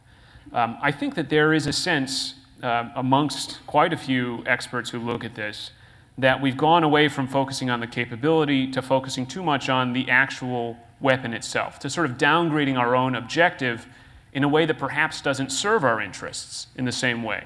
And I think that's reflected in some of the things which have come out recently about these negotiations, including some of those expressions of concern which Nick referred to. In terms of what is Iran looking for, I phrased it the way you said, David. I think that what Iran wants is to be free of sanctions, but to maintain its nuclear weapons capability, to preserve that option. And from Iran's point of view, there are probably a couple different ways to do that. One might be through this deal, through a deal. One might be through simply dragging out the process in hopes that the sanctions sort of erode or the diplomatic consensus in the P5+1 can be broken, and that they can somehow slip the noose of the sanctions without having to actually sign any deal with the United States. And I think when we look at the Supreme Leader's comments, we have to sort of bear in mind both of those possibilities. It may be that the Supreme Leader ultimately doesn't want a deal, that he thinks that the best thing for him to do is to sort of drag the process out, but ultimately not sign, because to sign would be to compromise that pillar of the regime, which is anti-Americanism, whereas to defy the United States, to stand up to the United States, might be to reinforce the regime. To agree to an accord might be to open up Iran's economy to foreign trade and investment in a way which, for a relatively closed regime, could be dangerous. And so maybe defying an agreement is a way to do that. Or it could be that these are negotiating tactics, that setting maximalist red lines, as we've seen the Supreme Leader do in the past, sort of setting boundaries for his negotiators, which then his negotiators come to the table and say, well, look, our hands are tied, you got to work with us here, is just a way to get a better deal at the end of the road. One thing we've seen the Iranians do, and another piece I wrote, David, was talking about the different tactics the Iranians have employed to get, from their perspective, the best terms, is to negotiate a trade-off, like they did getting to sort of the April 2nd accord, but then when they come back to the table, sort of basically disavow that trade-off, to try to pocket our side of the concession while disavowing their side of the concession. You know, I've heard from some of our folks on the team that you spend the first few weeks of these rounds sort of getting back to where you were when you last convened. And I think that may be an element of it here. But the point is, our negotiators don't know ultimately what the Supreme Leader thinks because they can't talk to him. We're talking to really one narrow slice of the Iranian sort of political sort of ecosystem. And we don't know what the Supreme Leader thinks, and all they can do, therefore, is try their best to interpret and, more importantly, stand up for what we need at the negotiating table and make sure that we get a good deal from our perspective, as Nick was saying. Just a quick follow-up, and I'll stick with you on this.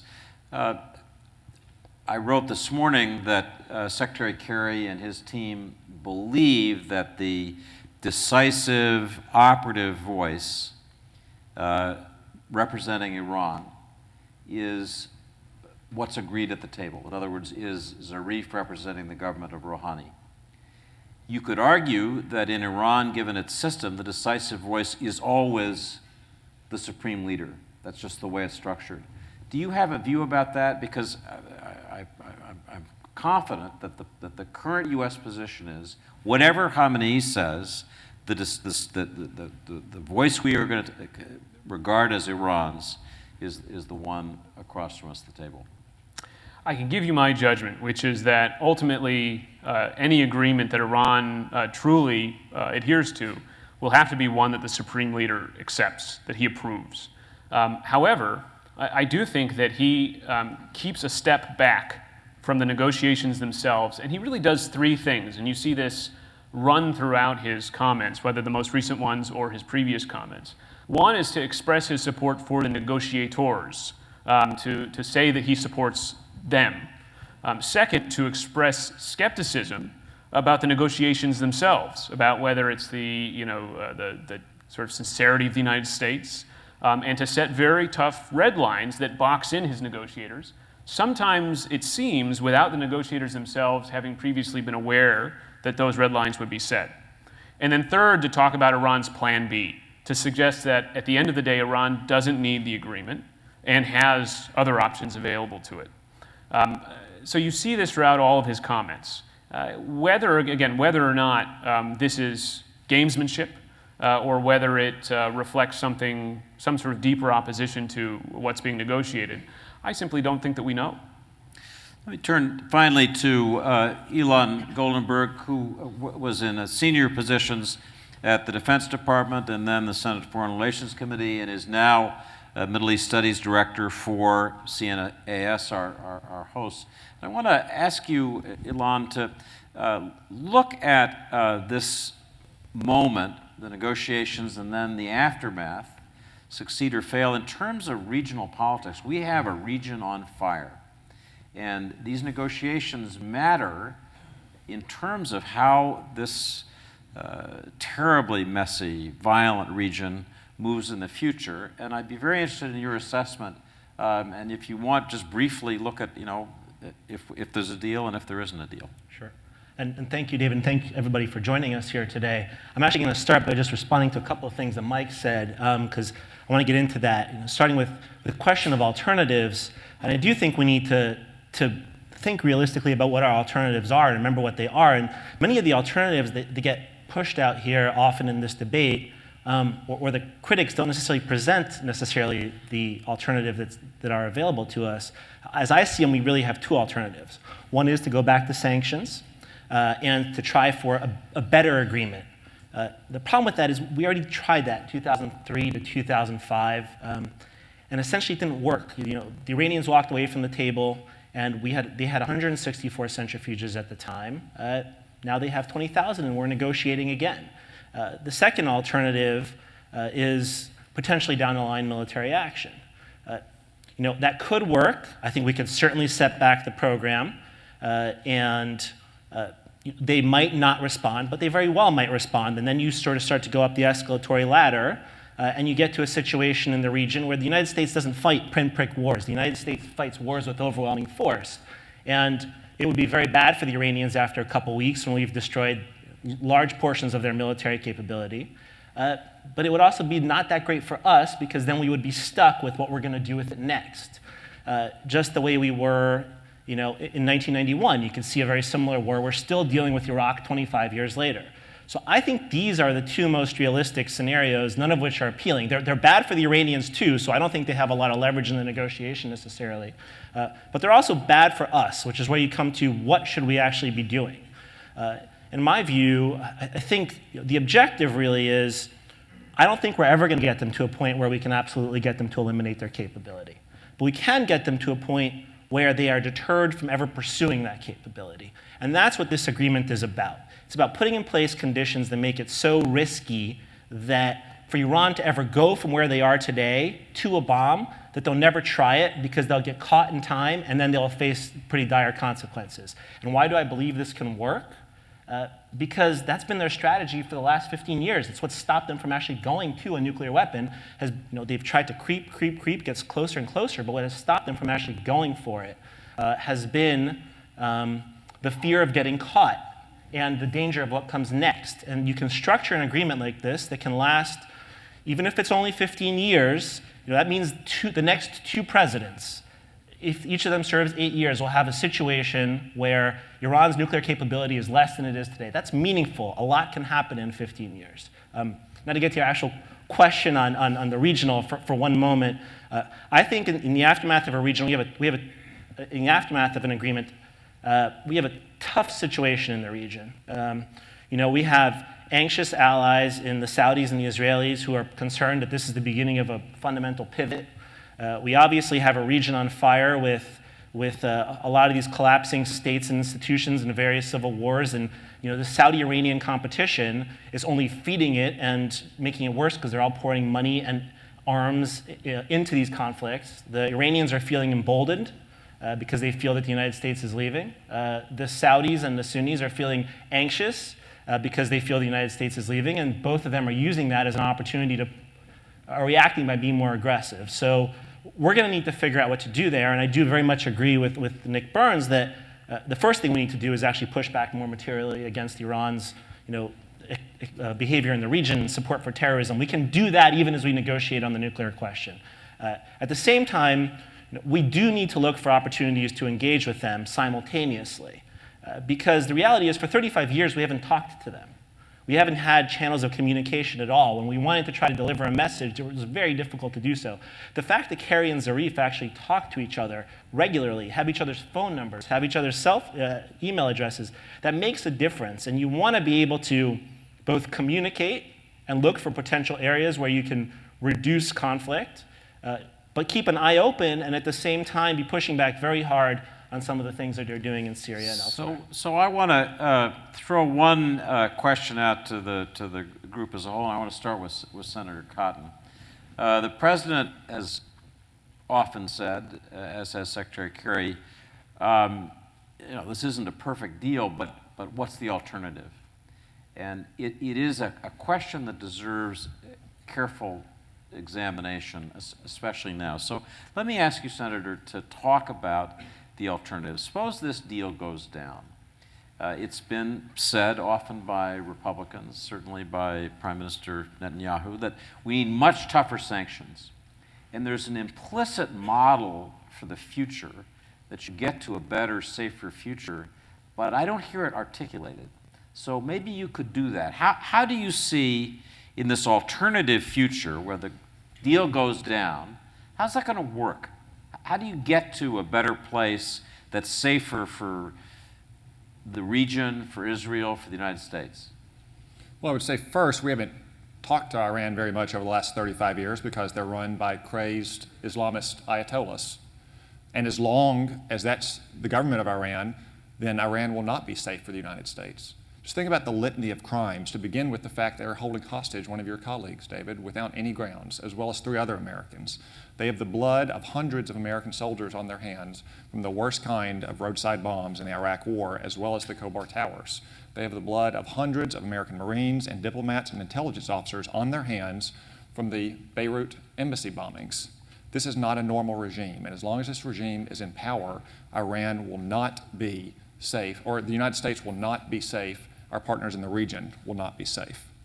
What is the alternative? The alternative is what Prime Minister Netanyahu said in front of the joint session of Congress, or what former Ambassador Michael Oren has been saying. It is a better deal. We walk away from the table, as Nick said. Come back and negotiate, Iran, when you're ready to meet our objectives, which is you dismantle your nuclear program, and we will begin to dismantle sanctions. We have the leverage on our side.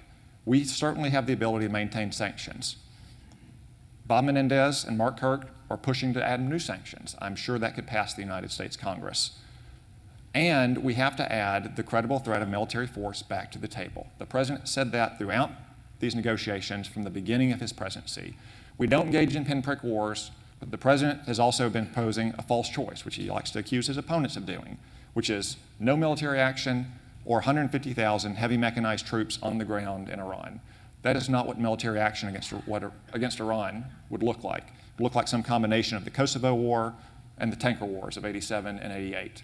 We would destroy their nuclear facilities, their command and control facilities, their air defenses, their coastal defenses, perhaps some other targets like refineries, and say, this is not going to you're not going to be allowed to have nuclear weapons. Let me let others get in on this. I turn to Michael in a minute. I just want to ask Nick.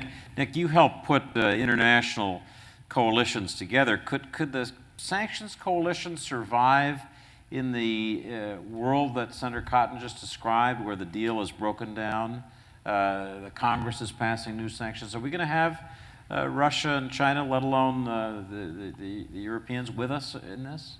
I think that's the biggest problem in the negotiations for Secretary Kerry and for Wendy Sherman, President Obama, and that is, where's our leverage? Our leverage does not just come from American power, the threat of American military force, or the fact that we've sanctioned them for 35 years.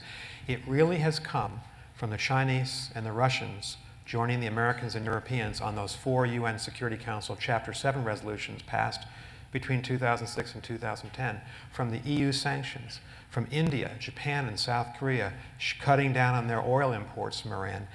And the way I see this as a former negotiator is, you've got imperfect choices here. The April 2nd interim deal, which I support, and if the Secretary Kerry can get that, I will support this agreement. It's highly imperfect. What unfortunately we give away a little bit, or we concede, is the fact that while we'll freeze Iran's program, its civil nuclear apparatus will be intact 10 years from now. So we have to concede that. But what we get is a frozen program, and especially this breakout time that's been extended to a year. The problem I have as a negotiator is, if you look at the alternative, which is a no-deal scenario, I'm not sure we maintain our leverage. I worry that the Chinese and Russians would break the consensus on sanctions. Some of the Europeans, members of the EU, I can think of Greece and Cyprus and Bulgaria and Hungary, would want to begin to trade with Iran. I know the Indians would. I suspect the East Asian major economies would as well. So what you get in a no-deal option is an unfettered Iran. The sanctions regime dissolves, our leverage melts away, the Iranians can experiment with IR 4, 5, 6, 7, 8, advanced centrifuges. They can master that process, and there'll be no effective international sanctions or inspections. I think the April 2nd deal is preferable for American national security interests. And one more point. We haven't talked to him in 35 years. I became an American diplomat in 1982, and nobody in my generation was able to travel or talk to the Iranians. They are an extremely difficult and dangerous regime, and yet we're almost always better off having some level of communications with those regimes. Yitzhak Rabin said, you don't negotiate with your best friends, you negotiate with very unsavory enemies. This is a very unsavory enemy, but I think the President and Secretary Kerry have done a good thing in putting us back into contact with this regime so that we can outflank them and eventually contain them. Michael? So I slightly disagree with Nick on this point about the sanctions, insofar as it's important to bear in mind that we may have no deal by June 30th or July 9th or whatever your date is, not because of domestic disagreements here over the substance, but because of Iran's supreme leader. And so clearly we need to have some alternative to a deal, and I don't think that the sanctions are about to unravel. I actually sense that in Europe there's still strong support for the sanctions. And I do think that actually the Russians and Chinese have a strong interest in staying within this general framework. And I think, therefore, even the Russians and Chinese would probably stick with the P5+1, both the diplomacy and the sanctions.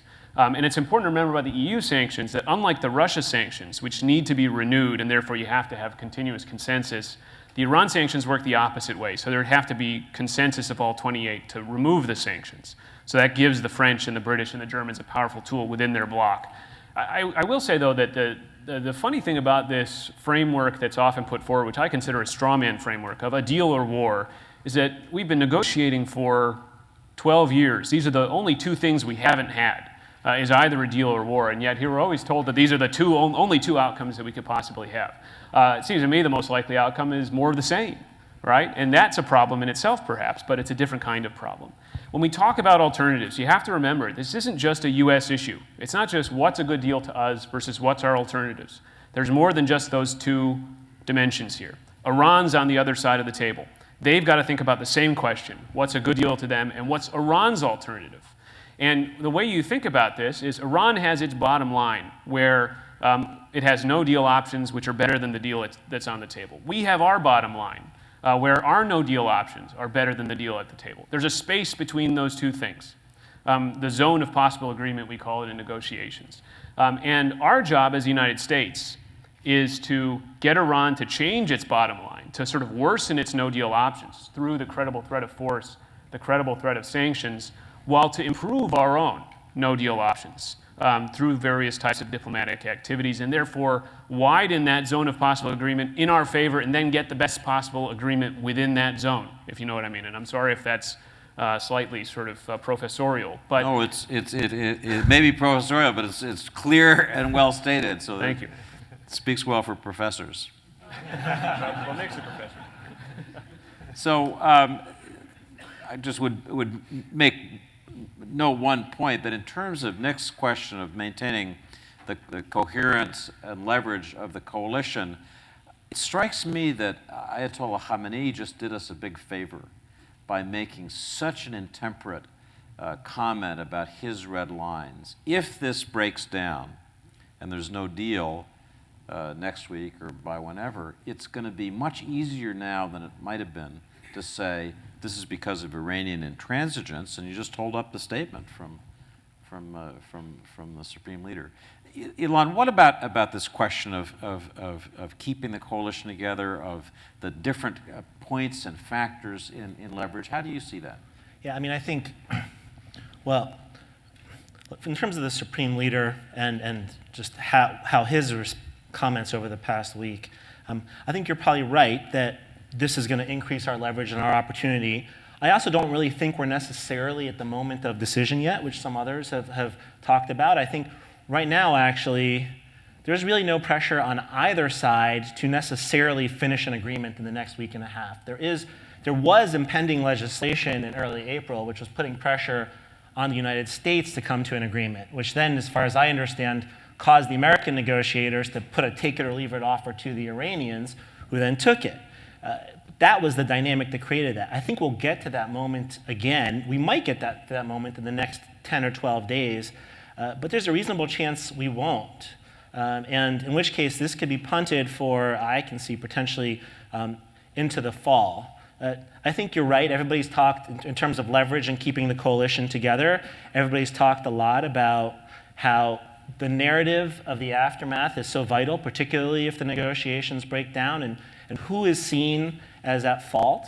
And we need to be doing everything we can to keep that coalition together and be seen as the ones who are reasonable. And Zarif is actually very effective at doing that. Khamenei undermines Zarif, but Zarif does a really nice job in the international community, which hurts us and I think undermines us. It's a brilliant negotiating tactic on his part in presenting that. But one other thing that I think is very important is keeping coalition together in the aftermath of an agreement matters too. And this is where the folks thought, we have this question about, will snapback sanctions be effective? There's what you negotiate in the agreement, and there's what you do after the agreement. And I think after the agreement, let's say we have one, I think we'd all hope that there's a snapback mechanism there that we'll work with the Russians and Chinese where the Russians somehow give up their veto. But I'm concerned about this, and it's not necessarily, it's a major pressure point. There's a lot we can do. The administration should start by internally deliberating on what does it consider different levels of violations, and what kind of sanctions would it reimpose. It should then go to Congress, and it should say to Congress, let's work together on this and pass a piece of legislation that does that. It should take these metrics and go talk to the Israelis about it, go talk to the Europeans about it, go talk to the Japanese, the Indians, and others. An intensive diplomatic effort that essentially, snapback or no snapback, technically through the deal negotiated with the Iranians, creates a clear message for the Iranians that sanctions will be coming back if you violate. And that's very important because it'll deter Iran from actually violating the agreement. And I would say that, going back, David, to your initial question at the beginning to Senator Cotton, I suggest this to both my Republican and Democratic colleagues who support and oppose the agreement. I think if there is an agreement, and we will have a serious debate on what the merits of the agreement and the aftermath here in Washington. Once that ends, there is an interest for all of us as Americans to try to make the agreement the best agreement possible, as strong as possible. And one option is to pass legislation that actually strengthens the deal through these types of steps. Republicans don't, and opponents of the agreement don't have to say we support the deal. They can absolutely say this is a terrible mistake, but given that we're stuck with it right now, let's make it stronger and better through these external mechanisms. And those who support the agreement can say, we support the deal and we want to make it stronger. So I think there are options here with the coalition that we can be using, and also to build that bipartisan consensus that will be so important to implement this agreement over the next 10 or 15 years. I'm tempted to say we should send it to the Supreme Court, but so I have one more question for me, and then I'm going to go to the audience, I promise. And it's a political question, so I'm going to ask Senator Cotton. Do you think that politics is an operative factor in Iran? By that I mean, do you think that the Supreme Leader has to worry about public reaction if this deal collapses?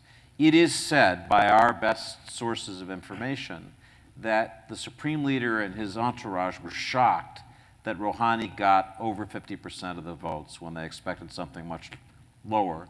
And they had to essentially to accede to that because that was where the public was.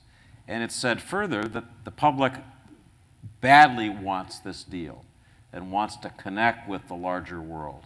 So what do you think? You're a politician. Is politics in play here? And if it is, how do we speak to that so that the pressure on the hardliners is greater, the people who are more on the moderate side, if you think there is such a difference in Iran, have a greater voice and prevail over time? Well, I think the Supreme Leader has to think about politics in the sense of threats to his regime. I mean, any tyrant has to take into account public opinion. But no, I don't think that public opinion is going to influence his thinking on this deal because he views nuclear weapons as critical to his regime's survival. He sees what happened in Libya. Muammar Gaddafi gave up his nuclear weapons, and 8 years later, the United States helped eliminate him from power. Ukraine gave up its nuclear weapons in return for a guarantee that their territory would be held whole. If they had nuclear weapons on their soil right now, they probably wouldn't have Russian troops on their soil right now. We had a chance to support the people of Iran in 2009, and because the administration policy was to seek this grand rapprochement with Iran, we stood by silently. I mean, you can understand why people throughout the region, or Sunnis throughout the region, think that we have made a shift in our policies and we're now supporting the Shia on the great Sunni-Shia divide. If you look at the difference between what we did with the Green Revolution in Tehran versus what we did with Hosni Mubarak, or for that matter, Muammar Gaddafi, or what we're doing in Syria. So I think that he has to worry about politics in the sense of an oppressed people, where he has a terrible record on human rights in addition to sponsoring terrorism outside the country. But I don't think he's going to worry about public opinion in the way that the President of the United States and the United States Congress thinks about public opinion when they're making foreign policy. So let me turn to the audience. I see a hand go up immediately, so I'm going to call on you. I see another hand there. Let's start with those two. Yes, sir. Yes, sir. My name is Kambi Bhatt. I'm with the Pakistani Spectator. And my question is to three gentlemen in the middle. Why shouldn't Iran has bomb when Pakistan has more than 100? India has more than 100. Israel has more than 100. Saudi Arabia is getting ready-made bomb from Pakistan. If I'm Iranian leader, I don't know how much you know history about that part of the world. I was very young. Zulfikar Ali Bhutto, then Prime Minister, said if we have to eat grass, we would eat grass, but we must have bomb. If I'm Iranian leader, I would say the same thing. Okay. And my second question, very related. So we're going to hold, because we have so little time, one question for each questioner. Let's ask our panelists why it's a fair question. In a world where nuclear weapons exist, aren't the Iranians being rational, Senator, in wanting to have nuclear threshold capability? Yes, it's in the DNA of the Islamic Revolution to foment terrorism throughout the world and revolution and to confront the United States. I'm sure they would like to have nuclear weapons. That's why it's so essential that we not let them have nuclear weapons. We don't worry that countries like Japan or Germany are nuclear threshold states because they are rational, liberal, democratic, capitalist societies. We worry because Iran is run by crazy ayatollahs. Nick? I think the problem that we have, and Sorry, Senator, excuse me. Any country in the history of Iran. I don't know how much you know about history. I used to work for Republican National Committee. I know plenty about history. I'm not insulting Republican intelligence because I'm a Republican. I'm asking you a very simple question. You guys are pumping against Iran. Who would benefit, Saudi Arabia or we who pay our tax dollar and give our blood? Thank you. I know plenty about history, including the history that Iran has the blood of over 500 American soldiers on their hands in Iraq. And when that regime falls, it will be a happy day for this country and for the world. So, yeah, I think the complicating factor for the President and Secretary Kerry is that we're negotiating with two Iranian governments.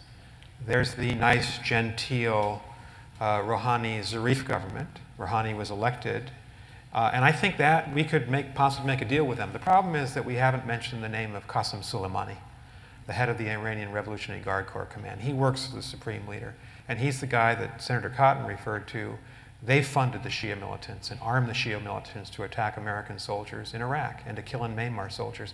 And they're the ones wreaking havoc in the Sunni world. And I think if you're John Kerry, Secretary Kerry, you've really got to make sure that when you get the agreement, if you get it, with Javad Zarif, it is so clear and unambiguous as to what Iran must do that the other government in Tehran has to live with it. So I just want to ask, that's complicated. I want to ask Senator Cotton something I've been thinking about since this panel was framed. In the world that you were describing, if the deal doesn't happen, and let's assume that there are greater U.S. sanctions, there's more pressure, isn't the likely outcome of that going to be that the hardliners, the Revolutionary Guard Corps, the people around Khamenei will become stronger relative to the Rouhanis and the Zarifs than they are now? That's certainly what happened in Iraq in the long period of American sanctions. The worst people in Iraq got stronger and the situation descended. Why wouldn't that happen here? And would that really be in America's interest? Well, I would say there's very little but hardliners among the key decision makers in Tehran. It's been, primarily, maybe exclusively Ayatollah Khamenei, but also Qasem Soleimani. Hassan Rouhani as a public face, but especially Javad Zarif as nothing but a mouthpiece for theocratic dictators. He may come to the West and flatter and impress Westerners, but in the end, he's not a policymaker, he's not a decision maker. He is trying to achieve Khamenei's goal, which is regional hegemony, driving the United States down to the Middle East, and ultimately obtaining nuclear weapons so they can continue to foment Islamic revolution. Michael. I would say, just to follow on that response, David, I think we have to be very careful about trying to predict the internal course of events in Iran, or somehow making an attempt to affect the internal course of events in Iran part of our nuclear negotiation strategy, in the sense that I worry that following a nuclear deal, because it'll be negotiated by Javad Zarif and Hassan Rouhani and their sort of pragmatic faction, that there may be then a pushback by the hardliners and maybe even by the supreme leader to ensure that this faction doesn't sort of become ascendant. And you may see the more hardline faction, the Qasem Soleimanis and the MOISs in Iran, suddenly given a little bit more rein by the supreme leader in sort of compensation for this deal. And you may see a spike in Iranian misbehavior in the region. I think we really need to be prepared for that. We really need to be thinking about that day after question, and I'm not sure it's going to be all positive. And I will say that I think it's important to remember that in response to the sort of original question, non-proliferation has for a long time been seen as a core American interest. And in a sense, the answer is contained in the question itself, because we worry that if Iran gets nuclear weapons, that's not the end of the story. Or if Iran gets a nuclear weapons capability, that's not the end of the story. Because other countries will be prompted, will feel an incentive to match that capability. And so it's not just one, it becomes a pair or a group of new nuclear weapons capable states. And that's incredibly problematic for American national security. Quickly, and then I want to collect a couple questions quickly, Ilan, and then yes, you sir, and then I see a hand over there, and I'll try to collect another couple. One quick point, which is, the Iranian regime is clearly a nasty regime. There's no question about it. We certainly can't bank on this agreement changing that. But let's just remember that during the Cold War, we negotiated with the Soviet Union, which was sponsoring proxy wars, which killed thousands of Americans at the time, was trying to subvert many of our allies. And why did we negotiate them and cut arms control agreements with them? Even our most conservative and liberal presidents did this.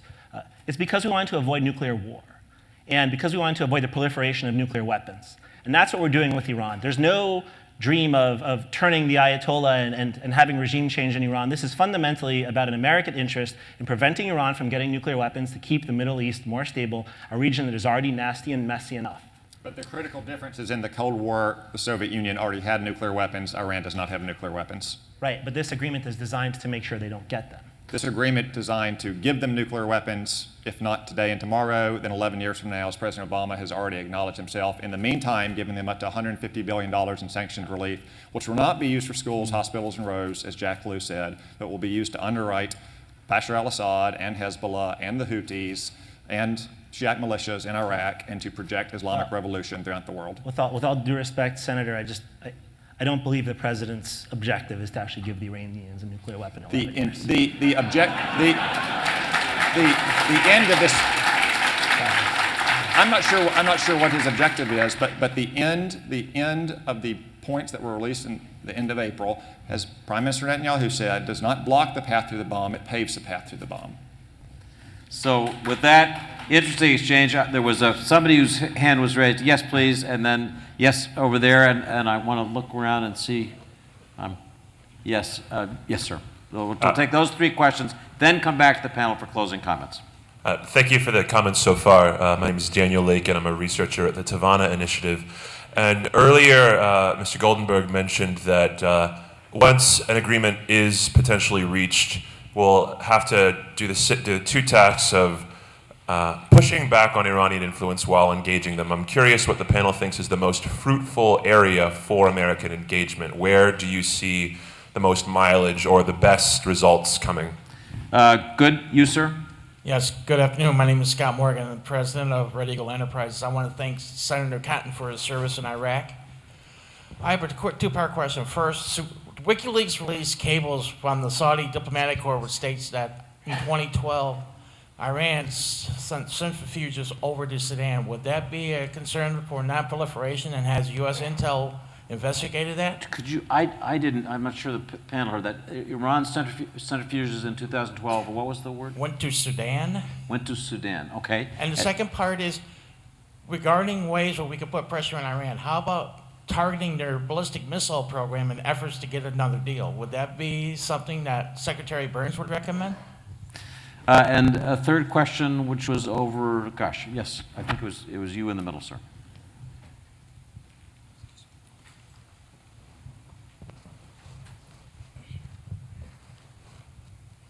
Good afternoon, everybody. My name is Farouk Azawi, graduate student at the Middlebury Institute of International Studies, and this is a question for the panel. So just, do you think if the deal is signed and sanctions begin to be removed, and the people of Iran will begin to see the benefits of Iran complying with the international community, that this would push the people, the majority of the people, to pressure the hardliners to work more with the international community? Good. Those are three questions. I'll just summarize. The first was about what to do in terms of pushing back or engaging in this future. It's a question about targeting ballistic missiles. I thought was the salient point there. It's an interesting issue. And then finally, if the deal is signed, as the gentleman said, what next? Let's perhaps go in reverse order. We'll start with Elon and end with Senator Cotton. Sure. Well, maybe I'll try the where do we engage and where do we push back, just to give an example of each. I think where we possibly have areas for engagement are areas that are not politically sensitive and areas where our interests are more aligned and areas that stay out of the toughest questions in the region, but just try to build at least a little bit of a relationship. I think maybe the best example is naval cooperation on some areas, specifically trying to deconflict around the Gulf. To make sure that our ships and Iranian ships don't inadvertently get into some kind of a conflict that then escalates. On the pushback, I would argue for a lot more that we could be doing with our partners, especially in the special operations side, some specific targeted operations against the Iranians in some of these places. We don't have to be doing a lot, and we don't need to be doing the types of things that will escalate into a major conflict, but various operations that are really intended to send the Iranians a couple of signals. One, you're running into trouble with the United States if you keep going in this direction. And two, also the other objective is to try to embarrass Iran and expose to the world the types of nasty things that they're actually doing, which then puts them on their back heels. So those are some of the things I'd recommend in the region. Michael.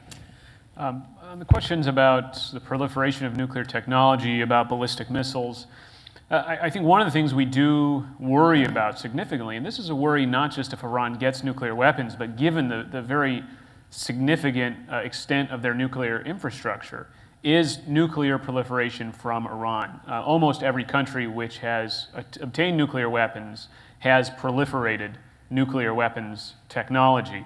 And so this is going to have to be one of those things that, deal or no, frankly, the United States pays very close attention to with our allies to make sure you don't suddenly have a leakage of nuclear technology outside of Iran, not just to states, but potentially to non-state actors. Remember, the real nightmare for our security is a non-state actor, a terrorist group, possessing nuclear technology.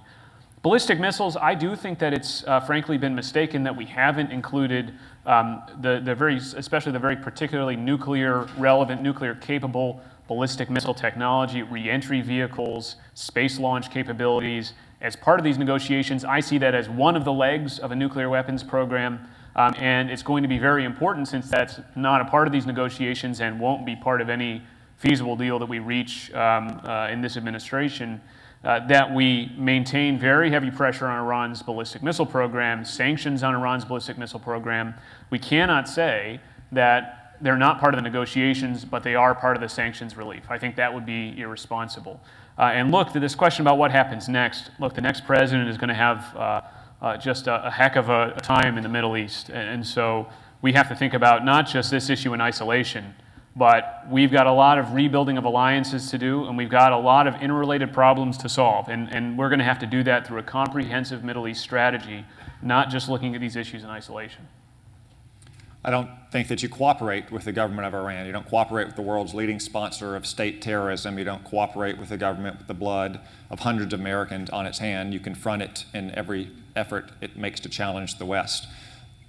For example, in the Gulf or in the Strait of Hormuz, whatever tensions exist because of Iran's activities. Throughout the region, much of the chaos we have seen is driven by Iran in Syria and in Lebanon and in Yemen, and now increasingly in Iraq as well. Ballistic missiles should not have been excluded from the negotiations. Iran has all the missiles it needs to reach its near neighbors, friend or foe at the current moment. The reason they want ballistic missiles is so they can strike the United States not with conventional warheads, but with a nuclear warhead. That's why they should have been part of the negotiations from the very beginning, if we were going to start negotiations to begin with. But I don't think that we should cooperate with Iran. We should confront them. And the ultimate policy of the United States government should be regime change in Iran. We should have stood with the Iranian people in 2009. We should stand with them again when they inevitably rise up against a totalitarian dictatorship. Nick Burns, you have the last word. So I think we Americans are going to be engaged in a long-term struggle with Iran to prevent them from becoming the strongest power in the Middle East. And the American objective should be to prevent that first. Second, we're on a 10-year continuum. It was President Bush who started the negotiating effort. And President Obama, I think, has been skillful in getting us this far. I think we ought to be patient, see what Secretary Kerry can produce in the next week or two. It doesn't matter about the limit of June 30th. I've never believed we should have imposed our own limit in these negotiations. If he can get a good deal, and if we can freeze the program for 10 years, we're far better off than going into a world where Iran can drive forward on a scientific basis on its nuclear experimentation, its civil nuclear process, and where we won't have the eyes on Iran to be able to know what they're doing. That is the real deal. The alternative here is not confronting them and regime change. I profoundly disagree with that. The alternative is, do we go ahead with this careful course where Russia, China, Britain, France, the United States are willing to sanction them, and we are willing to back up the threat of sanctions with the use of military force, but we have a chance at a diplomatic agreement. We should exhaust diplomacy, and we should learn some of the lessons since 9/11 before we turn to war. I'm for using the threat of force, and actually using force if we have to, if Iran backs us up, and if Iran looks like it's close to a nuclear weapon, but we're not there right now. So the present administration has us on the right course. If the deal's not there, walk away, keep the P5 intact, sanction them, and hope they come back for another round of negotiations. Once you begin the road, to walk down the road towards war, it's going to lead in all sorts of unintended consequences that may not be in the interests of the United States at this time. So I credit the present administration with what they're doing. I hope they're successful. So I want to thank all the panelists. This was a spirited discussion. People spoke frankly. Moderators like that. And I appreciate the questions. I'm sorry I didn't get to more questions. This is the issue of the moment. It's coming at us in the next days and weeks, and I hope this was helpful to all of you. I know it was to me. Thank you very much.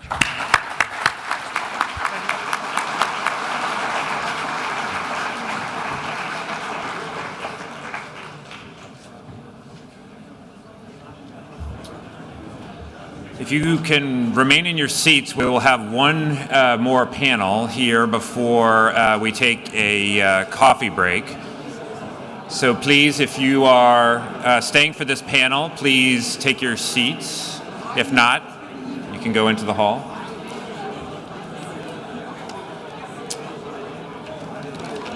Let me thank the panelists from our Iran panel and say a couple of words of introduction for the next one. But I will wait just a moment for everyone to settle.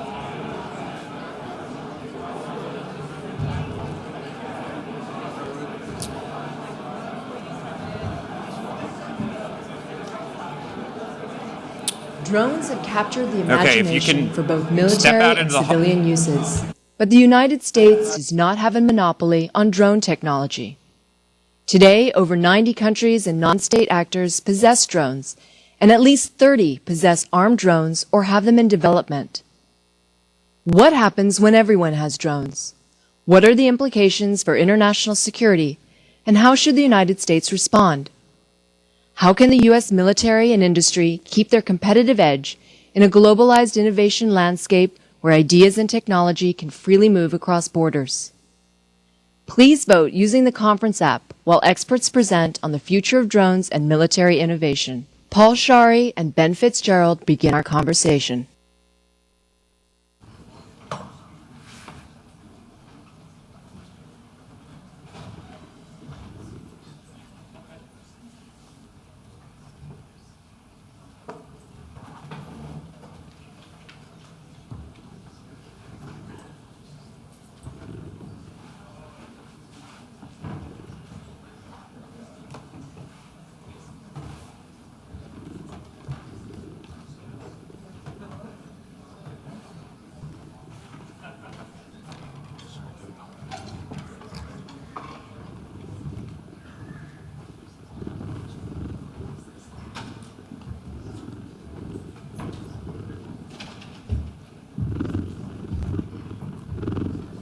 Am I on? Can you turn me on?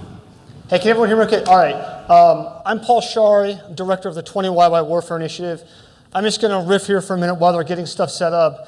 Let me say, first off, the biggest worry at this time of day is that people are getting sleepy, but hats off to the last panel. I don't think that's an issue.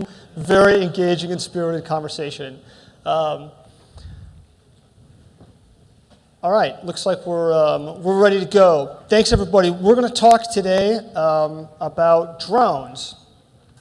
And as the video talked about, we want to start with a very simple question. What happens when everyone has drones? Drones are rapidly proliferating around the globe, from large military drones like Predators and Reapers to small, commercially available hobbyist drones that can be bought online for a few $100s. Now, as these drones proliferate to a variety of actors, they will raise both challenges and opportunities for the United States. What we want to do is walk through those with you and talk about some of these issues. And as we do so, we want to be careful to qualify what we mean by drone. This is a drone. Can people in the back even see this? This is tiny, right? Fits in the palm of your hand. So this is the kind of drone that troops might carry in their rucksacks and use to peer around corners or into any buildings without putting themselves in harm's way. Now this thing looming over my colleague Kelly's head here, this is the type of missile that might be carried on an MQ-9 Reaper drone. So many different kinds of drones. This little guy is not going to carry this missile. So when we talk about drones, we want to be careful to qualify what we're talking about. Now what we're going to talk through today is going to draw upon a number of different interrelated research projects here at CNAS that look at the technology, but also how actors will use the technology, as well as underlying institutional changes within the nature of the defense industry itself and where innovation is occurring. And as we think through these issues, we want to look at drones in an interrelated fashion that draws in many of these different issues. Sometimes when we look at drones, there are many different aspects. Sometimes we think of only one angle of them. There's the whiz-bang factor of the technology, and some of the technology is pretty impressive, and we'll talk through some of that. Then there's where the technology is going. There's a new Terminator movie coming out next week. You may have heard, another one in the series.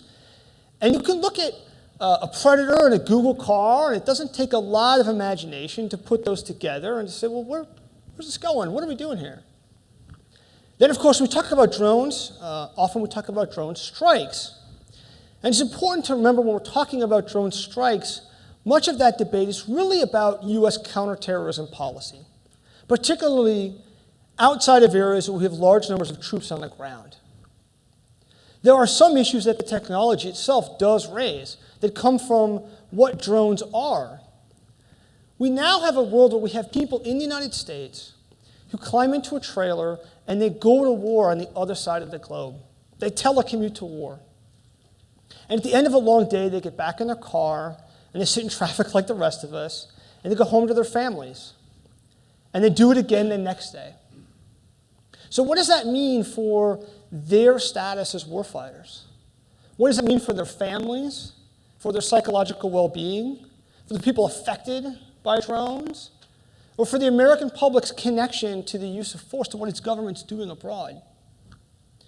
Now, these are challenging issues. We're not able to get into all of them today, But what we want to do is infuse them with the understanding that the United States does not have a monopoly on drones. And that understanding may change how we address the answers to some of these questions, knowing that others already have drones and more are getting them. It's the difference between looking at an early automobile at the turn of the century driving down the road and saying, I can see that, right? That will allow me to go from point A to B faster than a horse.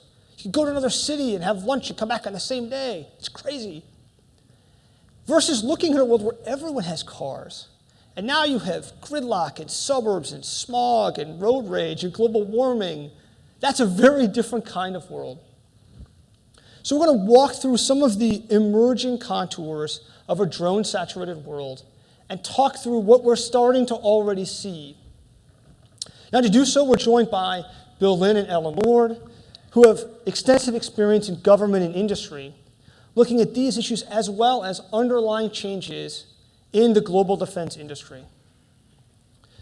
You may have heard in the voiceover, my colleague Ben Fitzgerald was going to be here. I'm happy to say he's not because he just had a new baby, just 2 days old. The baby's doing very well. Mom is doing well. But we do have an impressive assortment of props that we're going to use to talk through things. I want to be clear, these are not product endorsements, but we want to make, we want to make things tangible and real, right? Drones, we're talking about ideas, but drones are real physical objects. And so we want to be able to see things and get a sense of scale. And these things are very different sizes. A US Global Hawk, for example, we couldn't bring in the room today. It has a wingspan roughly the width of a football field. So many different drones can do very different kinds of things. And before I get any further, I do want to say we're also going to rely upon your views. So if you've not done so already, please go into the CNAS app and answer the polling questions. We're going to bring up your answers during the course of the presentation. All right, so let's dive right in. So I said the US does not have a monopoly on drones. These are all of the countries in the world that have drones today. That's the light blue. That's over 90 countries and non-state groups that already have drones today. That includes, in terms of non-state actors, Hamas, Hezbollah, the Islamic State, and Libyan rebel groups. Now, you may look at this and you may say, aha, but those are not all armed drones, and you'd be correct. 30 countries either have or are developing armed drones,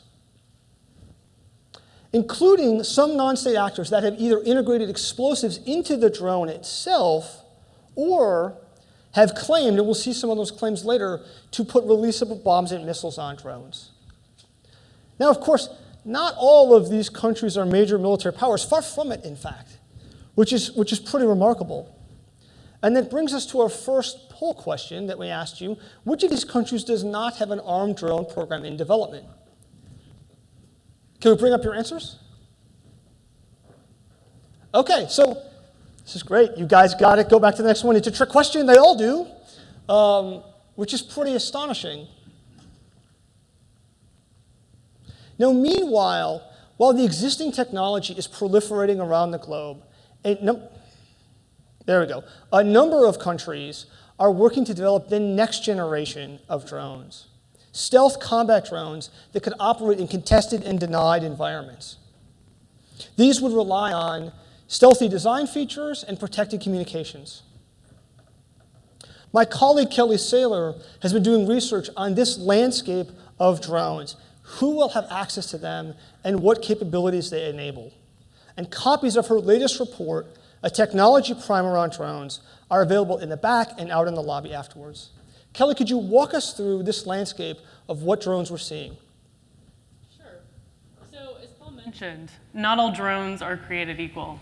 And so when we're talking about drones, we're really talking about a range of systems that are going to fall on a spectrum of technological sophistication and availability, ranging from hobbyist drones that anyone can purchase, all the way up to stealth combat drones that are only going to be available to the most advanced militaries. So starting at the bottom of the pyramid here with hobbyist systems, we have hobbyist systems like this DJI Phantom. And this is a system that is available to anyone with a few $1,000s to spend. You might notice something unusual about this drone in that the rotors have been taken off of it. I think they thought we might get a little carried away and try and fly it around the room. But this gives you a sense of what the drone looks like. These systems have relatively limited payloads. They're only going to be able to carry a few kilograms. They also have limited ranges and flight times. They fly for about 15 minutes or so. They're not going to be able to fly further than a few kilometers. But they are capable of autonomous navigation using GPS and also waypoint navigation. And we're even starting to see more sophisticated forms of navigation come onto the market. So for example, this here is the E-bumper. It's an add-on kit for the Phantom and other hobbyist systems. It just fits right onto the top here. And what it's going to do is give the drone a sense and avoid capability so that it's not going to run into things when it's flying autonomously. So you can fly it indoors. It's not going to hit grandma in the head. You can fly it outside. It won't run into trees or buildings.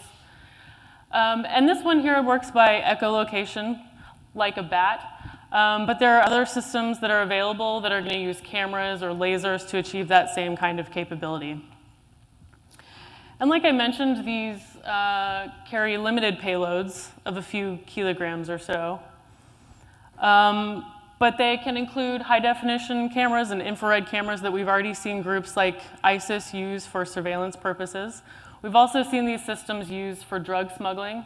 And they could even be equipped with a small amount of explosives or hazardous materials like biological agents. So you can see how they could potentially be used as flying IEDs. Moving to the next system, we have mid-size military and commercial systems. These systems are going to be available for $100,000 all the way up to a few $1 million. And so we're probably not going to see many individuals be able to afford these systems. And I just want to stop for a minute here because most of us are national security professionals. That's how we tend to think about these systems. But drones have a lot of other uses. So you might be familiar with Amazon's proposal to use drones for package delivery. But conservationists also use these systems to track animal populations. Oil and gas industry uses it to monitor infrastructure. And CNN has also used it for professional photography and videography. So they have a lot of uses outside of the more threatening ones. These systems are going to have larger range than the hobbyist systems. They can fly for a couple hundred kilometers. And they also are capable of carrying larger payloads. That's going to be able to accommodate advanced radar systems, sensor suites, and laser illuminators that are used for targeting purposes. Some systems, this might look familiar to some people, some systems are actually able to integrate a payload into them. This is a switchblade that's used by the US military. And what this does is it's actually going to kamikaze into its target to destroy it. And what this kind of capability essentially does is put close air support right into the hands of patrolling troops. These kinds of systems can also be used by non-state actors. They can weaponize unarmed systems that were provided to them by state patrons. So for example, a few years ago, we saw Hezbollah take a drone that Iran provided to it, and it put around 60 pounds of explosives onto that drone. 60 pounds is roughly the size of your average 9-year-old child. And it flew that drone into Israeli airspace. Now, fortunately, Israel was able to detect and destroy that drone before it actually caused any damage. But this really just illustrates the potential that these systems could have. Moving up the pyramid to large military-specific systems, these are systems that are going to require substantial infrastructure to operate. So they're probably only going to be operated by advanced militaries. We're not going to see non-state actors with the capacity to operate these kinds of systems. And these systems have the longest ranges, so they can fly a few thousand kilometers. They also have the largest payloads. So just to illustrate that, the US Reaper drone that's frequently in the news, that can carry several thousand pounds of explosives, or of payload rather, and that could include 4 Hellfire missiles and 2 500-pound laser-guided bombs. Some of these systems are also going to include satellite communications that can extend the range at which they can transmit data. And they can also serve as communications relays in the absence of reliable SATCOM. Now, Paul, you've done a lot of work on communications relays. Could you tell us a little bit more about how they work and some of their implications? Sure, of course. So one of the misconceptions about large military drones is that they depend upon satellites in order to be effective. Now, the United States operates its drones this way, flying its drones from the United States via satellite anywhere in the globe. Now, this is significant because if satellites were necessary, they are both costly and vulnerable to disruption through communications jamming. But there are other ways of controlling drones. What this picture is depicting is a way that, in fact, the US Army controls its drones sometimes via satellite, but sometimes via direct line of sight connections. You have a ground control station on the bottom left where the pilot sits, connecting directly to the drone to control it. And that allows a range of about 200 to 300 kilometers. But by adding a second drone and using the one on the left to relay communications to the one on the right, which then performs the mission, that range can be extended up to 800 kilometers. And this is significant because while for the United States, global reach is important because the US has global interests, many countries' most important security interests are not far from their borders. Now, of course, we don't work in kilometers here in the United States, so I'll put this on a map to get a sense of perspective. Pakistan recently announced that they now have their own armed drone, the Barak. They have one now. And this map shows the ranges that Pakistan could reach from their territory into surrounding areas without satellites, just using communications relays. Or let's turn to the Middle East,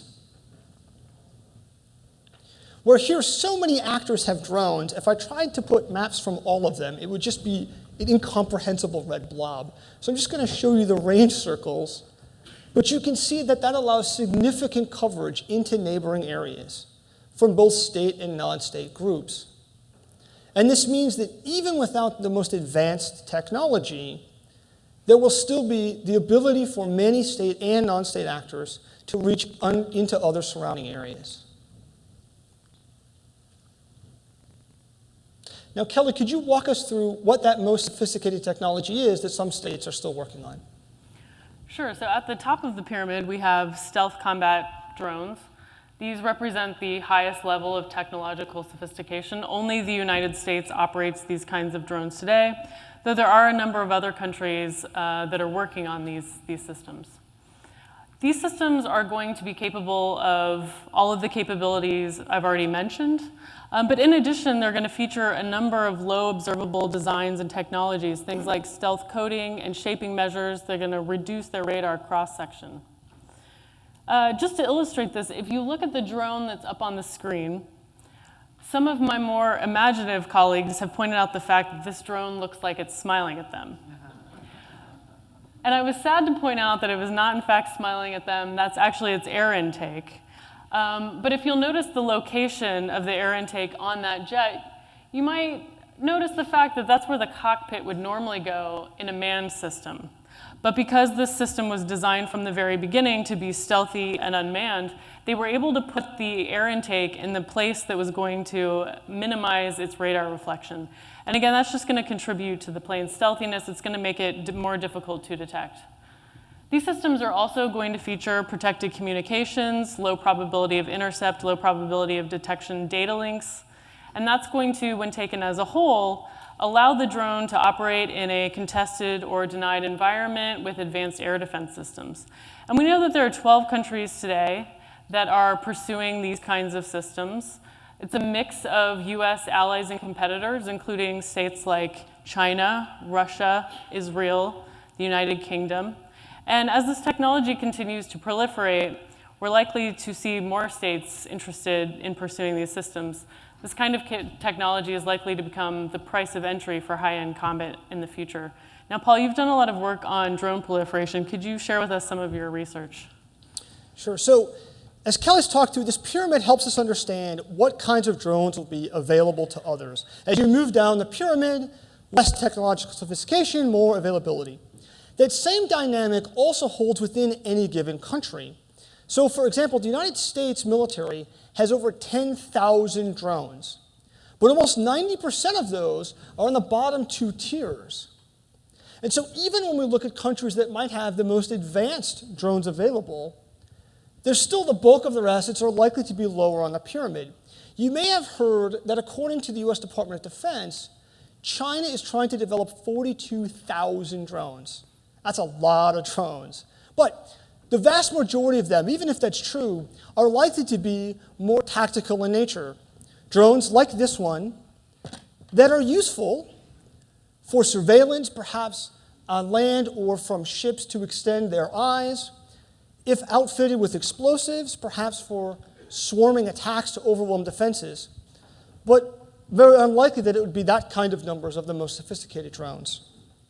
And before we get off this, I want to point out one other interesting thing about this pyramid. Only one of these is actually a US system. The bottom one in green, that's this one here, that's the DJI Phantom. It's the top-selling hobbyist drone on the market. It's made by a Chinese company. The top one in blue, that stealth drone, that's a Tyrannus made by the United Kingdom. And in red, that's an Israeli Heron drone. Only the middle one in blue is a US system that's a Navy Scan Eagle. Now, the United States has drones of all of these categories, but we didn't have to look very far to find other examples from other countries as well. And that brings us to our next poll question. We asked you, which country is the leading worldwide exporter of drones? And so we see this is interesting, kind of a split between US and China, but a lot of folks thinking Israel's pulling ahead. Let's flip back to see the other one? So the answer is Israel, by quite a wide margin, in fact. Over the last 3 decades, nearly 2/3 of all worldwide drone sales have come from Israel. Now, how does the United States compete in this increasingly globalized landscape? How do US companies maintain their competitive advantage? Ellen Lord, CEO and president of Textron, works with these issues on a day-to-day basis, looking at this evolving landscape and thinking about how to stay competitive and ahead of others. Ellen, could you talk us through what your perspectives are looking at the evolution of this technology? Great. Thank you, Paul. In order to keep U.S. industry at the forefront of unmanned aircraft systems technology, especially in the face of rapid changes in the field, I believe certain conditions must be met both by industry and government. Both will have to better leverage innovation that's occurring in key commercial sectors and shape those innovations to meet defense needs. I believe that companies that have business across both government and commercial sectors have the processes, the talent, and the culture in place to take advantage of commercial business practices that will really be key to translating innovation centers into usable and cost-effective unmanned solutions to meet DoD needs. A variety of factors, from a very rapidly changing technical landscape that's making more and more drones, especially like the hobbyist types that we just saw, as well as to the rapid proliferation of military drones, as outlined in the recent report, will drive these changes. To adapt to these new realities, the DoD and wider government's policies, management, and acquisition behaviors in regard to unmanned aircraft systems will have to change. So too will the posture of defense companies. In fact, the very business models that defense companies have relied upon will need to change. So, going forward, what will the unmanned aircraft systems industry need to do to be the best partner to the DoD? First, industry has been and will continue to be a very, very important part of innovation. For example, we at Textron are looking at how to use unmanned aircraft systems in new and different ways. Right now, on the battlefield, moving information, moving data, command and control is costly and not always as rapid as we would like. Often, we are relying on very high-cost satellites to move information long distances. We also have bandwidth problems as well as latency issues there. We propose that you begin to use mobile networking hubs using UAVs to do the same thing.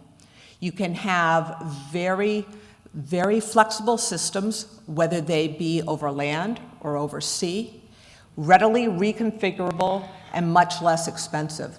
You can tap into cellular networks over land. You can tap into fiber optics under the sea.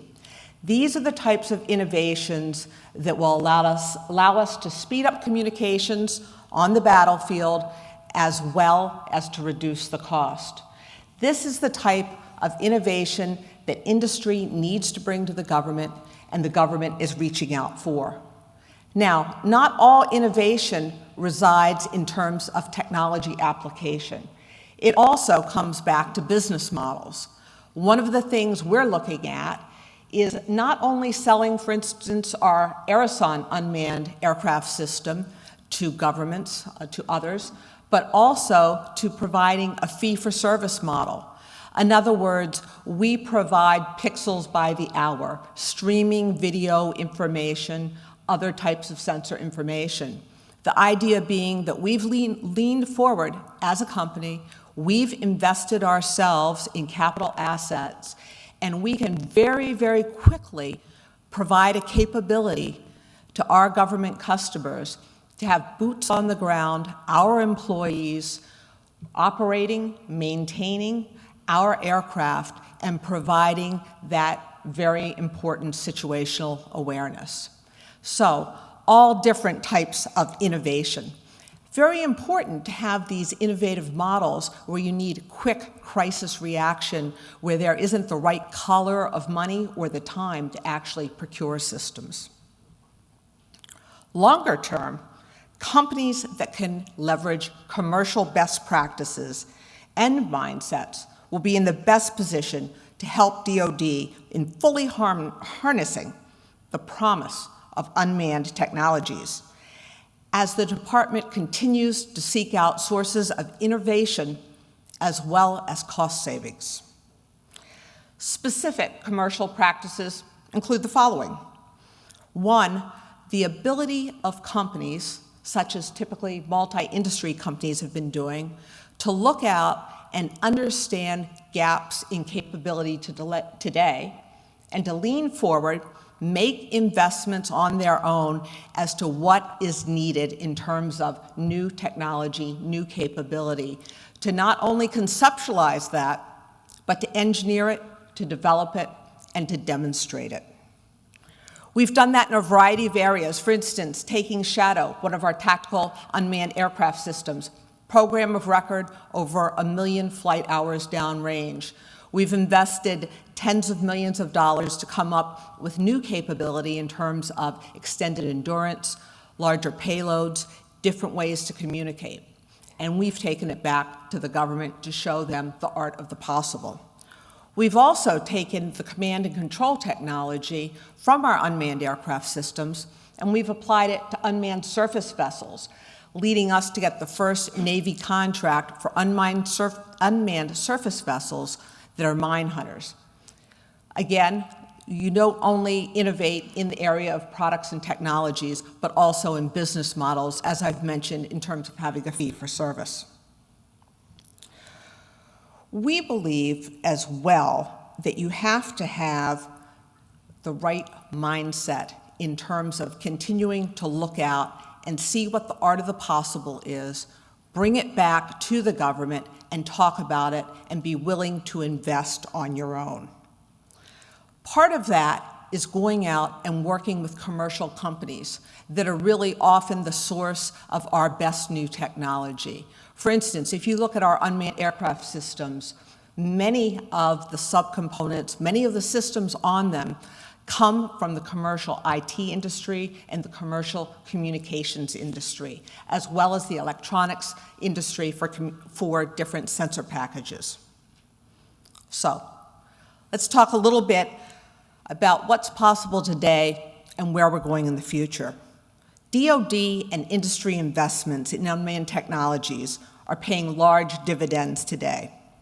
Our collective investments, deep experience using unmanned technologies in the wars of the past decade, and developments on the commercial front have forever changed the nature of warfare. Systems are getting smaller, more capable, and are networked with manned aircraft.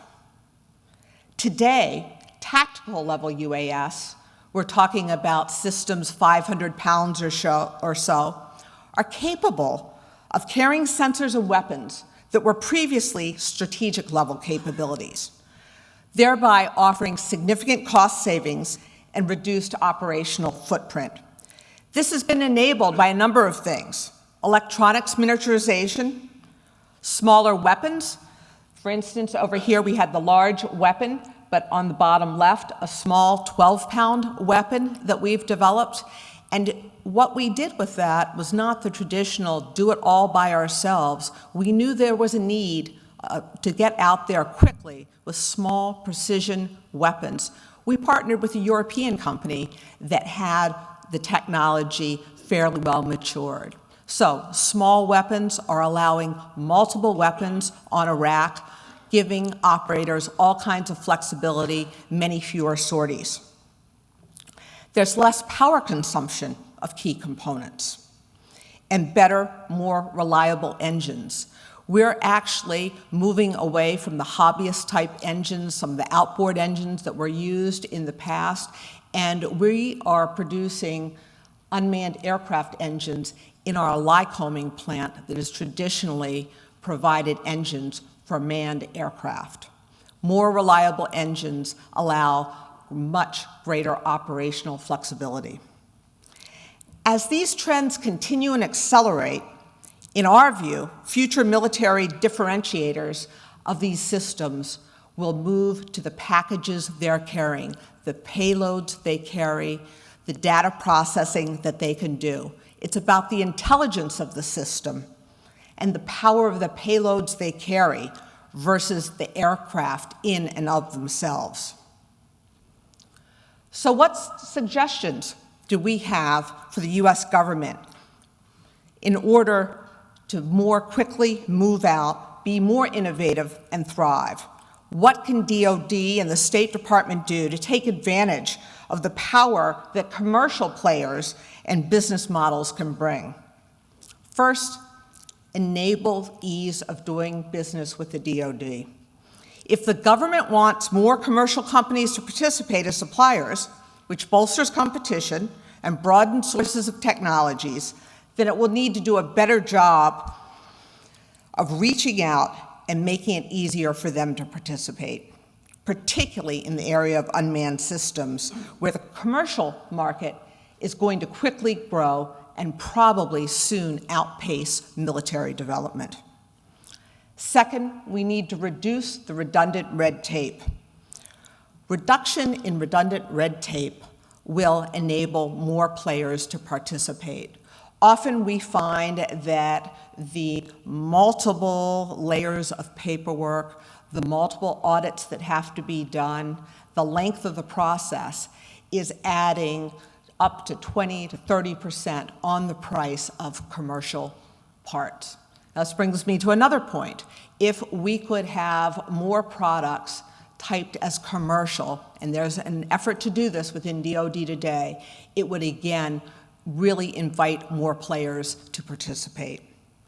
We need to reward success as well. We need to enable processes to buy innovative technology quickly when the government finds the need to have it, and not go through the typical 10-year cycle of requirements generation, analysis of alternatives, et cetera, when there's technology ready to buy today. And of particular concern to me and my colleagues, especially in the era of constrained domestic spending, is the ability to speed up the foreign military sales, or FMS, process. We must better balance the benefits the FMS process brings with the burdens it puts on both industry and government. The US government's use of military structure and process as part of the FMS process puts our military in the tough and unenviable position of being the middleman, many times creating added cost and process that's actually often in conflict with our customers' desires and needs. Make it easier for US suppliers of items that are not currently programs of record to be able to secure export approvals. Currently, securing export approvals for non-programs of record can be a lengthy process. In fact, parts of the bureaucracy are really unclear on what the laws are around this and whether they're even able to do it.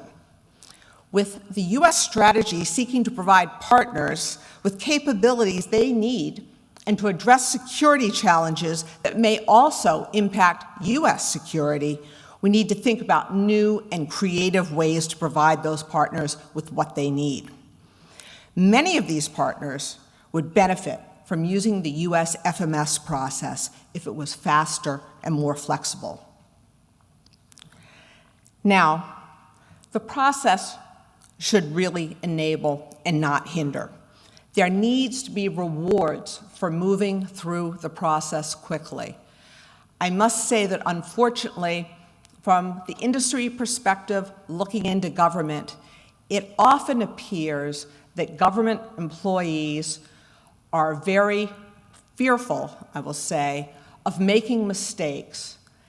In fact, mistakes are not tolerated.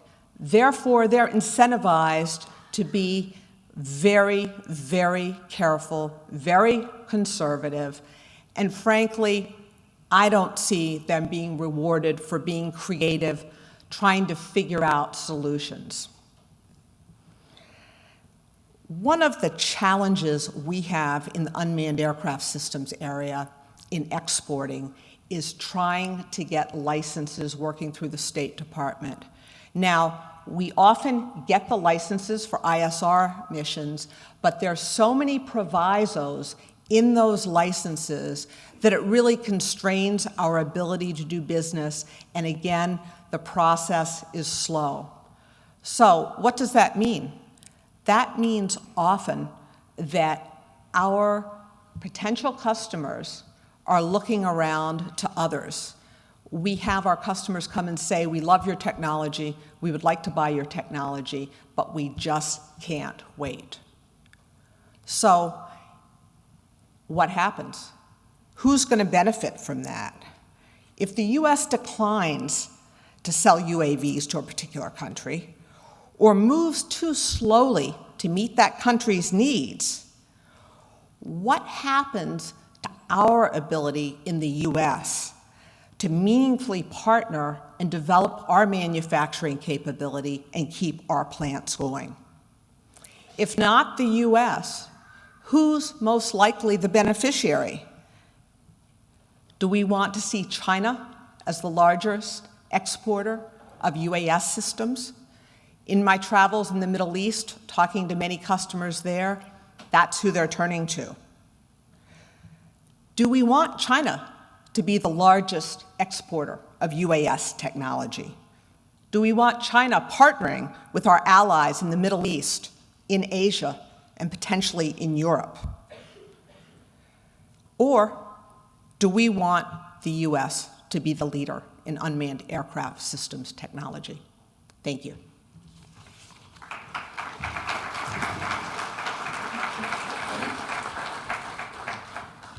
Thanks, Ellen. So as Ellen talked about, there's a lot of innovation happening in the commercial space, which is then being drawn in to the military and adapted and modified. To give you a sense of scale about the types of investments going on here, DoD spends about $2 to $4 billion a year on UAVs. On the hobbyist side, one single company, DJI, is expected to hit $1 billion in sales this year. So there's a lot of investment and maturation of technology going on outside of traditional military spheres. This matters in a couple ways. Some actors can purchase commercial products directly off the shelf and use them, and this can be empowering for individuals or non-state groups, and sometimes even for very sophisticated militaries. For the US military, a great example of this was in GPS technology, where the pace of evolution in GPS devices far outstripped, over the last decade, the military. And so soldiers were buying handheld GPS devices and using them in combat. But perhaps more importantly is this effect of maturing that underlying technology. And that can mean that the pace of advance far outstrips the pace of government bureaucracies. And so an astonishing result can be that while on the hardware, which moves less quickly, military systems may be much more advanced. Kelly walked through how something like a Reaper is much bigger, has much better range or payload than a small hobby drone. And sometimes the autonomy in hobby drones can in fact be more sophisticated.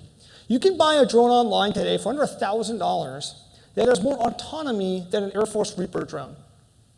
It can take off and land on its own. It can fly a pre-programmed route. It can track and follow a moving object, so you can, say, put it on yourself while you rocket down a mountain on a snowboard or catch a wave or base jump, whatever people do with their drones to make a cool YouTube video. And then, of course, there are sense and avoid technologies that many companies are developing. Meanwhile, the Air Force actually still pilots its drones manually, just like a regular aircraft, with a person sitting in a cockpit on the ground with a stick and rudder.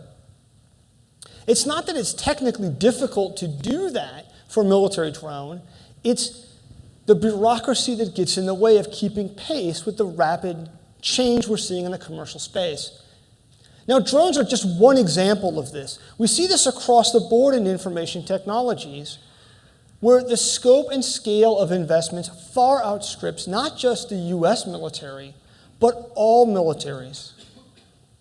$3.8 trillion will be spent this year on information technology. That is more than double all military spending, personnel, procurement, R&D, by all militaries in the world combined. And that is sweeping in its scale and scope and in the types of technologies that are maturing. And it's difficult then for militaries to keep pace. Now, Bill Lynn has looked at these issues from both government and industry as former Deputy Secretary of Defense and now CEO of Finmeccanica North America and DRS Technologies. Bill, could you walk us through the changes you're seeing and how defense companies and government are reacting to this evolving global defense industry? Thanks, Paul. Appreciate the opportunity to be here and on a panel with my friend colleague Ellen Lord, and appreciate Michelle and the CNAS team putting together another and bigger and better conference with a new home. I hope not too many people want to cross the street there, and thinking back at the Willard. As Paul said, I think drone technology is, or I'd use it as sort of a microcosm of a broader set of shifts that I think we're in the midst of in the defense industrial base. These are being driven by a series of trends that have been building over the last couple of decades, and most have been mentioned in one way or another, but let me sum it up. One is just the overall budget. We're about in the fifth year of a decline in defense spending. I think arguably we're at the trough in that there isn't much argument about, there's a lot of argument about where do we go between sequester and the president's proposed level, that gap of $35 billion in the fiscal 16 budget. There's very little debate, though, whether we should go lower than the sequester level. So I think you could see the sequester level is likely to be the floor, if you will, of defense spending going forward. That said, I don't expect us to go up too much from there. I think we may go up a couple of % a year from there. So defense spending itself is likely to be flat, and with that, defense R&D spending. So defense research and development is also going to be relatively flat or at best grow at the rate of inflation. At the same time, you've seen over the last 15 or so years a pretty strong decline in company internal R&D spending. It's dropped, I think Byron Callen's done some of these statistics. I think it used to be about 3.5% of revenue in the 90s. It's now down just over 2% of revenue, and it's I think part of a broader trend to return cash to shareholders, that rather than invest over a longer term set of technologies, there's been more power in the idea of returning cash either through dividends or stock buybacks to the shareholders. And as I said, that has led to a receding of defense investment.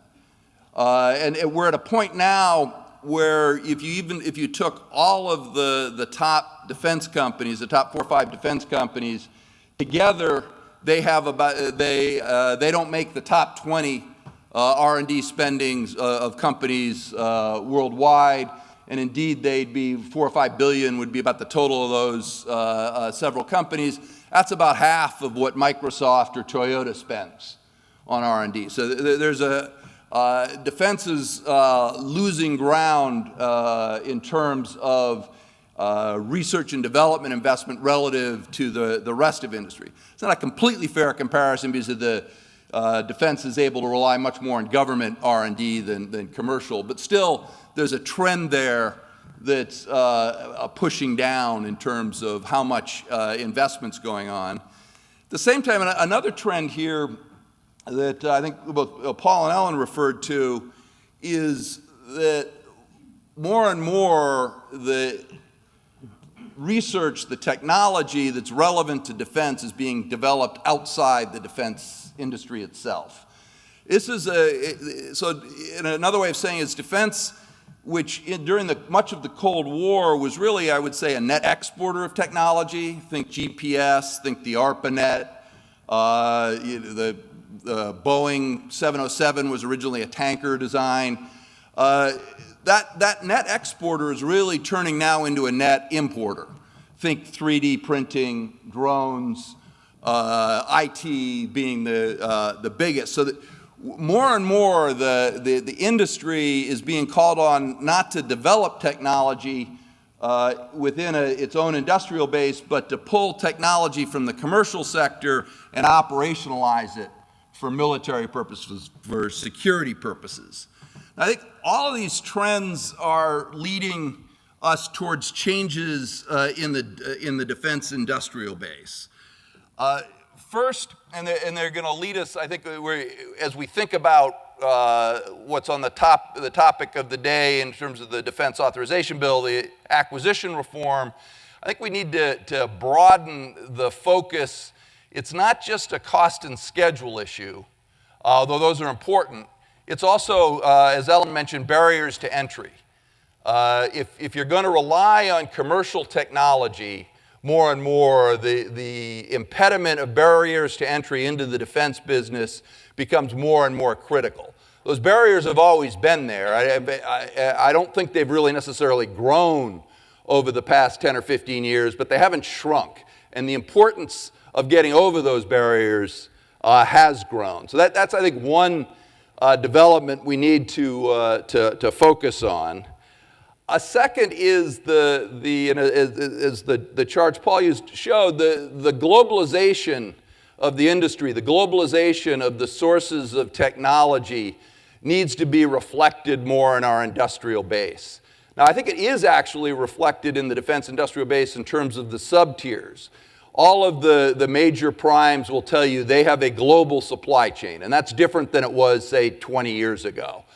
But we also need to look at the platform, at the system, at the subsystem level. We should be looking for global sources of technology. We should be doing that for several reasons. First, if we want competition, we may not be able to find more than 1 or 2 sources in the US. If you want a broader set of competition, you're going to have to look internationally. Second, as was shown with drones, not all the best technologies here in the United States. If you want to send our forces into battle with the best technology in the world, we're going to have to look more than just inside our own borders for that technology. And then finally, it's in the self-interest of the U.S. industry to reduce barriers here in order to be able to sell overseas. There's a reciprocity in that. Finally, let me just talk about the overall structure of the industry itself. I think we're moving away from an era that we entered at the end of the Cold War, where we really had industry built around defense specialists. Think Raytheon, Lockheed, Northrop. 70, 80, 90% of their business was and still is in the defense or the security sector. I think those companies are, of course, going to continue, but I think the market itself is going to become more segmented. At one end, in the platform area, I think more and more we're necking down into one or maybe two suppliers. We're already in a monopoly in terms of carriers, submarines. We're moving in that direction in fixed-wing aircraft and in large combat vehicles, where the competition that second tier. So I think that tier, DoD is going to have to figure out, how do you manage those near monopolies? How do you manage that allocation? Because I don't think you're going to be able to depend on the tools of competition that were being as robust as they have been in the past. Where I think competition is going to remain is in the systems and the subsystems, sensors, communications, electronics, drones, and managing that segment is going to be, I think competition is going to be a very formidable tool and continue to be. The most important growing sector, though, I think, is how do we pull those commercial companies, those commercial technologies that have critical elements for our military. How do you get 3D printing in? How do we get robotics? How do we pull better, how do we have an acquisition system that's closer to Moore's Law of doubling every 18 months instead of taking 7 to 10 years to produce a system? I think that development, that third part of the emerging defense industrial base is going to be the most difficult for the department and the industry itself to manage. But in the end, I think as the promise here in Peril of Drones shows, it's going to be the most important one to manage as we go forward, if we're going to maintain the kind of technological advantages that our military has had since World War II. And so I think that's the critical piece as we look to the future. Thank you.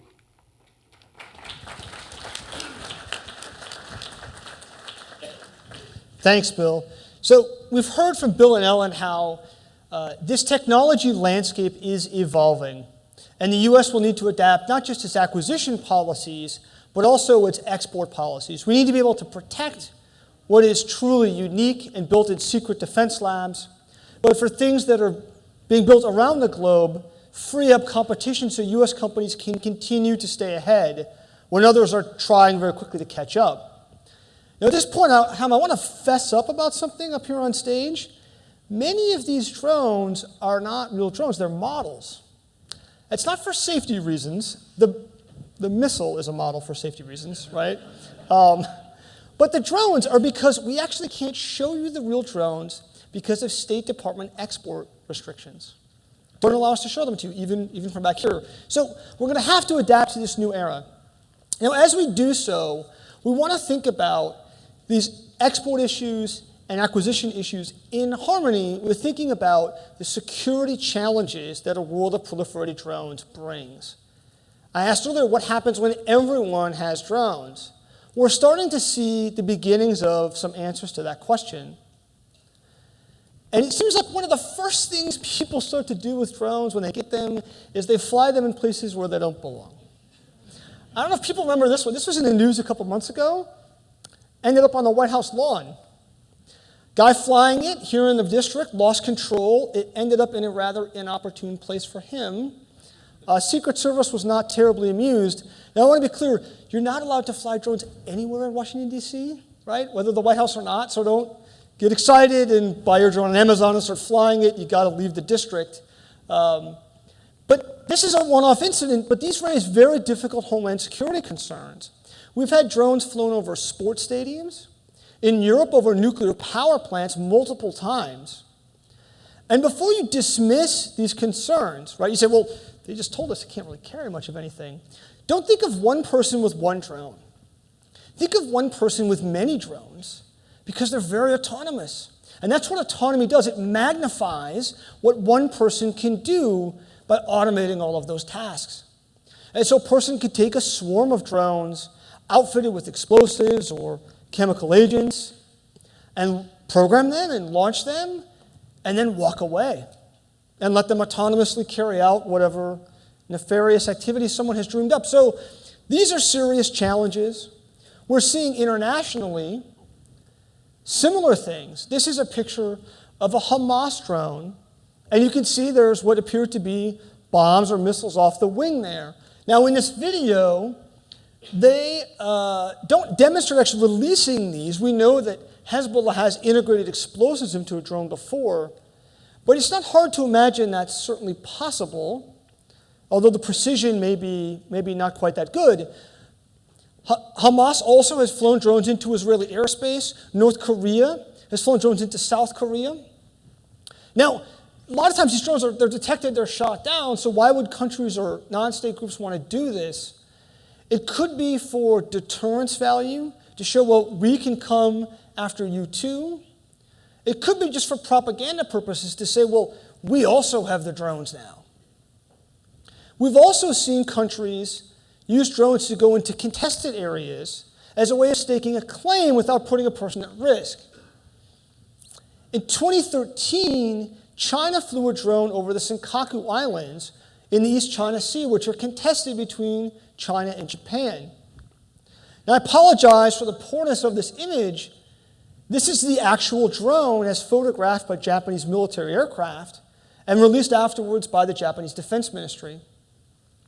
In response, Japan scrambled a manned fighter aircraft to intercept it, which raised a challenging sort of issue. Well, what does that mean if a country shoots down another country's drone? Is that an act of war? How is that perceived? How does a country respond? Perhaps most troubling, are they more likely to shoot down a drone than a manned aircraft because there's no one on board? And are countries going to be more likely to put a drone in harm's way in the first place? Now, I'll point out that's primarily an issue of the perception of the technology, not the technology itself. And the U.S. can't stop the proliferation, but it can shape people's expectations through our own actions, our statements, our behaviors. I can tell you what happened in this case. Japan didn't shoot down the drone. They tracked it, the drone turned around, left, but afterwards, Japan issued new rules of engagement for how it would treat future drone incursions, and they were more aggressive than manned aircraft. They said that, in fact, they would be more willing to shoot down a drone. China fired back. China said that any shoot down of their drone would be an act of war. So we want to begin to think through these challenges ahead of time, before policymakers confront these in a crisis.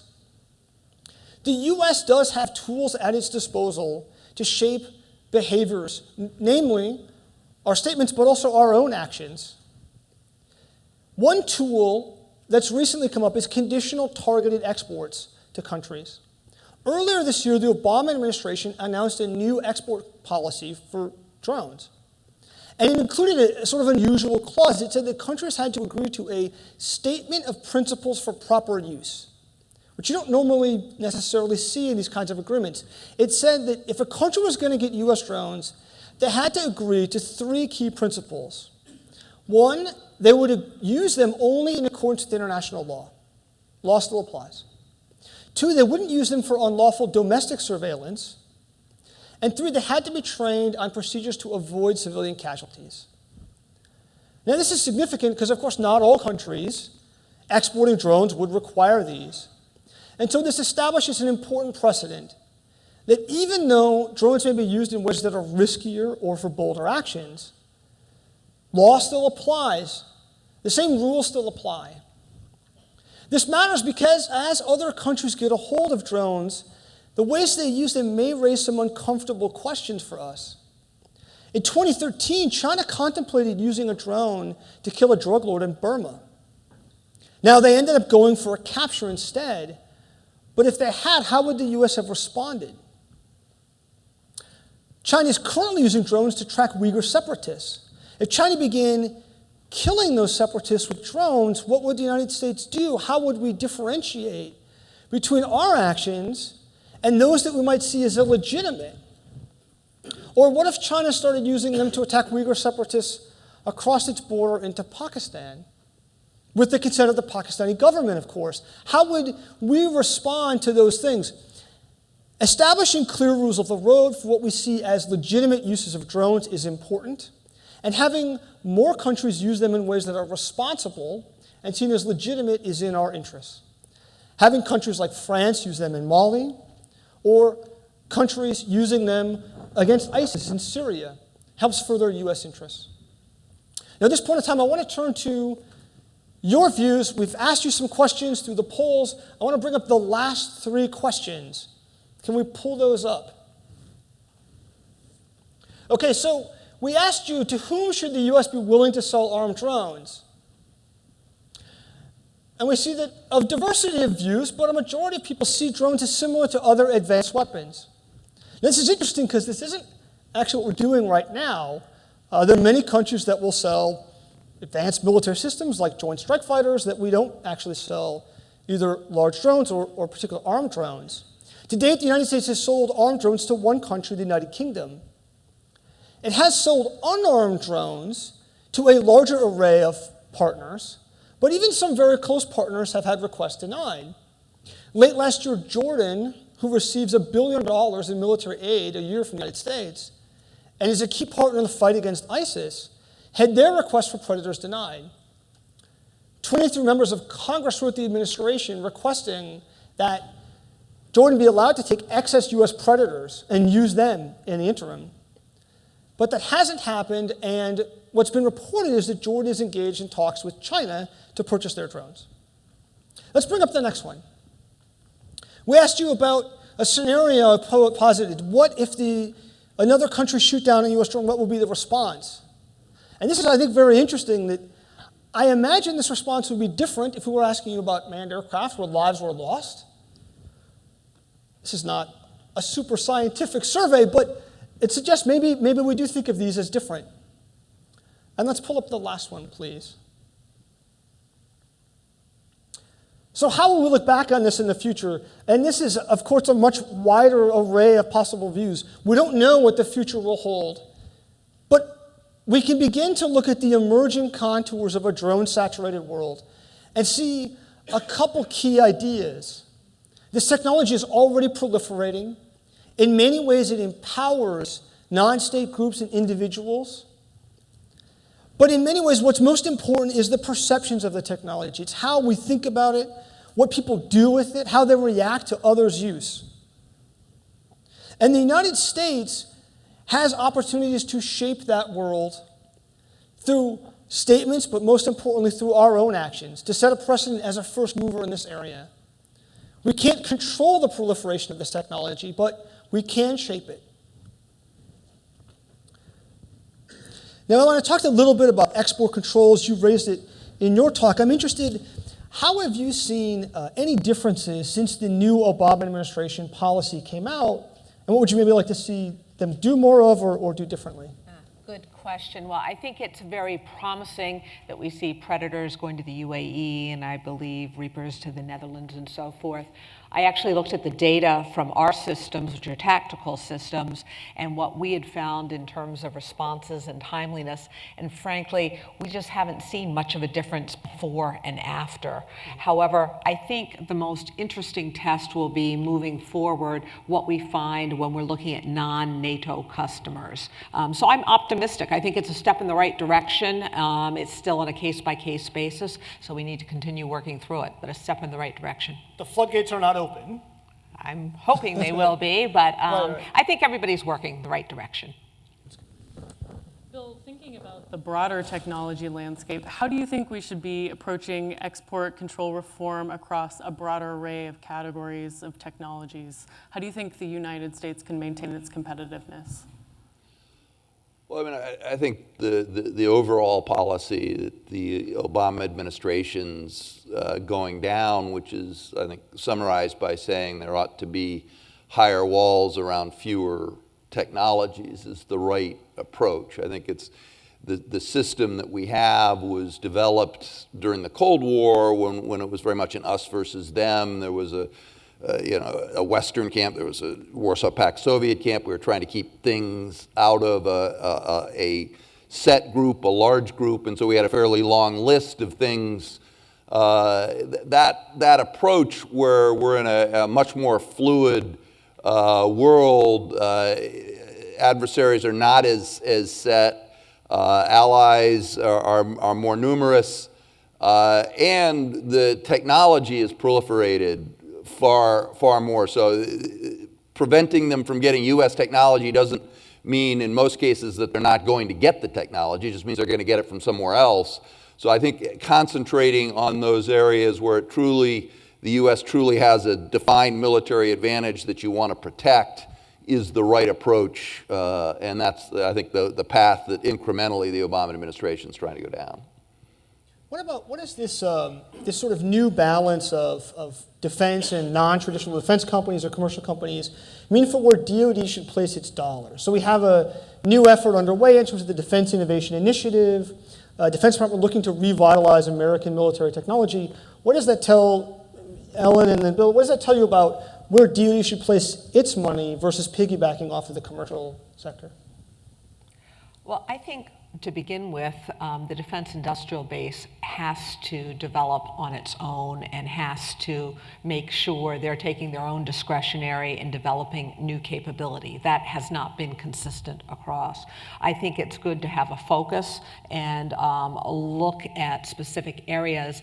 I'm not sure that there's a lot of upside to a lot of DoD oversight of where industry spends its discretionary dollars. That seems a little invasive to me, and I'm not sure that's letting free markets play out, and free markets usually do pretty well. Are you talking about the new rules that Undersecretary Kendall's talked about in terms of IRAD, independent R&D? Exactly, Okay. in terms of getting approvals and so forth. Right. I'm not sure I understand the reasoning behind that. But I think, having a focus and asking industry to look at certain areas and come in with the really big new things, that makes a lot of sense.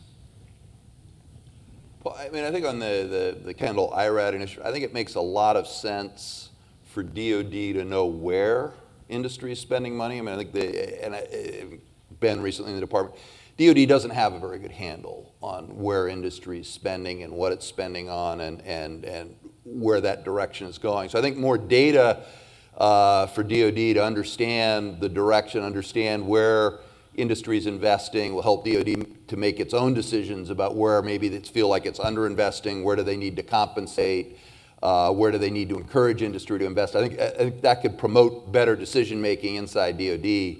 But I agree with Ellen. You certainly don't want to get into a bureaucratic process where the government is trying to make or approve industry IRAD decisions. So more information, not more control. Yeah, and that's a great point Bill is making. The dialogue is what we need, and we are in this hyper-protest mode right now.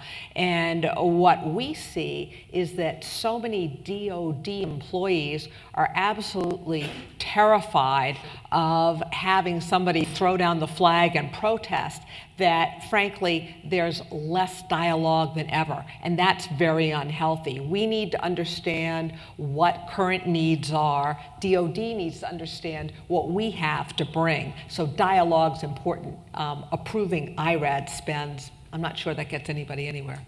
It seems like if DoD is able to send a signal to industry of where they want to go in the future, the industry has every incentive to invest to get ahead of the curve, right? To be ready. Absolutely, but one thing that I feel strongly about is DoD has to stick to some timelines, because I think we have all been in a situation where we have these very precious discretionary dollars, and we take some and use them on bid and proposal, some on internal research and development.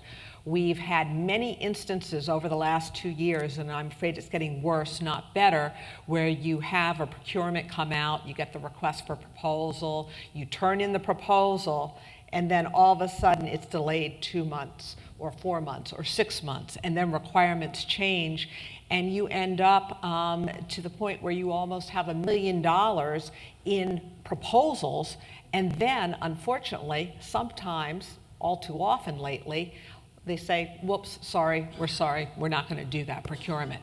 And then you're left. So it makes you a little leery. You want to be a good investor, and that's not investing wisely. That's good. Let's open the floor up to questions. There's some folks running around with microphones. Yes, sir, right up front.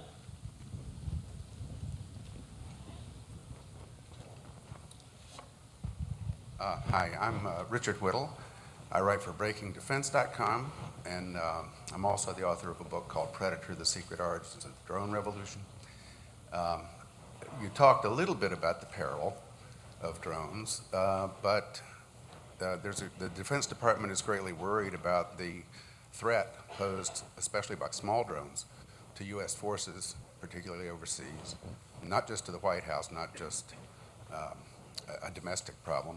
And I wonder, what is industry doing about that problem? The Defense Department, as I'm sure you know, has an exercise in late July called Black Dart, where companies have been invited to come and test anti-drone technologies. I wonder if your companies are participating, and what are you doing to try to come up with products that might help solve that problem? I think the sensing part of that is very important, and I think that there's a great focus right now on understanding what is out there, different radar technologies and so forth. I think this is a very fertile area in the future, and we're just beginning to get involved in that. Yeah, I mean, I think we're not participating in Black Dart, but the value of a company like DRS Technologies is going to be, as Ellen said, in the sensor area. And we're moving in a direction where electro-optical and particularly infrared sensors, the price is coming down so fast. It's becoming more and more of a commodity and less the $20, $50, $100, multi-$100,000 systems. So as the drones proliferate, I think you have an opportunity that the pricing is going to allow the sensors to proliferate. The challenge is going to be to how do you come up with an operational concept that's going to allow that sensing capability to be turned into a protection capability for our troops, and I think that's the leap that has yet to be taken. So perhaps if all of these systems are lower cost, they're smaller, more power efficient sensors and so forth, you can have a persistent capability with things 24/7 out there looking. And that's really a lot of what's being looked about for force protection, for instance, and so forth. So I think a lot of capability there coming. Yes, right behind you there, yes. Thank you. Hi, Yasmin Tajday with National Defense Magazine. I'd love to hear from the panel what each of you think will be the next leap ahead technology for defense drones. So autonomy, endurance, payload capability, whatever. Thank you. I think endurance is really the key. You look at certain areas like the AFRICOM region and so forth, and you've got the tyranny of distance. So I think the endurance challenge is really a significant one, and I think you'll see a lot of people putting a lot of thought into that. I guess I'd say two parallel things. One, as Ellen said, I think for the larger, generally the military, the current military style drones, I agree, it's endurance. Can you stay up for days now, weeks and longer? But the other trend, and I think Paul Kelly were alluding to it, is the miniaturization of drones. As they get smaller and smaller, that's going to bring about the problems referred to in the first question. It's going to increase the vulnerability of forces to drones. It's going to be harder and harder to pick them up as that capability gets miniaturized. Yeah, I would absolutely agree with both Bill and Ellen. I think in addition to the miniaturization of drones, we're also starting to see the miniaturization of munitions. That's obviously going to make the drones a lot more lethal. And then to Ellen's point, we're seeing a lot with solar-powered drones and gliding drones, and we're seeing a lot of efficiencies in engine performance. I think that's definitely going to contribute to changes in the technology in the future. I'm going to cheat and take two things, but quickly. When we just demonstrated automated aerial refueling, which changes how you even think about endurance, it's the endurance of the platform, but then with refueling, even longer, right? You get multi-days at a time, and I think that has huge cost-saving implications for the department to get more out of your force structure, and that's, I think, particularly attractive given the current fiscal environment. And I think similarly, automation will have cost-saving advantages by, say, reducing the need to train pilots to take off and land on aircraft carriers. We've automated that, we've demonstrated it. That has a very costly flying hours dedicated to do that. So I think those are very, very appealing. Somebody, okay, I'm getting all right, thank you so much. I want to thank Ellen and Bill for sharing us your insights and experience on this. I want to thank Matthew Horowitz and Michael Furman for their data on drone proliferation, graciously showing it, as well as Melody Cook for turning that data into very fantastic graphics. I want to thank AeroVironment, MBDA, and Panoptis for lending us some of their systems to show here. And in particular, I want to thank you guys for your input and insights, questions, and comments. As a reminder, there are copies of Kelly's report on drone proliferation, as well as another report on next generation swarming technologies available outside. Thanks very much. Thanks for the opportunity. All right, thank you to the panelists. We are now going to take a 15-minute break, so we will reconvene here at 4:05 for our panel that will look at the world the president will inherit in 2017.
Welcome back, everybody. I'd like to invite you to find your seats, please.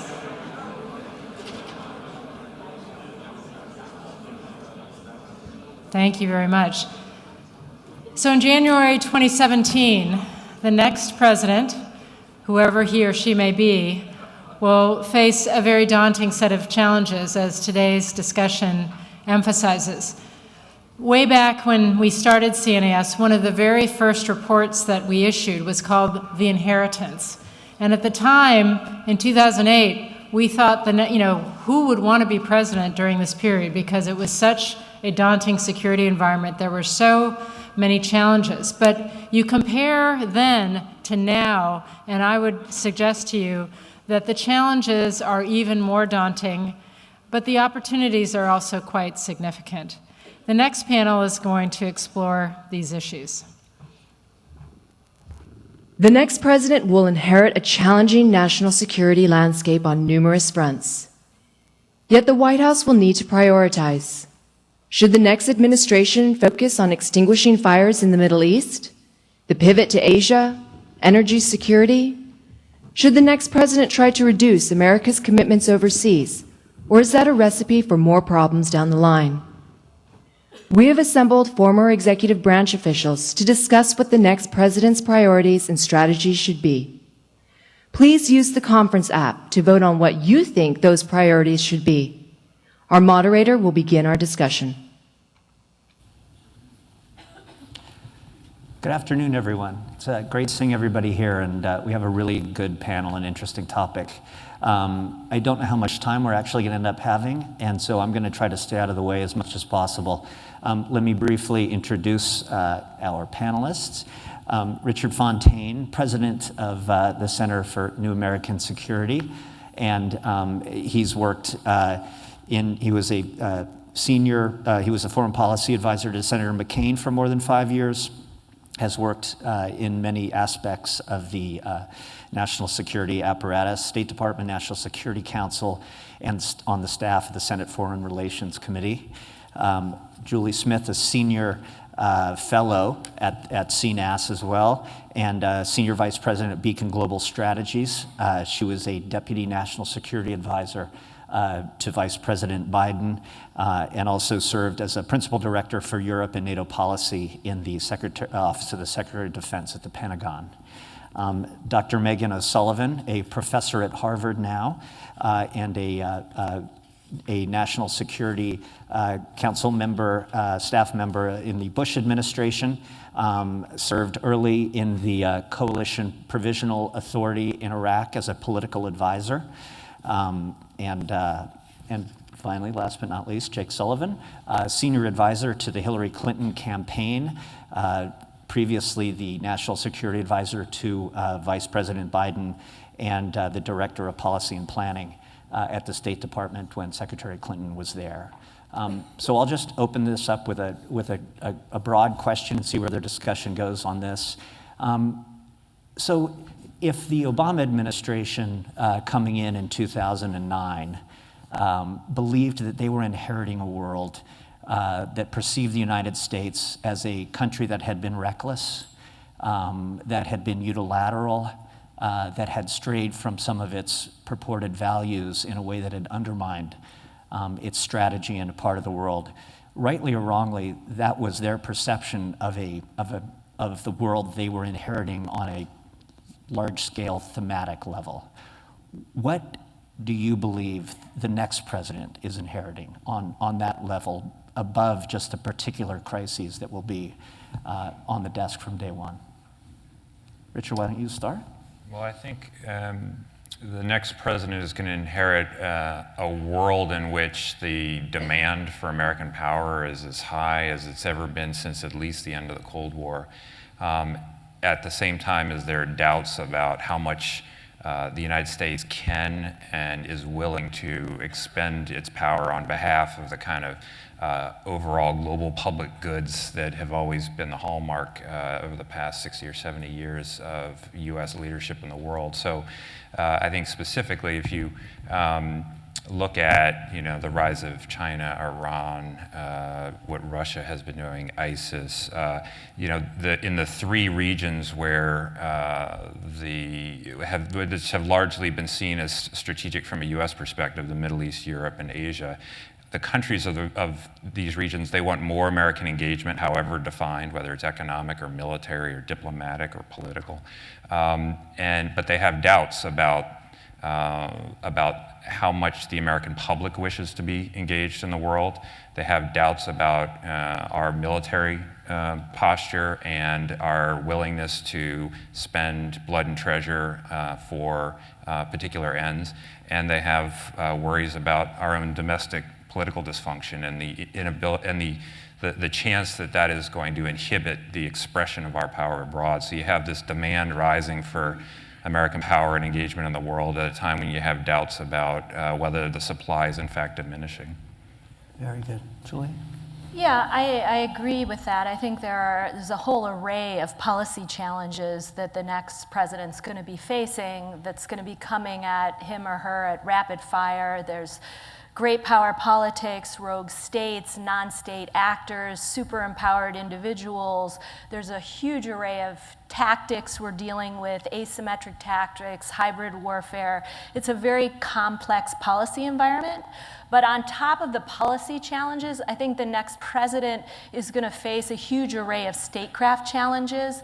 And by that, I mean we've got an array of alliances that are in disrepair and really ill-equipped to deal with today's challenges, like cyber, like energy, like international economic issues, some of these cross-cutting issues. And then here at home, we have a national security apparatus that's outdated, it's a little creaky, a little rusty, and really is a system that we put in place several decades ago.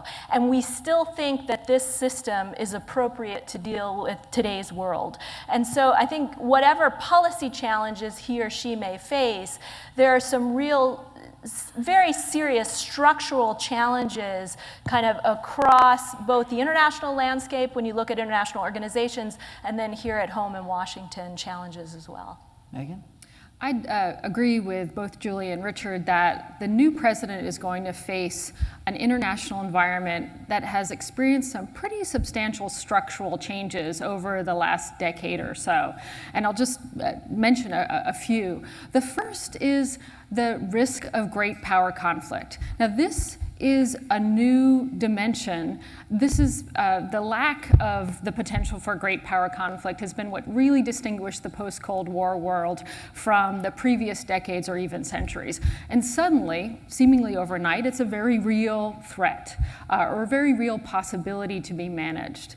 Secondly, I'd say this new president is going to face the reality that the nation state has broken down in the Middle East, and that is a huge change to the structural system, and a lot will flow from that. Third, and this I'm less 100% sure on, but I think there's a possibility that one of the structural changes that this new president will face in the international environment is stalled globalization. We've all taken globalization, increasing integration, economic interaction as almost a given over the last couple of decades. And we see a lot of signs that there are hiccups or potentially larger obstacles in the way of globalization, whether it's in Europe from anti-immigration, anti-EU parties, whether it has to do with nervousness over trade. There's a whole variety of things. And lastly, just because I don't want to be all negative here, lastly, there is the reality of the new energy abundance. And that affects a lot of countries, but it certainly has changed the strategic landscape for the United States in a very substantial way. As we're all in this room aware, one of America's largest strategic vulnerabilities used to be its overwhelming dependence on external energy. And that has changed very, very dramatically, as we're well aware, and we have yet to really figure out how to capitalize on that in a strategic sense, but that will be something that the new president can certainly take advantage of. Jack, go ahead. First, I have to start with the confession, which is when I was growing up as a Sullivan, I always asked my parents why we weren't O-Sullivans. So I will. There's no good answer to that. So I was one of that O, and I confess now. I'll lend you my O. To a little bit of O envy. I think Richard, Julie, and Megan have really covered the key drivers here. I would just make 2 points. The first is that obviously, like any president, the next president's first job is going to have to be to defend the United States against immediate threats. But I would say the core project facing the next president is this: how to update an international order to reflect and account for new realities, while at the same time ensuring that it continues to reflect American policies and preferences. And is that possible? And for me, that is the fundamental strategic challenge in the project of America's foreign policy over the next decade or so. I believe we have a window of opportunity to be able to achieve that, but it is not a window that's going to be around forever, so there's a certain amount of urgency to that task. The second is that the next president is going to confront an American people who really just kind of don't know what to make of what is going on out there in the world, and is going to have to engage in a conversation that it once acknowledges the legitimate anxiety they have when they see ISIS and Putin and other things, but also makes the case of reassurance that America is extremely well positioned to win the long game, because at the end of the day, the successful foreign policy strategies that we've seen over the last 50 years have all started from a place of optimism. So the next president is going to have to engage in a serious conversation with the public in a way that takes account of the fact that there are legitimate worries and legitimate fears, but that drives the proposition, I think the correct proposition, that the United States still, for all of its attributes, is well positioned to be able to both defend its interests and advance them. So one thing I think I heard was that stall globalization is an interesting way of thinking about it. And it's also, part of what is stalling it out seems to be this new expression of nationalism in a number of different places, where that's the rise of the nativist right parties in Europe, whether it's Putin's ambitions in Ukraine and beyond, China in the South China Sea. I wonder, and this goes along with updating the international institutions, which of course was something President Obama felt he needed to do, emphasize the G20, basically expanding things as much as possible. We've seen that, though, a sense of an interlocking global world bumping up against, just traditional nationalist ambitions. And I'm wondering, Jake, why don't you start with this? How do you begin to untangle that? And at a time when, as Richard said, some parts of the world and parts of Europe are unsure about really what the United States wants, how it's going to project its power and what its power is right now. Well, on that, it's interesting because the United States is also unsure about how Europe is going to play its role going forward as well. So I do think that there is a lot of wariness as countries sort of size one another up and regions of the world size one another up. I guess I would say this. I think Megan made a very important point that we have had the return of geopolitical competition, which had been somewhat absent, at least since the end of the Cold War. Geopolitical competition and the possibility, even if not that high a possibility, but the possibility of great power conflict is not new in the world, nor is the threat of strategic terrorism, but the presence of both of those threats at the same time is a pretty significant and fairly daunting thing for the next president to have to come in and grapple with.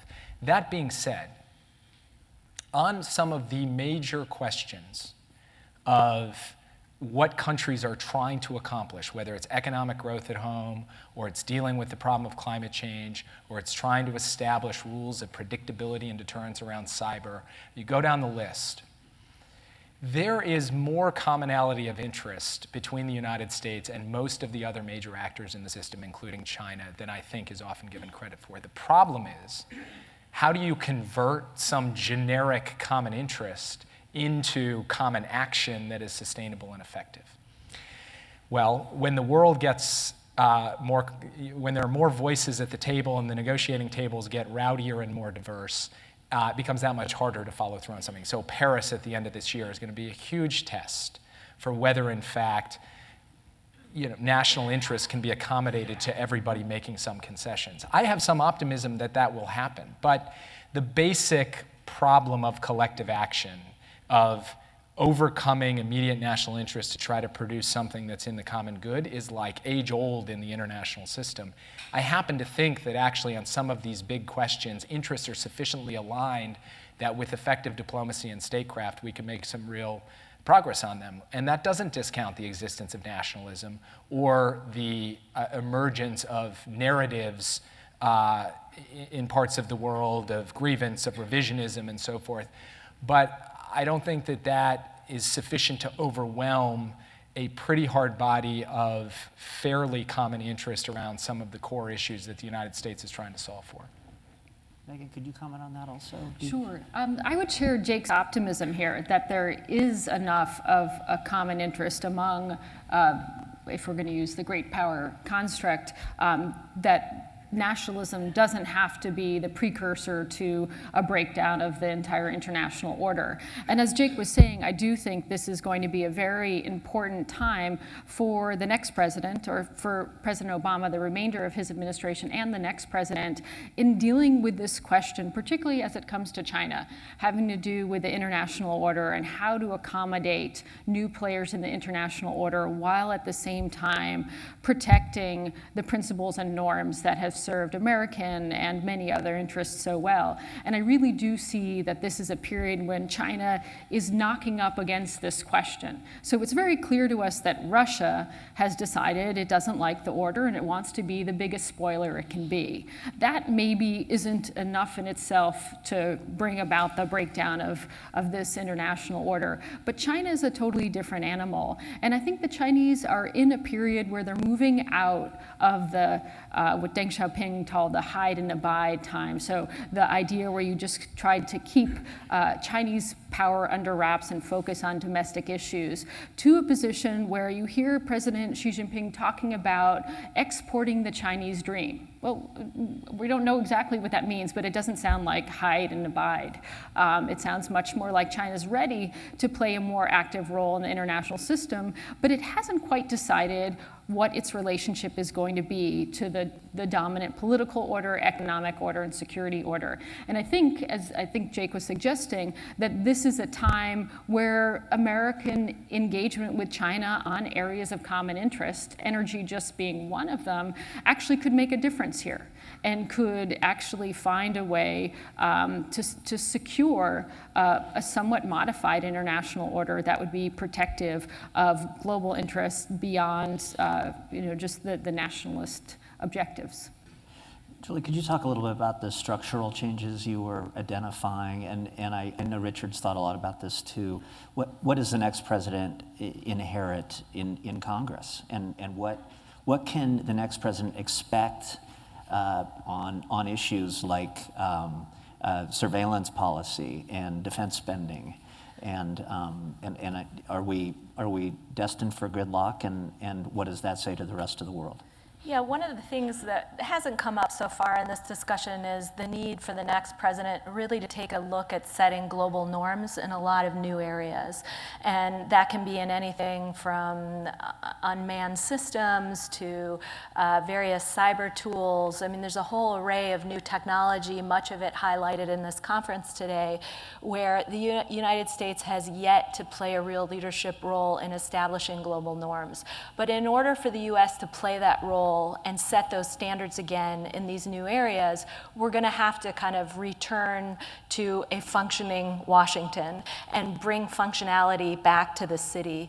And that's easier said than done. There are a couple of big gestures one could imagine that the president could make early on. You can do things through appointments. I mean, it depends on the mix and match of bipartisan representation you want to have in your cabinet. It depends on your chief of staff and what type of relationship that person will have with the Hill, what your own relationship is with the Hill, if you have prior experience or not, working with folks up there. But we're going to have to focus on what has been definitely highlighted by our friends and allies around the world as a serious problem vis-a-vis US leadership more broadly.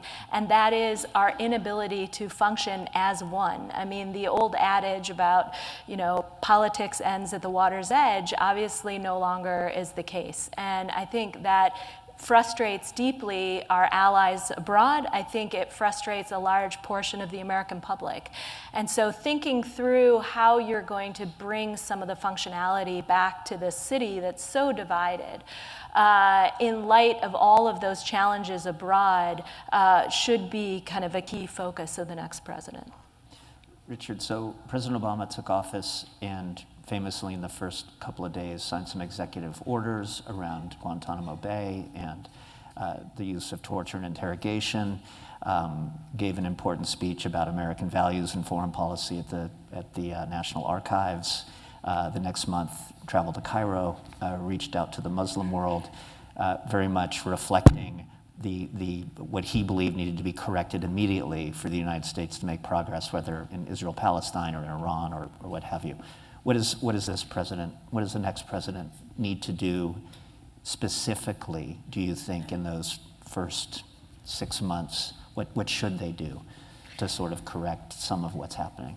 Well, I think the first set of decisions I think the new president will have to make is, one will be on Iran, and this will be dependent to some degree on what the contours of a deal, if there is a deal, whether to maintain the policy and the agreement that presumably is in place at that time, or try to do something different. And if you do something different, try to determine what exactly that is.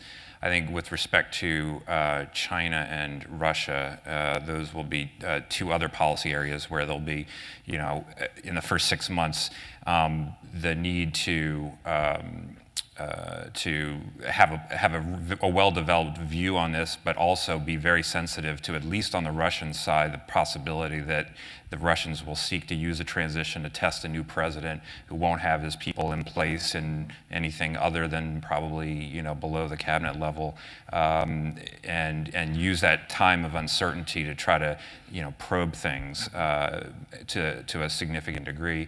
And then you'll have the problem of terrorism, ISIS, et cetera, and whether the existing framework that is in place under this administration is the right one over at least the next administration and for the long run. What is the right mix of kinetic actions and counter-radicalization measures and diplomacy and economic measures and all of that come together? What will our counterterrorism policy look like? And I think all of that will come together. If I can just say one other word. That's all just on day one, by the way.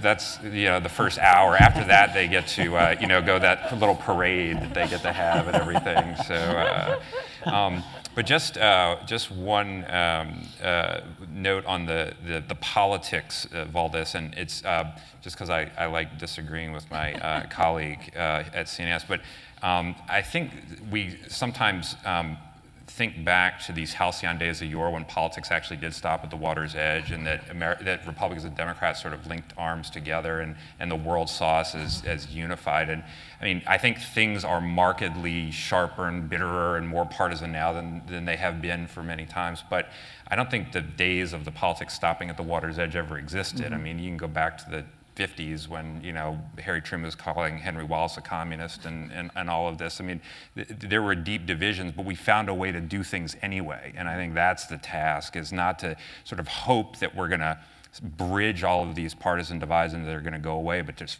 figure out a way to live with that and still make the decisions that we need to make.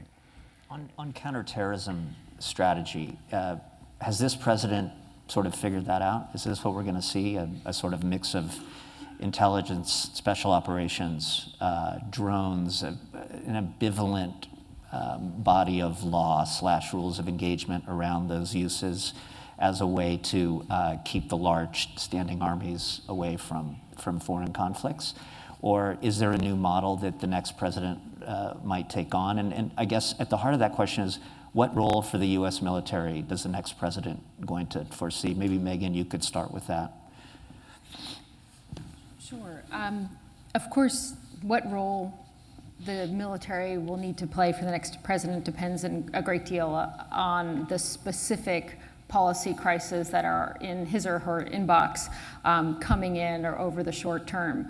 But I think what we'll probably see is, and this is, I don't think, too dependent on who actually inhabits the White House. I think, as we saw with President Obama, at the end of the day, the president inherits the same kind of strategic landscape regardless of his or her party, and has the same sorts of tools, and has the same primary objective of protecting the United States above all. So I think that in terms of that one element that will hold true is that there'll be a calibration of the use of military force in American foreign policy. I think there was perhaps a general consensus, and again, I don't limit this, this is a Republican as well as Democratic one, that maybe the use of military force took too prominent a place during the Bush administration, and certainly that there was an appreciation that the use of military force had to be balanced better with other foreign policy tools.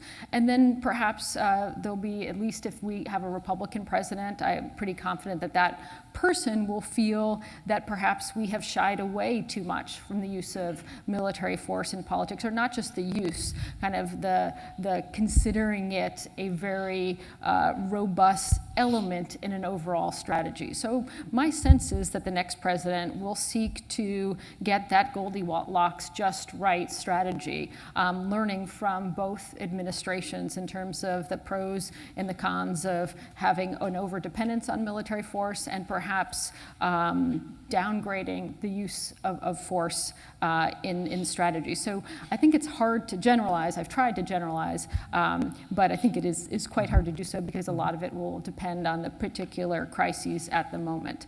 For instance, we could be talking about anything from managing the fragmentation of Iraq to dealing with a North Korea that has the capability to put a nuclear missile on or weapon on a missile that could reach California. So there's a pretty big array in which the new president might be faced with the need to use military force.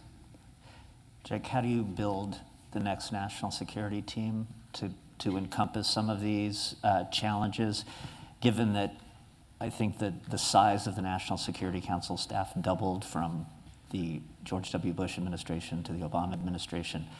I know you once let slip that you thought one problem with the way the government works was that it's very hard for the United States to respond in real time to problems that other countries with less democratic governments don't really have to follow the same niceties. So how do you, and I'm not just asking because you may very well be doing this exact thing, how do you build, but it would be nice to get you on the record now to see how you're going to think about these things.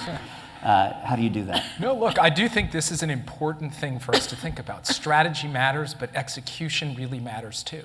And our adversaries and our competitors around the world, particularly those that don't have all of the niceties of checks and balances and transparency, are able to move money, resources, covert operations, so many things faster than the United States is capable of doing. Now, there are good reasons for having oversight and transparency and the like, and there are ways in which I think both the bureaucracy within the administration and then the relationship between Congress and the administration have slowed us down to too great an extent, to an extent that I think puts us at least tactical disadvantage in many circumstances, and maybe in the aggregate at a strategic disadvantage. So I think part of this has to do with making sure in simple things like how money is once appropriated, actually obligated, that we get a better understanding between the executive and the legislative. And by the way, half the room just fell asleep when I said appropriated and obligated. But I will tell you, this matters. If a single member can hold up money that has been passed into law and obligated for some purpose, and the administration can't spend it for a week or a month or 6 months, that has consequences in the real world when Xi Jinping or the Ayatollah or Putin can write a check and send it out and have the resources flowing very, very quickly. That's one. Within the executive branch, I think that what the current National Security Advisor, Susan Rice, has done to begin the process of trying to bring the National Security Council into a space where it truly does the work of coordinating and providing strategic direction as opposed to execution, which should be left to the agencies. That's good, that should continue. Again, it feels like this is not the stuff of George Kennan and Henry Kissinger, but in a world in which we are in a to and fro, trying to move against adversaries using increasingly asymmetric means, whether it's cyber or it's little green men or it's webs of corruption and economic influence, we need to be really nimble. And I do think that the next president, the next leadership team coming in has got to have a measure of focus on execution, administration, how this actually works. And so you need both experience for that, but you also need some freshness, people who are willing to come in and not do things the old way. Julie, what do you think of that? I mean, well, yeah, I mean, Jake's exactly right. I mean, it sounds really dull and boring and doesn't have tremendous sex appeal in a conference like this. But the reality is that all those good ideas the next team wants to bring in, I mean, the implementation is absolutely key. And you've got to turn that dial at the NSC, and each president determines the right balance between all the different roles that the NSC can be playing. I mean, you can have an NSC as, you know, formulating policy. You can have an NSC just managing on up the suite and the president. You can have it as referee, you know, managing agencies that are empowered and out doing their own thing. You can have them take, you know, the president's speech and turn it into an actual policy and make sure the budget lines line up accordingly. But every president comes in with a different image of what he or she wants out of that NSC structure. And you've got to bring in a team that's aware upfront of the challenges, but also the limits. And I think we now have an NSC that is too big. I think many of us agree that it's just supersized to the point where it's just not as agile as it needs to be. And it's trying to do too much. I mean, in many ways, you need to have an NSC that can empower and reach out to the other agencies across the government and ensure that they're implementing the president's guidance. So again, it's not the hottest topic compared to ISIL or, you know, great power politics, but this stuff really matters.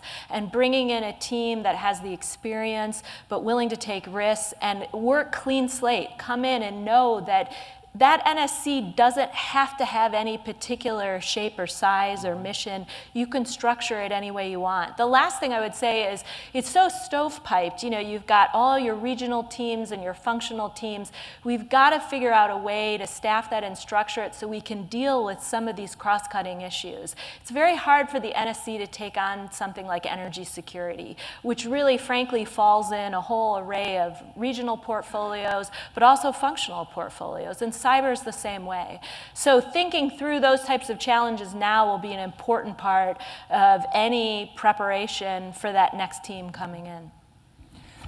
Very good. Let's do one of the poll questions. I think I'd like to start with the third question, which I think dealt with what do we need to, that one, what region of the world should get more attention. Yeah, there we go. Which region of the world deserves greater time and attention from the next administration? Asia at 43.5%, which I don't know if that's surprising to me or not, given that the president thought he was devoting a lot of time to Asia, but apparently people want more. Richard, what do you think of that? Well, I go with the masses on this one. What's that? Vote mainstream. Go with the masses. Yeah, I've been behind Asia all the way. And I'm going negative on Europe, the Middle East, and the Western Hemisphere. I think the rhetoric of rebalancing to Asia created a set of expectations which have outpaced the actual rebalance, which I think there has been things to the rebalance to Asia. I think it's the right policy. Well, Asia just increased, so I guess I'm doing a good job with my yeah. So vote early, vote often. I think it's the right orientation, and so the trick, of course, as everyone I think now acknowledges, is because you focus more on Asia doesn't mean you can't focus on Europe and the Middle East. The Middle East is going to demand attention. Europe is going to demand attention. Asia deserves attention, but I think part of the challenge for the next president is to figure out, okay, what. Given the limited amount of diplomatic and resources that we have, and presidential and Secretary of State, Secretary of Defense time and attention, what can we devote to Asia rather than something else? Because it is a finite quantity, and so I wouldn't recommend spending a year trying to do the Middle East peace process, but instead get on a plane and go to Asia as much as you can, still doing the other things. And so looking for ways to calibrate that. And I'll stop talking now because I feel like I won. So. But there's the bipartisan. I mean, I think I just want to Asia's get the the thread. 50% plus one. So. Keep talking. But Asia, I mean, there is a lot of, I mean, whether it's a Republican or Democrat, I think you will see a heavy emphasis on Asia. Yes. But unfortunately, I think the reality will also be, despite the numbers, that, the Middle East, and we'll have to see what our beloved friends in Moscow do to us in the next year or two. But the demand signals coming from Europe and Middle East might be just as strong. I think that's our time. Thank you very much, panelists. That was a lot of fun. Hope you all enjoyed it. Thank you. Thank you. Thank you.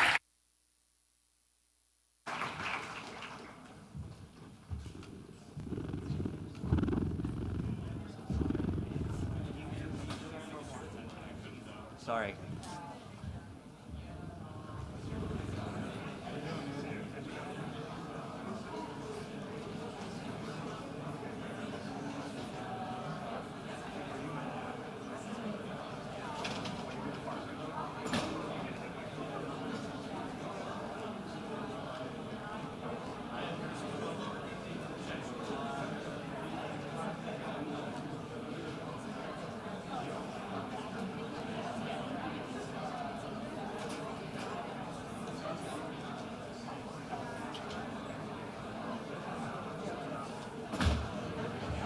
If everybody can stay in their seats, Deputy Secretary Blinken is here. He's being equipped with a microphone, and he will be out in just 1 minute. So please stay seated, and we'll be right with you.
All right. So congratulations to all of you. You win the CNAS Stamina Award. But we have saved the best for last. It's really my honor and privilege to introduce our keynote speaker, Tony Blinken. Tony is the Deputy Secretary of State. He's held that position since January of 2015. Prior to that, as many of you know, he was Assistant to the President and Principal Deputy National Security Advisor. And what that means is that he actually orchestrated, ran, day-to-day, the deputies committee process, the real engine room of the interagency process that developed options and decisions for the president. Prior to that, in the first term of the Obama administration, he served as Deputy Assistant to the President and as Vice President Biden's National Security Advisor. Before that, he was 6 years on Capitol Hill, so he knows both the executive branch and the Hill side of things as Democratic Staff Director of the Senate Foreign Relations Committee. He also served in the Clinton administration, NSC, and in the State Department. I first got to know Tony at CSIS, that other think tank in town. And he has an illustrious career as a lawyer and a journalist before that. But, you know, the thing that really stands out for me about Tony Blinken is that he is one of the most thoughtful, insightful, and decent people in all of Washington. This is someone who is a great example of the no ego, no drama model of public service. He is the consummate public servant. He really wins the Stamina Award in this administration, having been there from the beginning. And it's just a real delight and honor to hear from him today. So please join me in welcoming the Deputy Secretary of State, Tony Blinken.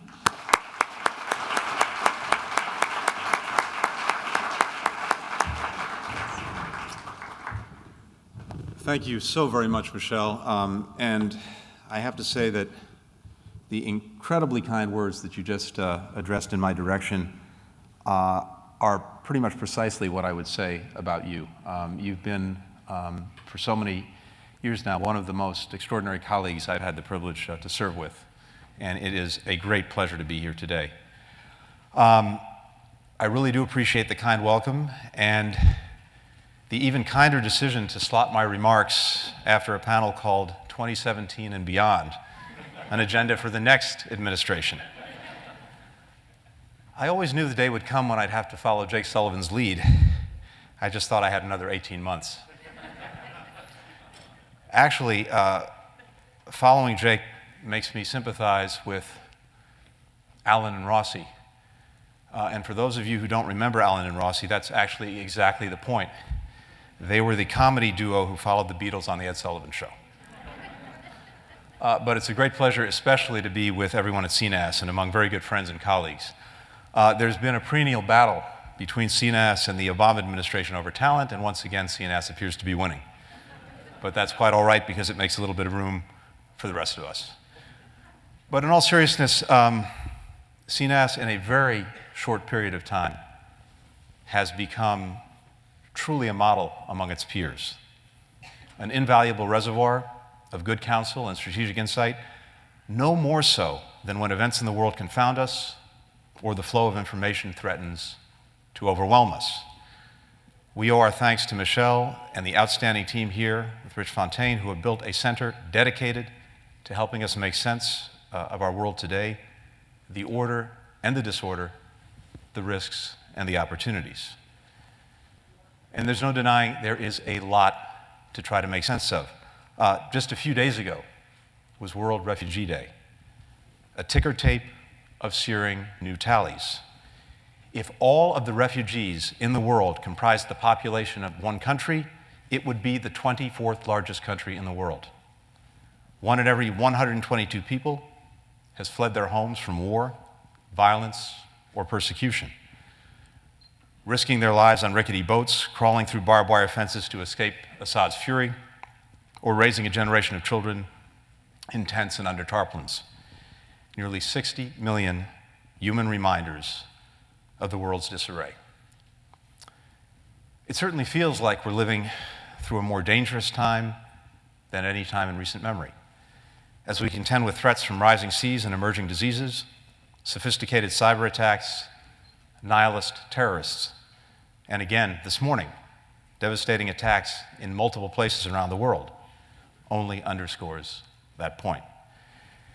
And it can seem, at some moments and from some perspectives, as if we've entered a new era of cataclysmic change and uncertainty. Those who see the world this way often assert that America's response has been to retreat, to abdicate our responsibility to lead, to shelve our unique capabilities to influence change. I think that assertion bears close scrutiny because it is wrong. Indeed, I would argue that the United States has never been more engaged in more places than at this moment in time, and that our leadership is producing powerful and positive results, helping speed the winds of progress and temper some of the gales of turmoil. Just think about the last 18 months alone. American global leadership has mobilized countries to confront ISIL and Ebola.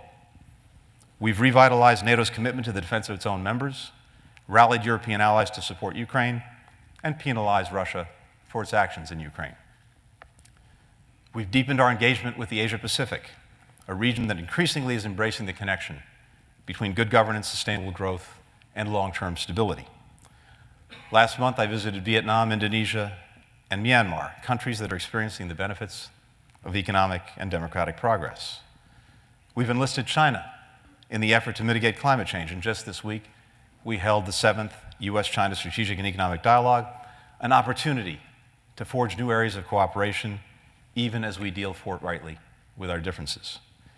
And we are coming closer every day to a major new trade agreement, the Trans-Pacific Partnership, which, if achieved, will cover 40% of world GDP, with a more level playing field for American business, higher standards for labor, the environment, and intellectual property. We've carried our relationship with India to new heights, forging landmark partnerships on clean energy, higher education, and defense cooperation. In January, when President Obama attended Republic Day celebrations in New Delhi as Prime Minister Modi's honored guest, he was the first American president to do so. And we are charting a new course in our relations with Cuba, helping the people of Colombia secure lasting peace, and forging new and equal partnerships across the Americas. And we're working with leaders of Central America to combat the corruption, crime, and trafficking that affect our own security. We've negotiated, of course, an interim agreement with Iran that froze and in some places rolled back its nuclear program with unprecedented expectations, with the possibility of a comprehensive solution now before us.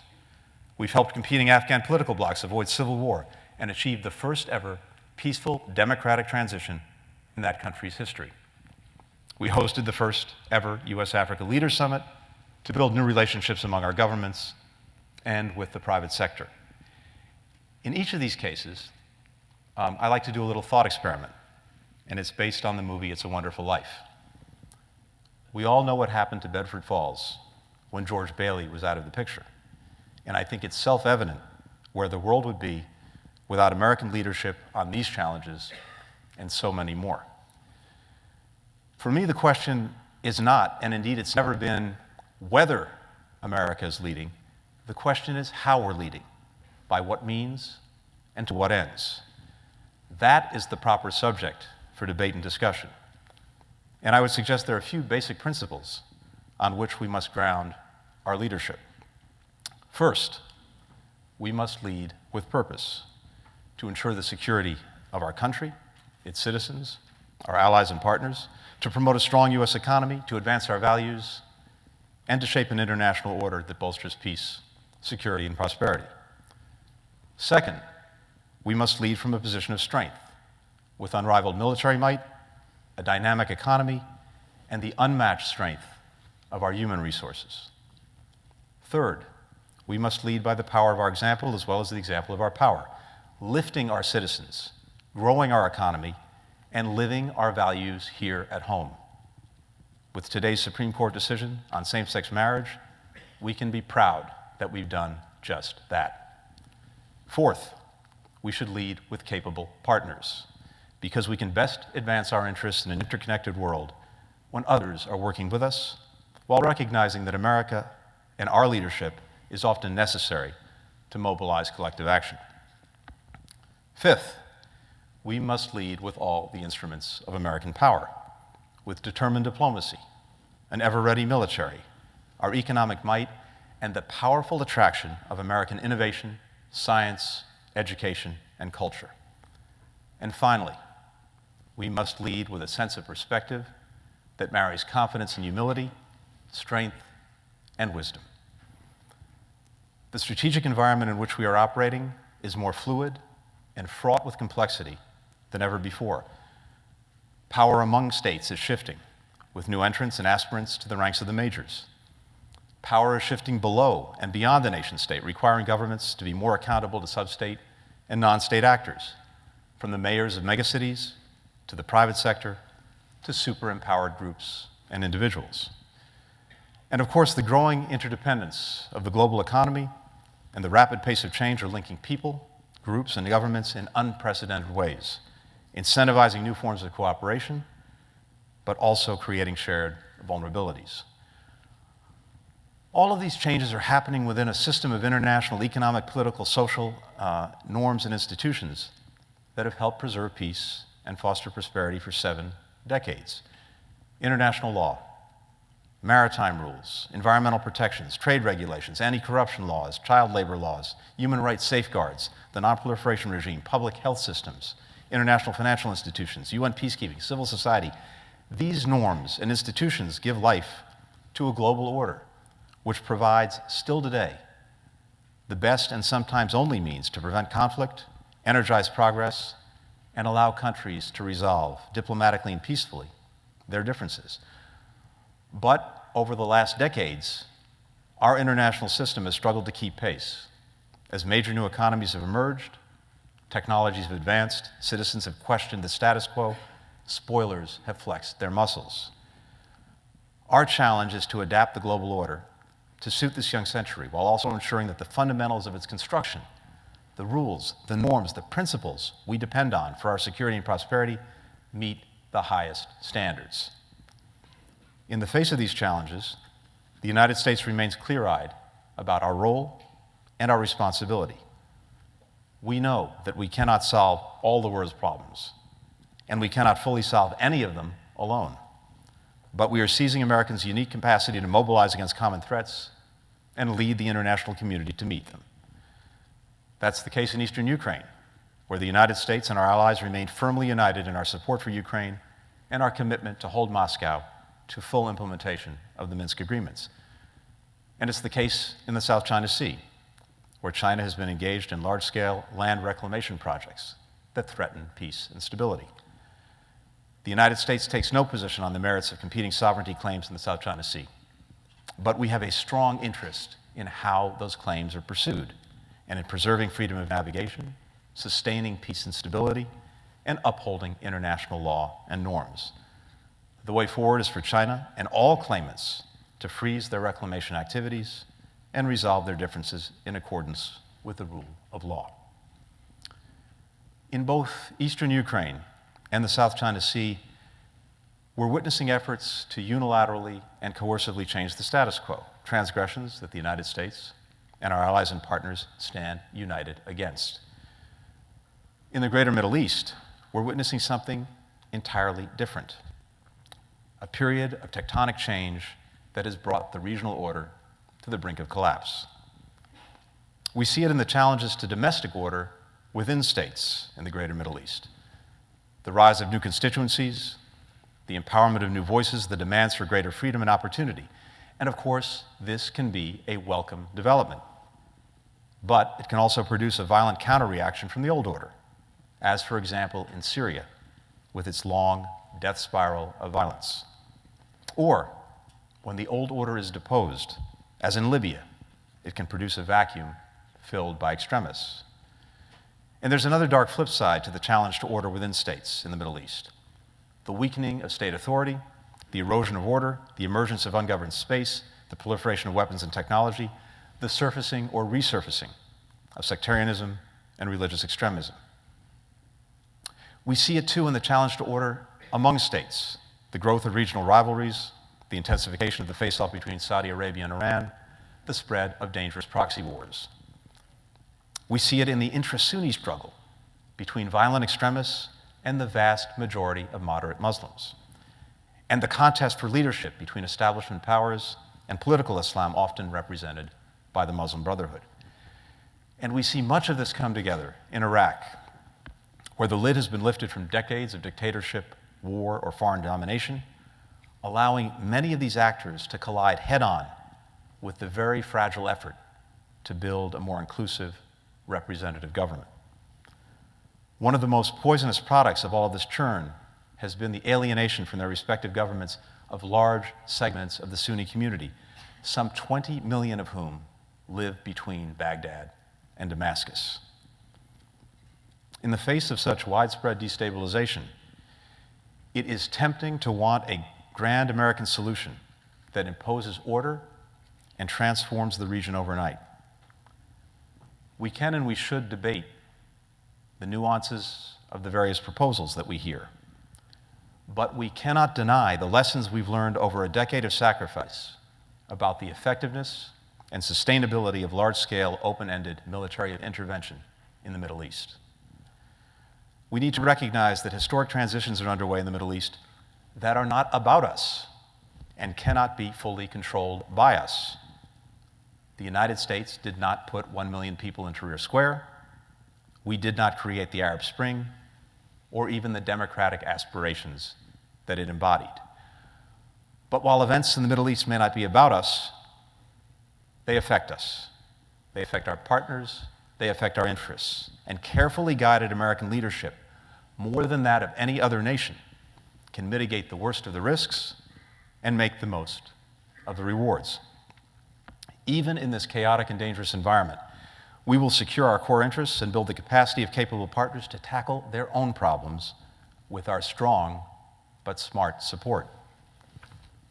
Peace and stability in the Middle East cannot be imposed from above, from the outside, or by force. They need to be built from within by governments that are inclusive, accountable to their citizens, and interconnected with the world.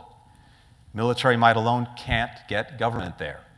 It requires political accommodation, including increasingly the decentralization of power to ensure the freedom, dignity, and security for all citizens. In Iraq, we've partnered with Prime Minister Abadi to fight the scourge of ISIL or Daesh by supporting his efforts to rebuild and reform the Iraqi security forces. Together with our coalition partners, we're training and equipping these forces, advising their leaders, providing critical air support, and expanding recruitment, especially from among Sunni communities who will fight for their communities, for their towns, and for their lives. But to succeed, we have to address the political dimension. Iraqis, be they Sunni, Shia, Kurd, or other, have to be convinced that the state they're being asked to fight for will stand up for their rights and equities, that they can advance their interests more effectively as citizens of Iraq than as supplicants of ISIL or Iran. Prime Minister Abadi proposes a vision of what we call functioning federalism, which basically means empowering local communities to make their own decisions. After decades of oppressive dictatorship, all ethnicities and religions need to feel that they're represented by the nation they call home. Across the Middle East, we've tried to apply this approach to empower capable partners and secure our core interests. We've intensified our security cooperation with our allies and partners. We've preserved maritime security and ensured the free flow of energy. We've assembled a coalition of 62 countries and organizations to deal with Daesh. And we've taken steps to ensure that Iran is not, under any circumstances, allowed to obtain a nuclear weapon. This last point is at the top of our minds as we near the June 30th deadline. We don't have a comprehensive deal yet, and we may not get one if we can't get to where we need to be on some of the core issues.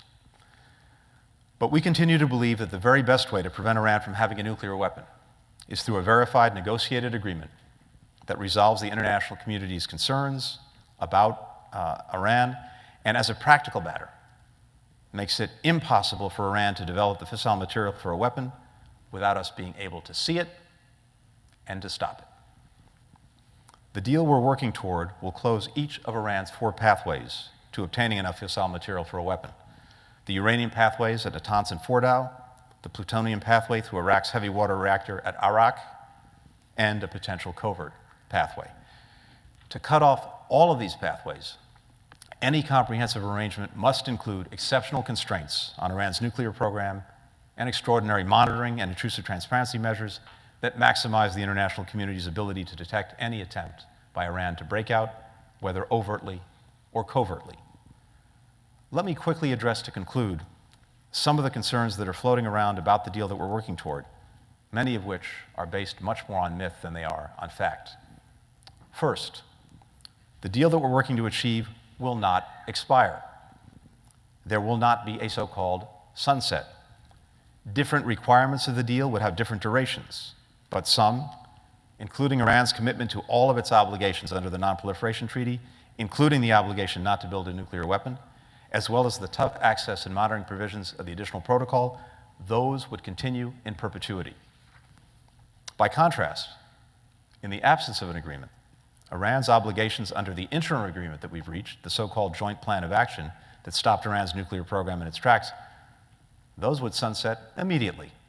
Then, Iran could speed toward an industrial scale program with tens of thousands of centrifuges, with no inspections and no visibility into its program. Second, this deal would provide such extensive levels of transparency that if Iran fails to comply with the international community's obligations, we will know about it, and we will know it virtually right away, giving us plenty of time to respond diplomatically, or if necessary, by other means. Most of the sanctions would be suspended, not ended, for a long period of time, with provisions to snap back automatically if Iran reneges on its commitments. Third, we will only agree to a deal that guarantees the IAEA timely access to whatever Iranian sites are required to verify that Iran's program is exclusively peaceful, period.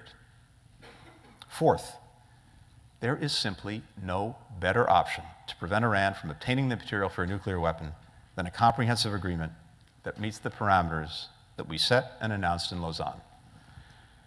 Just like the Joint Plan of Action, any agreement will be subject to legitimate scrutiny from our citizens, from our Congress, from our closest partners. We will not agree to any deal that cannot withstand that scrutiny. At the same time, any opponents of the agreement, if it's reached, will have an obligation to tell the American people exactly what they would do differently and how they would get it done. It's a fantasy to believe that Iran will simply capitulate to our demands if we ratchet up the pressure even more through sanctions. After all, Iran suffered much greater deprivations during the war with Iraq, and despite intensifying international pressure over the last years, Iran went from just 150 centrifuges in 2002 to 19,000 before we reached the interim agreement. Nor is it likely that our international partners, without whom our sanctions cannot work, it's not likely they would go along with such a plan. They signed on to sanctions in order to get Iran to the negotiating table to conclude an agreement that meets our shared security interests, not to force Iran to abandon a peaceful nuclear program. Up until now, we've kept other countries on board despite the economic loss that it presents to many of them, in large part because they're convinced we're serious about reaching a diplomatic solution. If they lose that belief, the United States, not Iran, could be isolated and the sanctions regime could collapse. To those who would prefer to take military action now against Iran without going the last diplomatic mile, they need to consider the fact that such a response would destroy the international sanctions coalition and only set back Iran's program by a few years, at which point Iran likely would bury a new program deep underground and speed toward an actual weapon. With the comprehensive agreement that we're working to conclude, we have a chance to achieve much, much more. But reaching a comprehensive deal will not alter our commitment to support those in Iran demanding greater respect for universal human rights and the rule of law. And we continue to insist that Iran release Saeed Abedini, Amir Hekmati, Jason Rezaian, and help us find Robert Levinson. And reaching a comprehensive deal will not alter our commitment to fighting Iran's efforts to spread instability and support terrorism. That will not change with or without a deal. But Iran without a nuclear weapon will be less emboldened to take destabilizing activities in the region. It will reduce the pressure for a regional nuclear arms race and strengthen the international non-proliferation regime. In short, it's a critical step to greater global security for the United States and for our partners in the region. Having now been in service for 6.5 years, as Michelle pointed out, I have been struck again and again by how one snapshot, one tweet, one headline, one article captures our attention and diverts our focus from the moving picture. Heightened by an almost insatiable appetite for round-the-clock news, these snapshots have an outsized influence over our perception of the world, telling us, whether we like it or not, at almost any given moment, every hour, every minute, of the dangers that we face, of the risks of action, and the consequences of inaction. But when you step back and try to gain a little bit of perspective and consider also the moving picture, there is something that is extraordinarily consistent and that emerges from looking at it. In times of crisis or calamity, it is the United States that the world turns to first, and always. We are not the leader of first choice because we're always right, or because we're universally liked, or because we can dictate outcomes. It's because we strive to the best of our ability to align our actions with our principles, and because American leadership has a unique ability to mobilize others and to make a difference. 70 years ago, that leadership produced victory in World War and then built a global order dedicated to the peace, stability, and prosperity of every nation. Today, our leadership remains vital to protect and adapt that international system to reflect the times that we live in, to navigate the turmoil, and to reap the rewards that are there. It cannot, it must not be our responsibility alone, but it is one we will seize, leading as always from a position of strength, with capable partners, with all the instruments of American power, with the power of our example, and with a hard-earned sense of perspective, with our eyes cast forward and our spirit ever hopeful. Thank you very, very much.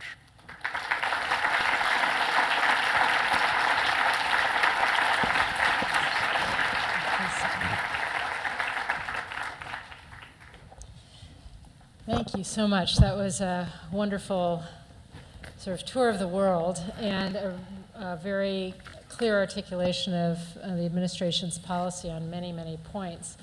I wanted to key off a little polling that we did before you arrived, and the question was something along the lines of, what should the next administration, which region of the world should get more attention?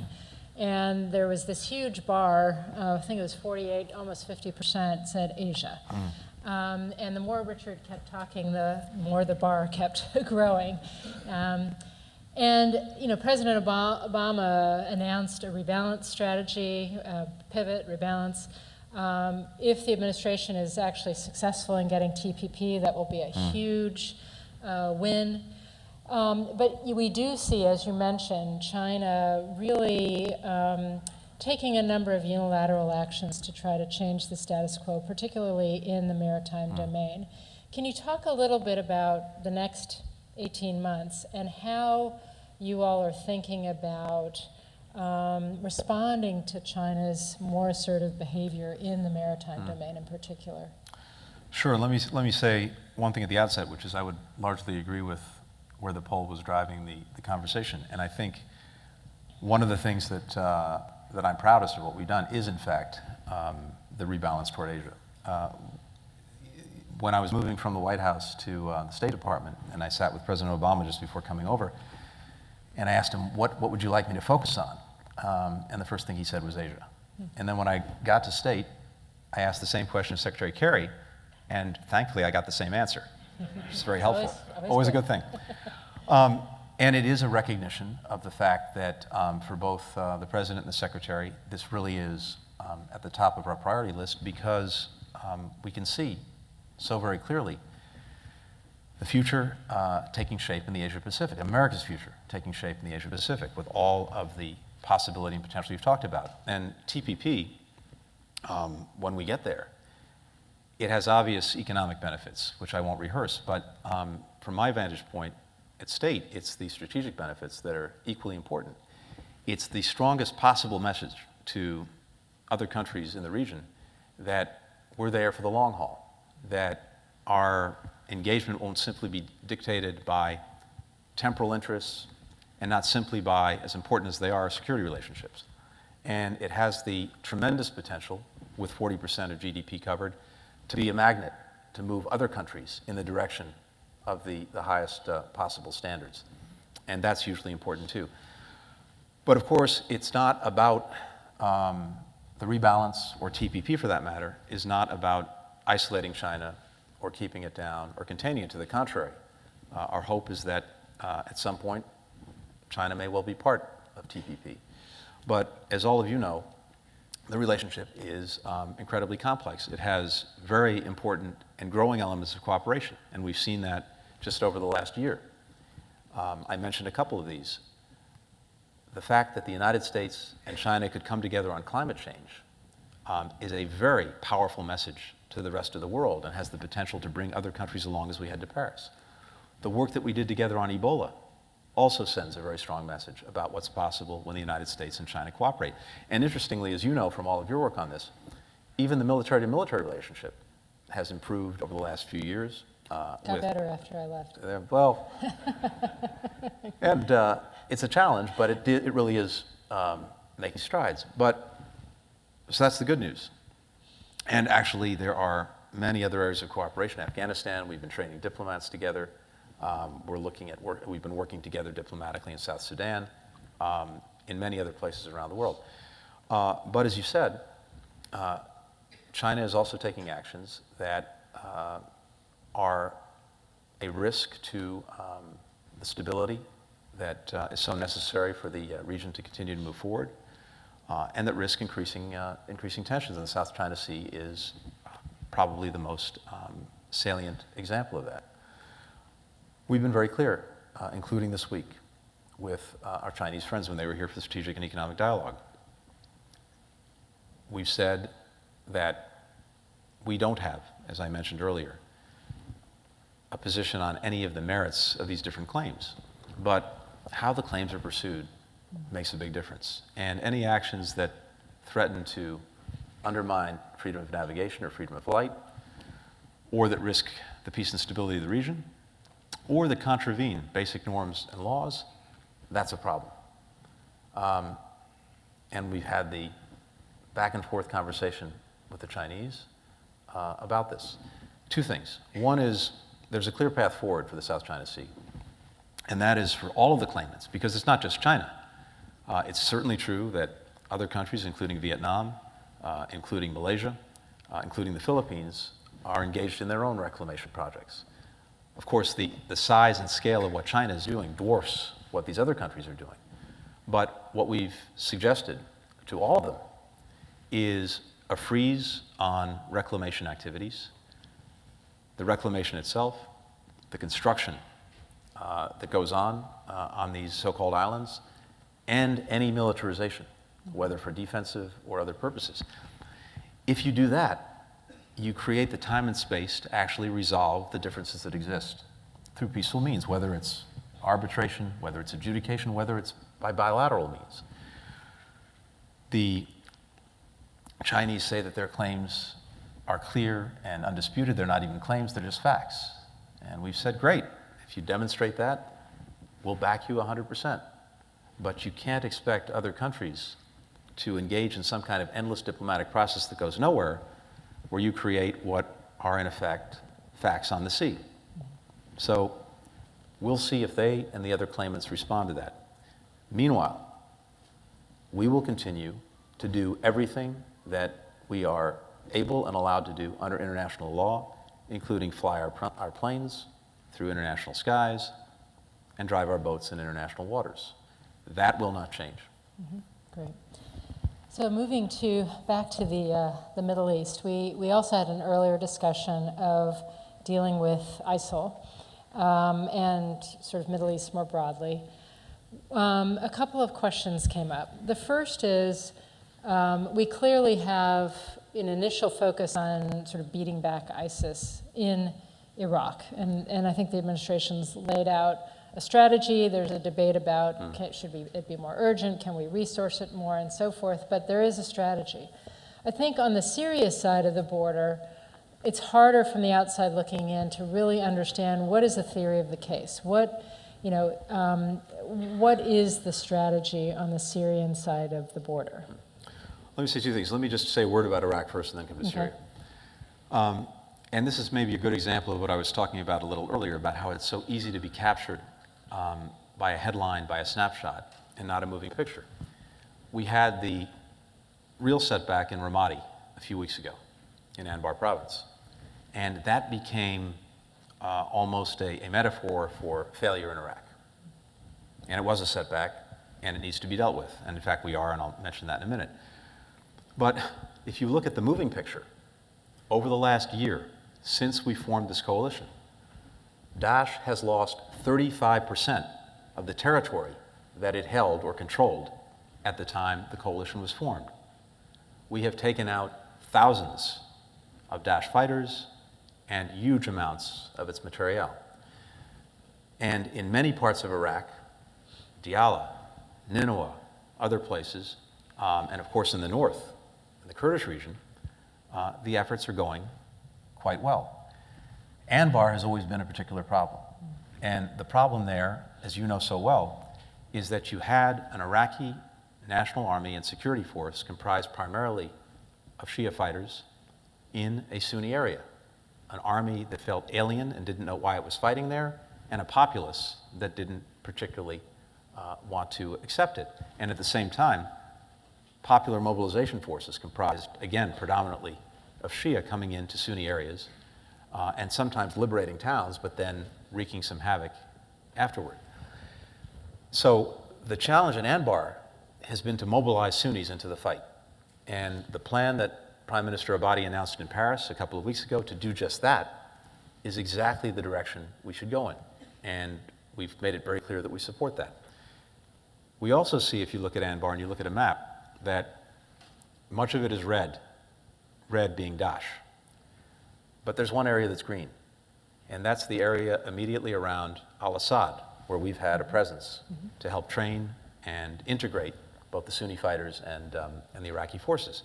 And we now have another presence that the president announced a week ago in Taqadum, where in the east of Anbar, with al-Assad in the west.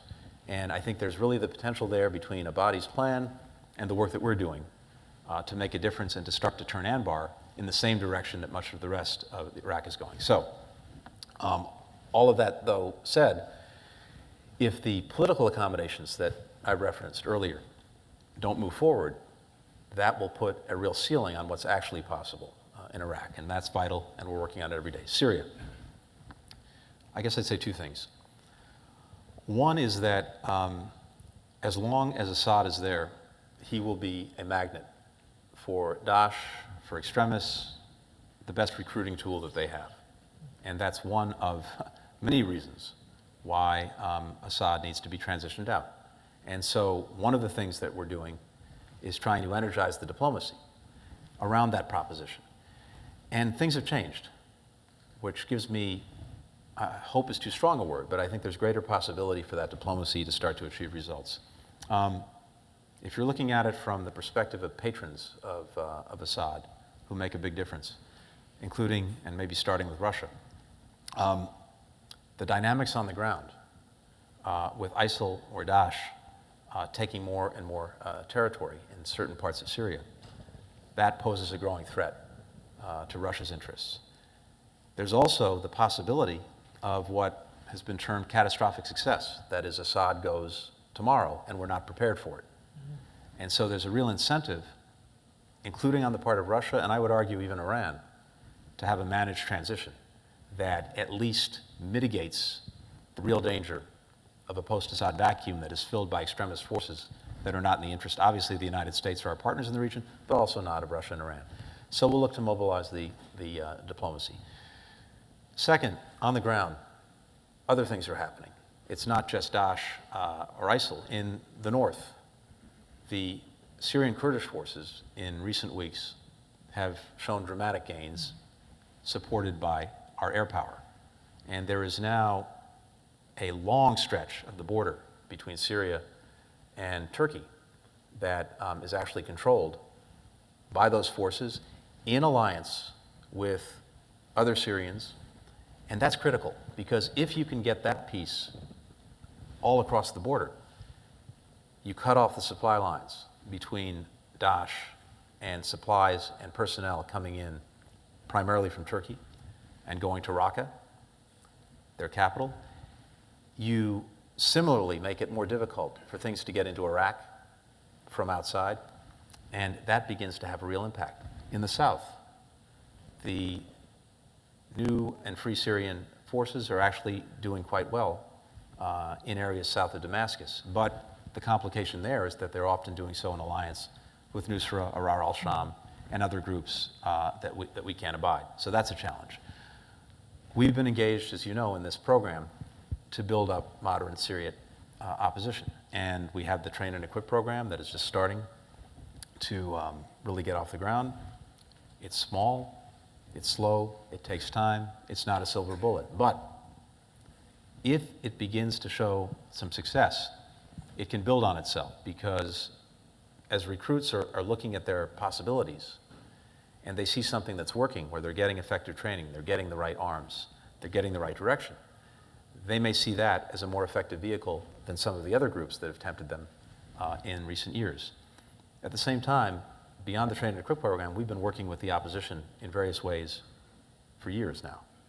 And we built up some greater knowledge, stronger relationships, an ability to identify who we can work with effectively and who we can't. And I think there, too, we can start to show some results.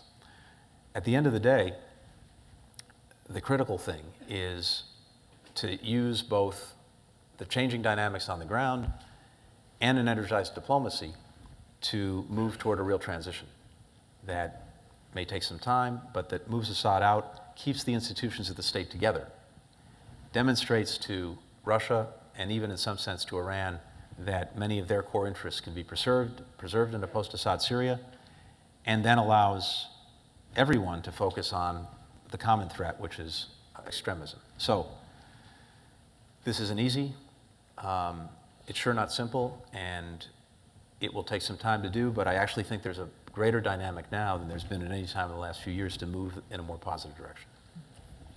I'm going to ask one more question, and then we're going to open it up to all of you, so please be thinking of your questions. Something that has been oddly sort of not a central topic today, and it wasn't really in your speech either, and yet it's very important, is the endgame in Afghanistan. Mm-hmm. And I think there were many who were pleased that in the wake of the Afghan elections and the formation of this new government that took some time to form, that the president was willing to be a bit flexible on the plans for the troop drawdown and the timelines and so forth, to give the new government a little more of a chance to get on its feet, to support the Afghan national security forces that are very much engaged in the fight, and so forth. But as we near 2016, the original sort of deadline or timeline for drawing down is still hanging out there. And I wondered, in the wake of kind of what's happened in Iraq, as we look at, if we take a forward-looking perspective in the Afghan-Pakistan region, to look at what the threats as they are and what we're going to need to protect our interests in the future, is there an openness in your judgment to think more about what should our posture be in Afghanistan and in the region looking forward, 2016 and beyond? Or, is the sort of timeline to get to zero absolutely set in stone without being informed by what's needed beyond 2016? Well, I guess I say two things. I know you can't make any announcements, but I'd love to know the thinking. So I guess I say two things. First, in terms of the transition itself and the new government, as I mentioned, that would not have happened without us. And it would not have happened without the extraordinary personal engagement of the Secretary of State and the team that supports that effort. That was a great example of American leadership. With regard to where we are in 2017 and beyond,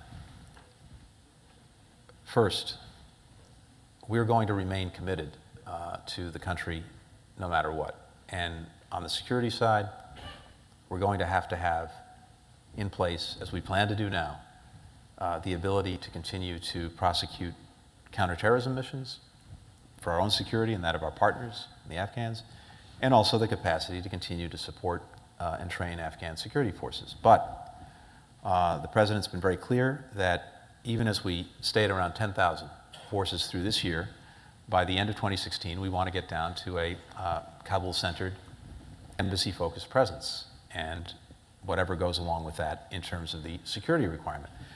And the rationale, from our perspective, is this. We cannot and we should not be the guarantor of Afghan security in perpetuity. And the Afghans deserve to know what's expected of them and when it's expected. And that has an ability to hopefully galvanize and energize their own commitment to look out for their own security and to take the steps necessary with our strong support and that of our partners to get there. So that's the rationale, that's the thinking. I think you've seen already that within those parameters, as you said, the President has adjusted, given flexibility, including to the military, to look at glide paths and to change them as necessary. But at the end of the day, in place after place, including Afghanistan, ultimately, people have to be willing to stand and fight for their own countries, with our support, with our assistance, with our best advice. But they need to take the lead, to take the responsibility, and being clear about when they're expected to do that is the best way to get them to stand up and do just that. I think, just to follow up on this, I think the thing that I have trouble squaring is the objectives of continuing to support the NSF and their continued development, with them absolutely in the lead, clearly having the responsibility for the country's security, and continuing to conduct effective joint counterterrorism operations that protect our interests as well as them. It's not clear to me that you can do those things with a Kabul-centric force or a Kabul-only force. And I think that's the big question that many people have. And it's a fair question, and let's see how things evolve. But as you said, I'm not You're here to make any announcements. To make any announcements today. Okay, so we're going to go to the audience. Sir, with the paper, holding up the piece of paper, that was a very effective tactic. Thank you. I'm Dana. Oh, thank you. It's Dana Marshall, and very nice, Tony, hey, Dana, to nice see to see you. you. Thank you for that very good speech. Before you came, O'Sullivan and Sullivan agreed on a couple of things, and you were touching on the same point about the sort of the need to focus on commonalities with some of these emerging sort of rising powers. Let's talk about China. You just came off the SNED. You mentioned, and so did other speakers, the climate change, Ebola, Afghanistan. These are areas where it's clear that there's no conflict. There's no need for them to accommodate our interests. We have clearly common interests. They have at least as large, if not a larger presence in Africa, for example. Their people are dying because of terrible coal problems in China. It's clear Afghanistan borders them, not us, all these things. Question, I guess, for us is, for me to truly believe that there is a future in looking at an approach with China, looking at where the commonalities are, it'd be interesting to get your thoughts about where we can start making headway, where there is a need for them to accommodate some of our principal concerns, such as, obviously, cyber. That must have been a big subject for you. But there are a number of other things involving trade practices, to say nothing of apparently a complete rejection of any concept of a Western-style government there. Maybe we don't care much about that anymore, but I'd be interested to see if you could focus in on those areas where it's not completely in their interest to do it, but where they need to take some steps to accommodate our views. Sure. You know, I think that there are clear trends and lessons that suggest that in various ways, it may well come to the conclusion of the Chinese that they need to move in directions that are more congruent with the direction we've taken. And let me give you two examples. First, one of the things that's been so striking about their actions in the South China Seas, and the East China Seas for that matter, has been the effect it's had on their neighbors.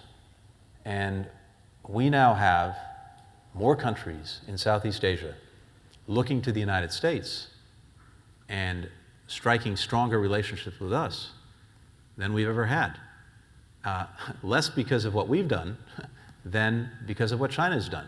We'll have the General Secretary of the Communist Party of Vietnam coming to the United States to visit President Obama in just about 10 days' time. The first visit by a General Secretary in history on the 20th anniversary of the restoration of relations.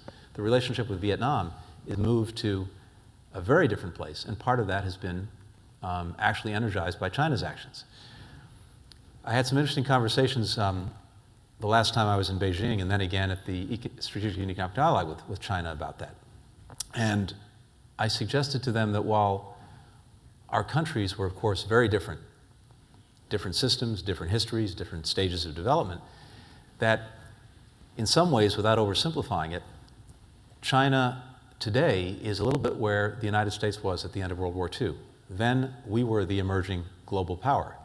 And our leaders had to decide how to use that power. And of course, the decisions that they made were to write the rules, create the institutions, develop the norms that, on one level, actually constrained our power because we gave other countries a voice and a vote and an ability to shape the direction of the world. And yet, of course, the real effect was to disincentivize other countries from gathering together against us because they feared our power.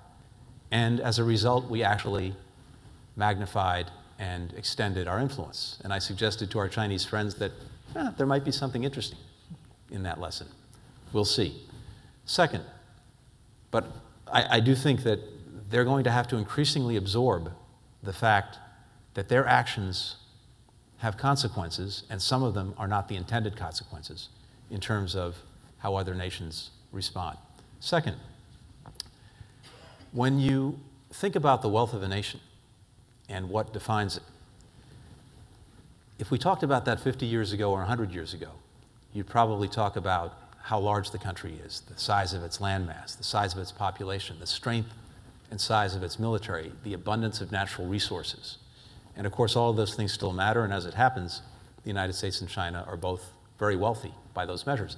But we know that in this century, the true wealth of a nation is defined by its human resources, and especially their ability to innovate, to create, to think, to exchange ideas, to argue, to criticize. The nations that maximize that potential are the nations that will truly succeed in the 21st century. And that, too, has implications for China. We haven't seen them yet. I'm convinced that we will. So I think there are larger dynamics at play that suggest to me that over the next 10 or 15 years, there will be effects on the way China decides to conduct itself in the world that move it actually closer to us. At the same time, here and now, as they take actions that are inconsistent with our interests, we will uphold those interests. And I talked a little bit about the South China Seas. But we also believe that the more we can maximize areas of cooperation, and obviously trade and investment is critical because of the benefits that it brings to both of us, and that creates at least a frame around which the relationship hopefully will not deviate because of the common interest in preserving those benefits. But the more that we do that, I think the more it will be clearly in the interest of China to make accommodations where our interests are in conflict. Right here. Yes. Thanks for your speech. I'm Jennifer Chen, reporter with Shenzhen Media Group, one of TV network in China. And you just mentioned in your speech, you said China and U.S. military-to-military relations is getting better. And we know General Fan Changlong just visited U.S. And I just wonder, would you please give us some details, like what is the trend of the military-to-military U.S. and China relations, and what are the possible obstacles as far as you are concerned? Sure. Thanks. Thank you very much. I actually had the opportunity to meet with General Fan when he was here, and we had a very good exchange. And of course, more importantly, he saw the Secretary of Defense and the Vice Chairman of the Joint Chiefs. And I'd say that we're really seeing three strong pillars emerge in the military-to-military relationship. First, increasing and sustained dialogue and exchange. We have more meetings back and forth, including the one you just cited, than we've ever had, including at the most senior levels. And that kind of regular contact, and exchanges also at lower levels, starts to build a little bit more trust and confidence, and that's important, and we're doing more of it than we ever have. Second, actual practical cooperation when it comes to exercises, when it comes to working together in areas like counter-piracy or humanitarian response. That too builds trust and confidence. And then finally, making sure that we have mechanisms in place to deal with potential differences and disputes. And there too, just over the last 9 or so months, we've worked together to develop more confidence-building measures that actually address that challenge, including, for example, procedures when our aircraft may come into close contact to deconflict them and avoid any undesired conflict. So each of those legs of the stool are being built and are getting stronger. And I think that at least offers the prospect for both greater stability in the military-to-military relationship, finding greater areas of cooperation, and then when our forces, as increasingly with China's growing its navy and military, as is totally understandable in a country that's growing economically, as those forces come into more and more contact, to make sure that there are no unintended consequences of that. Tony, this has been terrific, as I knew it would be. And we'd love to keep you for longer, but we know you have the next 8 hours of your day about to start now. So thank you so much for joining us. Please join me in thanking the Secretary. Thank you very much. Thank you so much. It's good to see you. Well, you made it. We're just coming to the conclusion of our conference. It's been I think, a really wonderful day, and I, if nothing else, I think we have succeeded in elevating the debate on a number of the issues that will be most important to U.S. national security in the next years ahead. I really want to thank you for your engagement and your participation. We've benefited a lot from your input on the polling, from the conversations in the hallway, from your very thoughtful and, in some cases, provocative questions.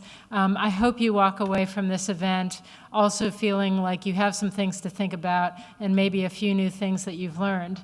I want to give Richard a couple of minutes to add his thoughts as well. Well, I'm aware that the final word is the very final word, so it'll be brief, but I also wanted to offer my thanks to everyone who participated today, the panelists, Tony Blinken, and all of you for being here. I think I won't try to sum up anything that we talked about today other than to say one of the enduring themes, I think, of all the discussions was the demand for U.S. engagement in the world and what that engagement should look like. And the flip side of that, of course, is the supply of American power and the will to use it and how we should wisely engage with the world. And that is something that, while we focused a lot on 2017 and beyond, is something that is relevant to us every single day. And we have to make these critical national security decisions, whether it's on Iran and China or Russia or ISIS or any of the other things that we talked about, hopefully informed by some of the thinking that you had the chance to be exposed to today.